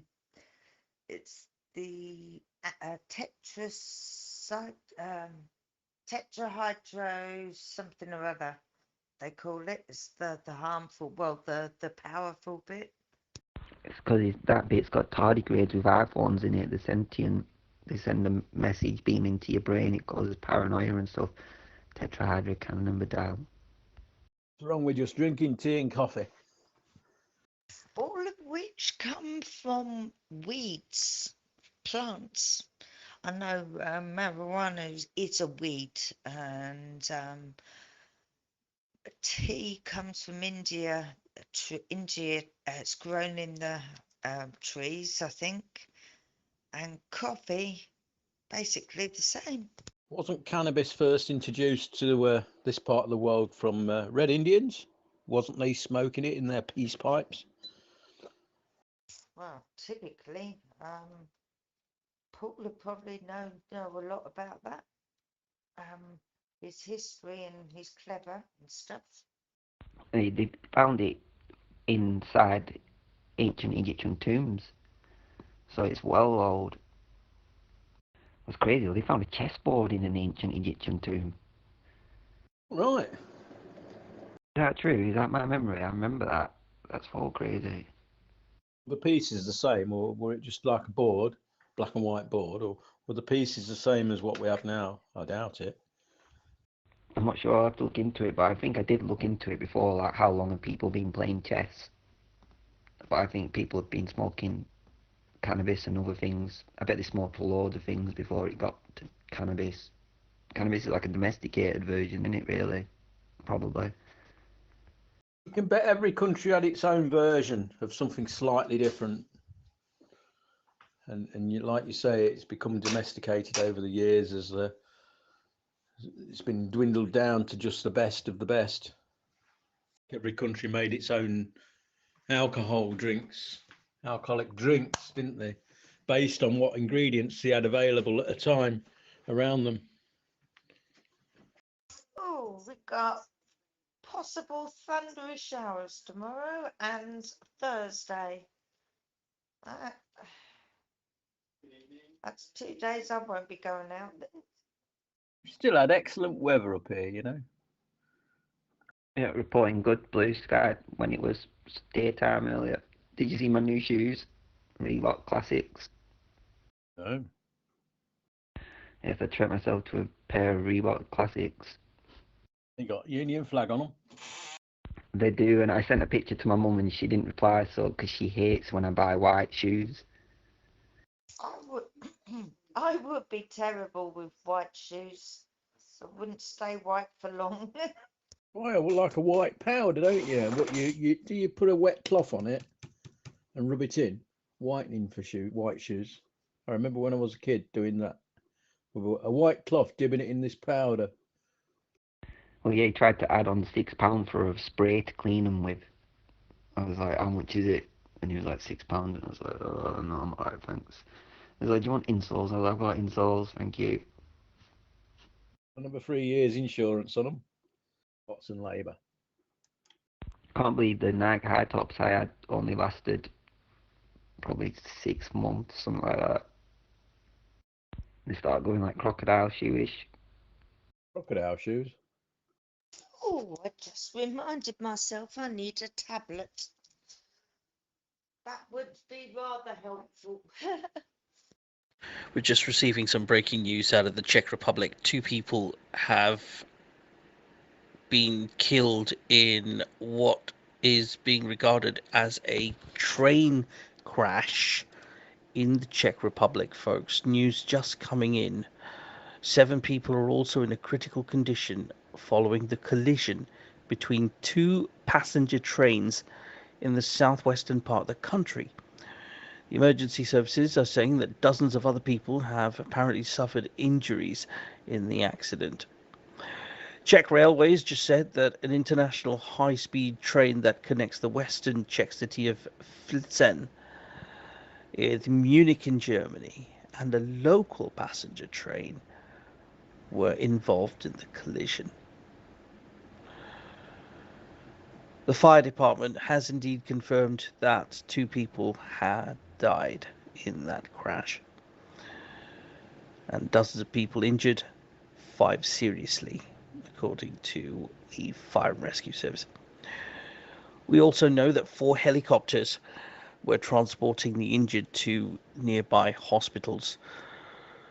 More coverage on this story and many more, folks, as Scotland is preparing to make a statement on the August the 9th reopening of Scotland. In other news, folks, a decision to offer more than 1 million teenagers aged 16 and 17 coronavirus vaccines. That decision is expected imminently, according to a Minister of Parliament. You're listening to Sussex Downs Radio Link. My name is Whiskey Romeo, live from southwest London.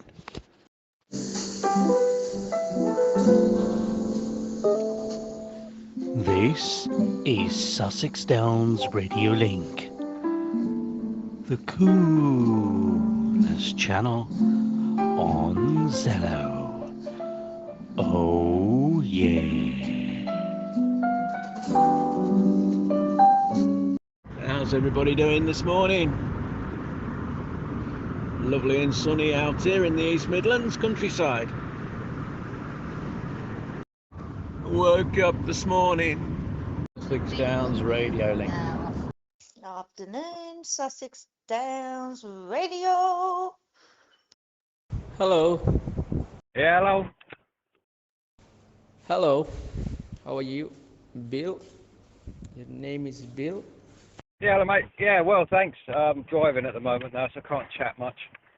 I need some dates. Yep. Yeah. Have some time, maybe. Quite a bit. Yeah, good afternoon, all Sussex Downs. Good afternoon. Yo, hello. What's going on out there?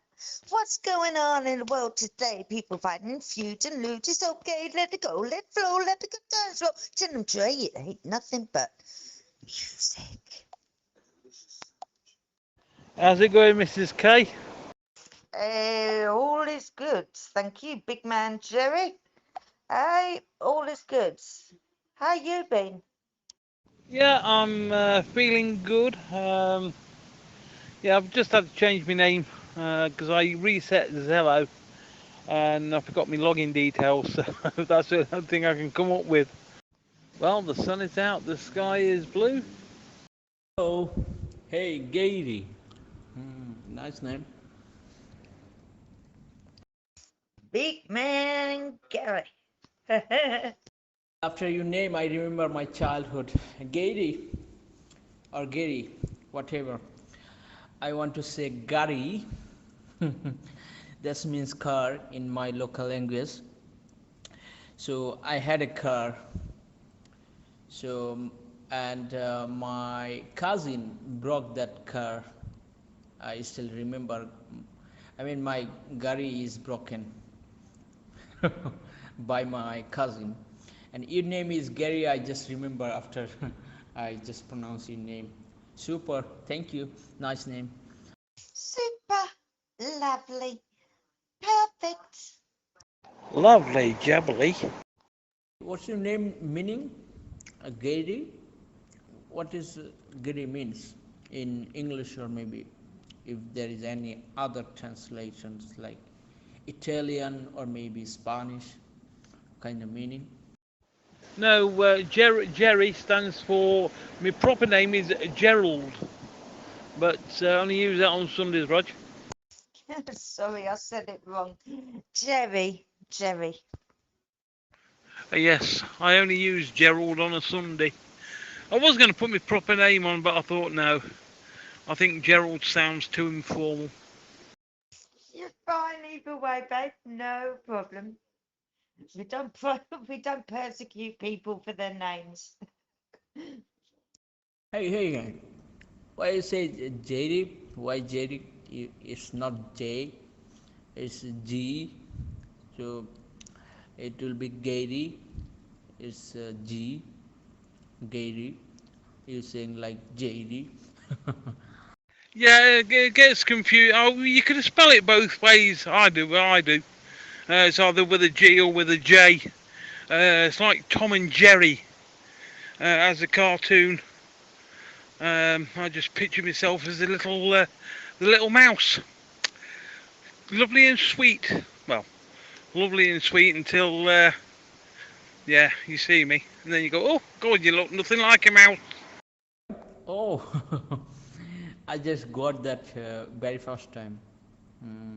When you say JD, yeah, Tom and JD, exactly. Well, it seems like everyone's gardening and mowing the lawns and what have you before we get this 4-day rain forecast. Don't know when that will be. Well, it's good to watch some Tom and Jerry episodes. Yeah, that sounds cool. Even the maybe elder person. Do you like Tom and Jerry? Yeah, I like. Yeah, I do. Yeah, I've watched Tom and Jerry from the early days as well. 53 next. So I do like watching the old black and white Tom and Jerry's as well. Everyone goes, oh, you feel old. But no, I just like black and white. So it's just one of them things. Big Band Gary. Yeah. Um, kind of. Well, we can talk. Kind of feeling like my friends saying, um, Edwards, he's saying, we talked everything, nothing left. Yeah, what do you think about destroy this world? What could be happen? I mean, it could be happen new next. Do you like to gaze or You believe in that way, this world will be destroyed. Even maybe you believe in the scientific way, that's fine. Yeah, I know what you're saying on that one, my daughter. I know what you're saying. Anyway, I'm going to all say 73 for now, because I'm at home QTH.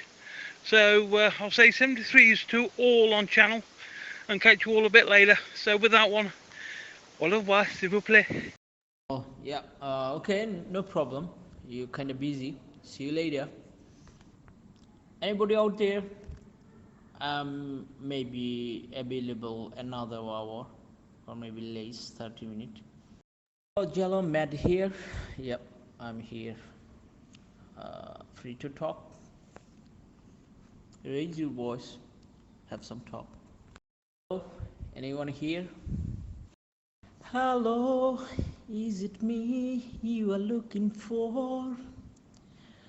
I'm wondering what you are. I'm wondering what you do. Hello there, Matt here. Are you somewhere feeling lonely? Or is someone loving you? Tell me how to win your heart, for I haven't got a clue. But let me start by saying I love you. It's lovely. Yeah, nice, but old. Old is gold. Mr. Lionel Richie himself. I just called, saying I love you. Hey, who is singing here? Sing again. It's really good. Good sing. Otherwise, I will go my own way, watching some TikTok anymore. Maybe that will crack my brain for a while. You raise me up so I can stand on mountain. You raise me up to more than I can be. It's not true. Hello, Whiskey Romeo, Weltmar. Why you not talking? At least bring you news. Usually, but they came out, we had a chat with them, told them how it is, respect everybody, thanks for joining. Have you heard the voice? HMP Storkey. Oh, just watched a video this morning of my favourite auditor, I think, actually. Very good auditor. Sometimes he's a bit aggressive, but apparently his kids were taken out of nursery because he weren't happy with what they were getting for drinks, and sent the police to his house for a welfare check, and he's a police auditor, so I guess he's a person that reads a lot about corruption in the police and in the prison systems and stuff like that, and then he goes and audits them. But yeah, that was a bad video this morning. It looked like it's sorted out alright though. Which auditor's that one, Paul? Live free. Oh yeah, I know him, yeah. He's one of the best, isn't he? Doesn't he normally go around with, what's his name, Marty Blackburrow? Yeah, I think so. I think we spoke about him briefly before. Yeah, he's my favourite auditor. Like him and BuzzTech's audits. It's pretty good. Yeah, I like him. He makes a lot of sense when he's auditing. I also like AB. I mean, he does the South really. Does he do like London and Northampton way, doesn't he? AB. Oh yeah, AB. There's loads more really good ones, but yeah. Probably the police having a go at him because they have a go at auditors, don't they? They do what they can to get back at them. It's like, who's the bloke who goes around with Marty in the Range Rover? He's always getting pulled by the police just to mess him about. You know, the police are corrupt as a £25 note. Well, these auditors have figured out like every way to get at him because there's rules like the buzz text, for instance, is always asking for a copy of paste, and it's like a 700-page document. Yeah, that's right. One of them got one, didn't he? Because they printed it out for him. He had to go back in an hour for it. Took forever for me to figure out what he was on about. We kept asking, "Can I get a copy and paste?" I was like, "Is this guy just running into police stations? He needs to copy and paste something, and I'm getting this all wrong here." Police and Criminal Act or something. Police and Criminal Evidence Act. Was it Lib 3 who got arrested for calling one of them a sausage brain or something? Sausage meat. Yeah, I think he went through court and everything for calling him a sausage. He must have got away with it because that's what he calls them all the time now. Yeah.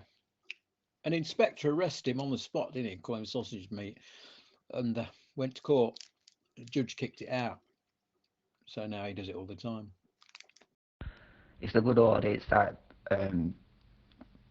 support the police sometimes, though. If the police are decent enough, the auditor can end up looking an idiot. You gotta be good to be an auditor. You gotta be quite brave to put yourself out there and purposely go and harass the police, because the police will look for any reason to get back at you. You know, like I said, they'll come round your house for some silly reason in the early hours of the morning and stuff. It's all right if you don't mind being banged away, because eventually you're going to get arrested and put away for a few hours, like a lot of them do. I think because of it's increased so much, the police have had a newsletter sent round them all saying people in public are allowed to point the cameras about, don't bother them, sort of thing. That Pinaki thing, isn't it? Photography is not a criminal act or something. Yeah, and a lot of places seem to think that people taking photos from a public place, if it's taking a photo of a private place from a public place, then that's against the law, but it's not like that. It's not against the law. It's just like nice morale or whatever, nice, like when they film a police car park, try and not film like the unmarked cars, registration plates and stuff like that, is what they always say. But even if you did, you're not exactly breaking the law, but if you start doing it and making a database of it all, that probably might be breaking the law, I don't know. I'm mad when they see you photographing the registration numbers of police, don't they, of the private cars. Don't know why they're so scared. You know. Numbers of my car, I don't care. Take my registration number, I don't care. Done no wrong, it don't matter. If the police have done nothing wrong, why are they worried about having their registrations taken? I think they are. It does seem like they always, when they do confront auditors, at first they literally are just like, "Hiya," do you know what I mean? But the auditors are so trained to just know their rights that they quickly escalate it to the police officers actually being like, "What the hell's going on here?" Do you know what I mean? Until they figure out it's just a YouTube video. Yeah, makes you laugh when the police come this thing about in this day and age of terrorism. They always come that one, don't they? Try and make out that the auditors are doing reconnaissance for a terrorism act in the future. Yeah, they should really let auditors go through the coronavirus injections, because BuzzTech's audits, most of his videos are him just going to get his coronavirus stuff done and being told he can't because he's recording, and then him just being like, "Well, I don't do anything without recording, I need it for evidence." I think something's obviously happened to him in the past, and if they would have recorded it, they probably would have got it down in proof. And yeah, so if they let people film their injection process, put it online, there'd be probably even more people getting the vaccines. I think it's always good to film when the police come into contact with you for anything, you know, asking questions and stuff. It's always best to have it filmed because, you know, police are the biggest liars in the world. We all know that. And when it goes to court, the judge will always believe anything they say. They can tell a pack of lies in court, but the judge will always believe a policeman over a civilian. Police are so dangerous. Let's say they got a grudge against you for going to bed with his wife. So he comes past you and goes, "Oi, this bloke's just punched me." Now, a judge will believe him and put you in jail for it, no matter what. It's like their words worth like 10 of ordinary people, it seems to be to judges. Don't know why. And there, they don't seem to do anything, the police. You never see them. Never see one go around in a car or walking or on a bike or anything. They have one of them in the blue blooming uniform. What are they? Plastic coppers that come round trying to be friendly with you. I won't even speak to him. Never helped me in all my years and probably never will. I listened to the whole of I Partridge audiobook last night, read by Alan Partridge. Alan Partridge from, where's he from? Norwich? Affirmative. Nice place, Norwich is. Lovely place to live, that'd be. The book was quite good. It was like 6.5 hours long. Fell asleep with it on. You know, I didn't know he'd made that many. Pretty funny, like Steve Coogan's wrote it as Alan Partridge and then delivered it as Alan Partridge, so it's like Alan Partridge's life story. Hello?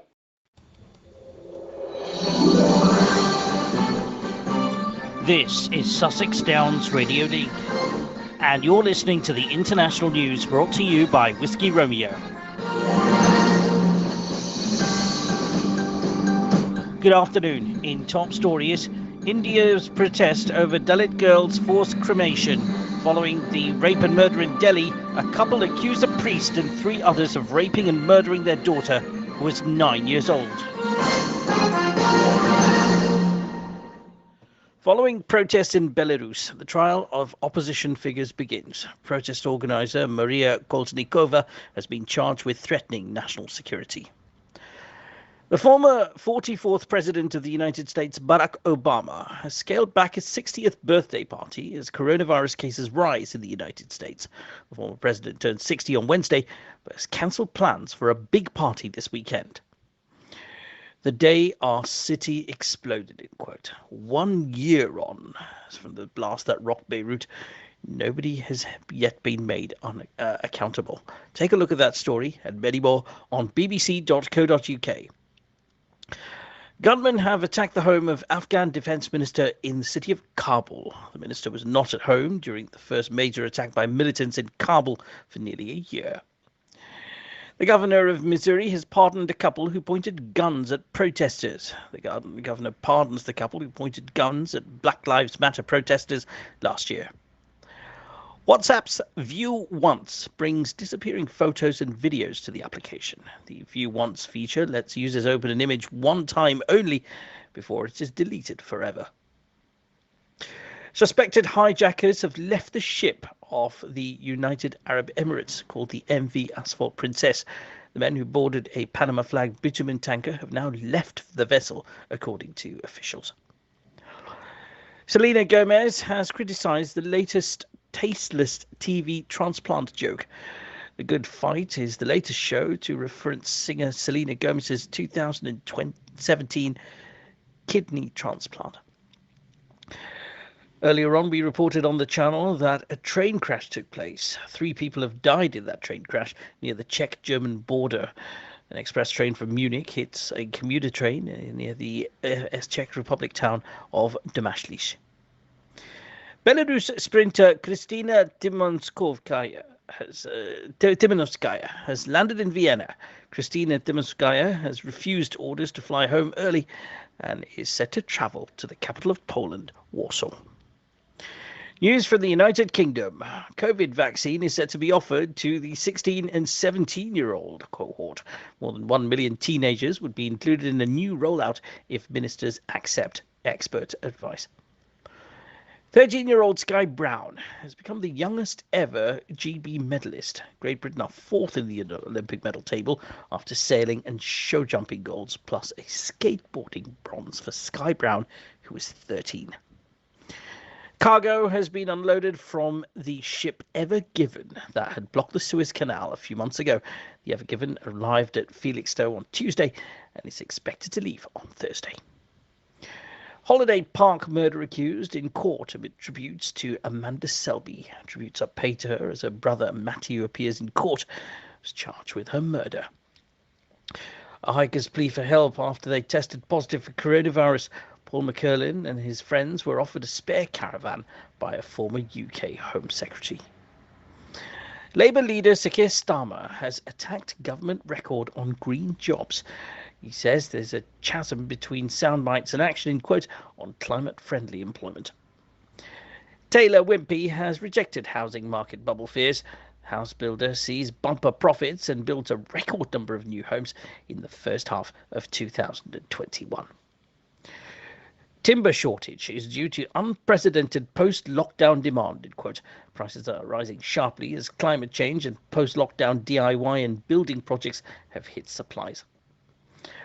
Lauren Goodger foreign exchange Instagram advert has been banned. The TV star had been paid for a post that a watchdog says was not obviously identifiable as an advertisement.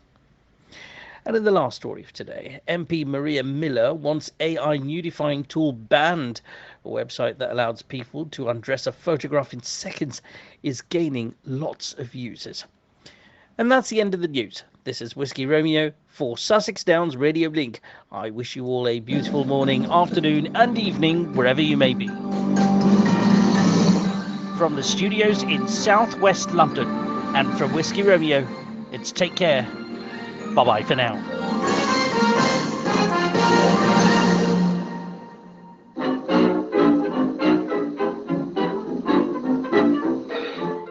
One of the loveliest channels on Zello, with over 44,000 subscribers in over 182 countries. It's Sussex Downs Radio Link. Over 7 years ago, our Right Honourable channel owner, Blind Cats, started this channel in order to connect Sussex with the world, live in Brighton. Today, we've all come together as a lovely group of people, family-friendly, offering news, views, entertainment, conversations, and all the juice that you can sit back, relax, and enjoy.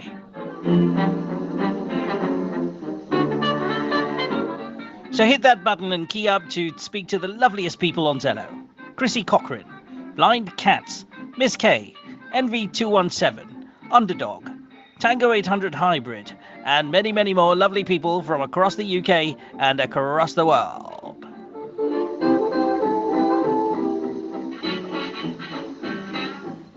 Visit our website, sussexdownsradiolink.weebly.com. On Twitter, at SussexDownsRL. Join our Telegram channel. Ask our fellow moderators and administrators for more details. Also, chat to us on Discord. We're available 24 hours a day, 7 days a week. Sussex Downs Radio Link, the premier channel on Zello.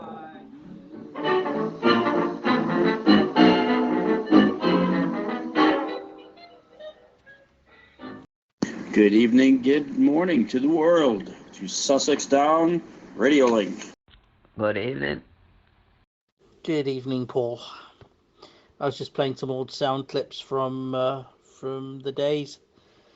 That one dates back to 2017, I think. Apologies, 2018. Also found some old news clips from the ones that I was doing, and I was like, man, I've come a long way with this stuff.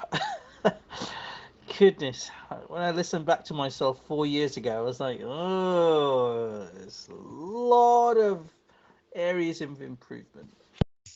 Afternoon, evening. How you doing? Hello, Miss K. It's the fake Miss K.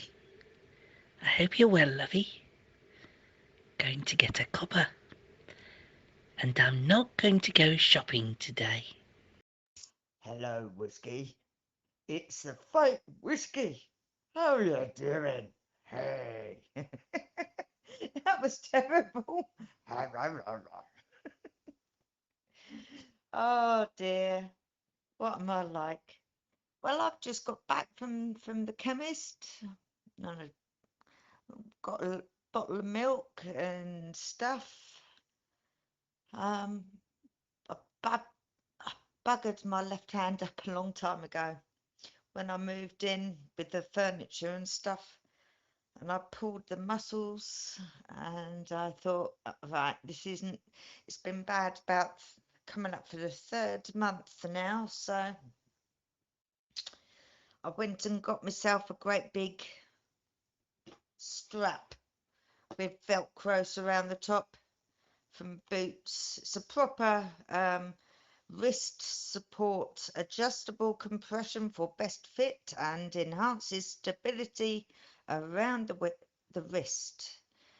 For sprains, instability, injured, weak or arthritic wrists. Well, it might be arthritis, who knows? But it's bloody sore, and it's starting to irritate me now. So £22 this thing cost me. Well, Miss K, I understand that you've gone to the chemist, and it's presumably to get some Viagra. Okay. And I believe you got some straps as well. That's good. Remember, it's not waist. It's not wrist. It's waist. The R is actually an A. And the strap-on should be on your waist. Anyway, good to hear you're well on the serious side. I was being risky Romeo earlier on, but no, good to hear from you, and stay safe. Nobody wants sprains or anything of that sort. Nobody wants it, but all good, all good. Oh, strap on. Yeah, indeed. Got to get my luxuries somehow. Hey, no, it's self-inflicted. It's just been, I ignored it at the time and just kept pulling it. That was the issue. Anyway, I bought some plants today. I've got plants with pink flowers on. I've got a yucca the other week. I've got a little yucca tree, and I've got like a cheese plant thing. Yeah, becoming quite the I don't know, garden enthusiast, but I'm not in the garden, I'm inside. House plants. Well, you definitely are becoming quite the connoisseur, Miss K. Much respect, definitely. Bless you, thank you. Ah, well, something has to be done, doesn't it? There's only so much pain I can take. I can take a lot pain, but this is really starting to irk me now. It's not good, darling. You need a rub. You need a massage. Trust me, you need some TLC.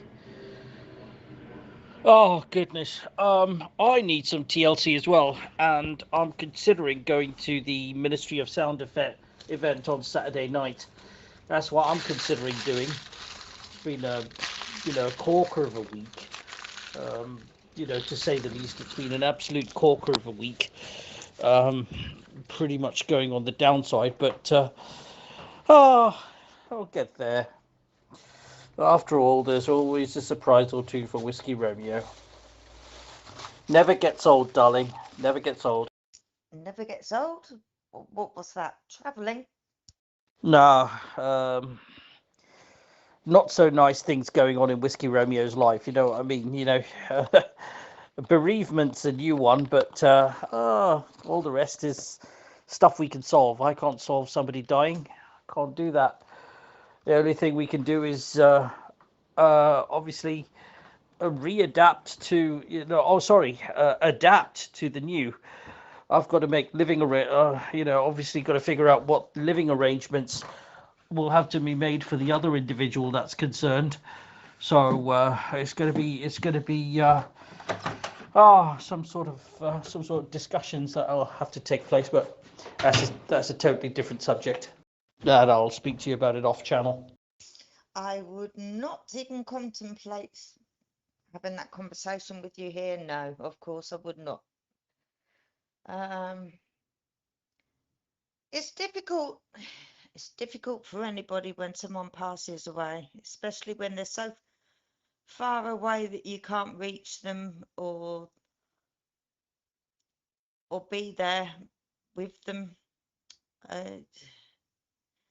People handle it different ways. I went into.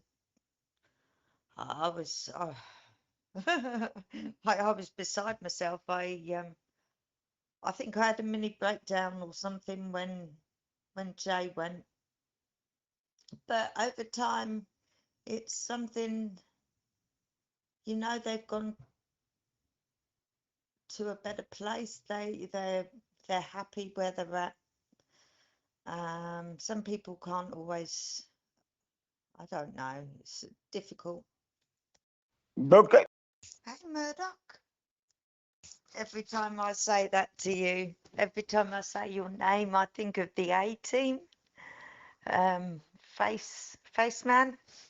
What's going on, everyone? I hope everyone's having some good times and eat a lot of pepperoni. 'Cause pepperoni's what you need. Heck yeah. Oh, yeah. All right. I'm just watching live cameras of animals. Hello, Sussex Downs.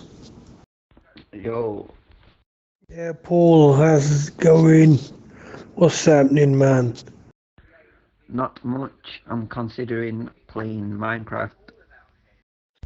Well, consider it then.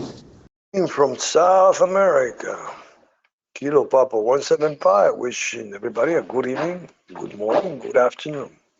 Good evening.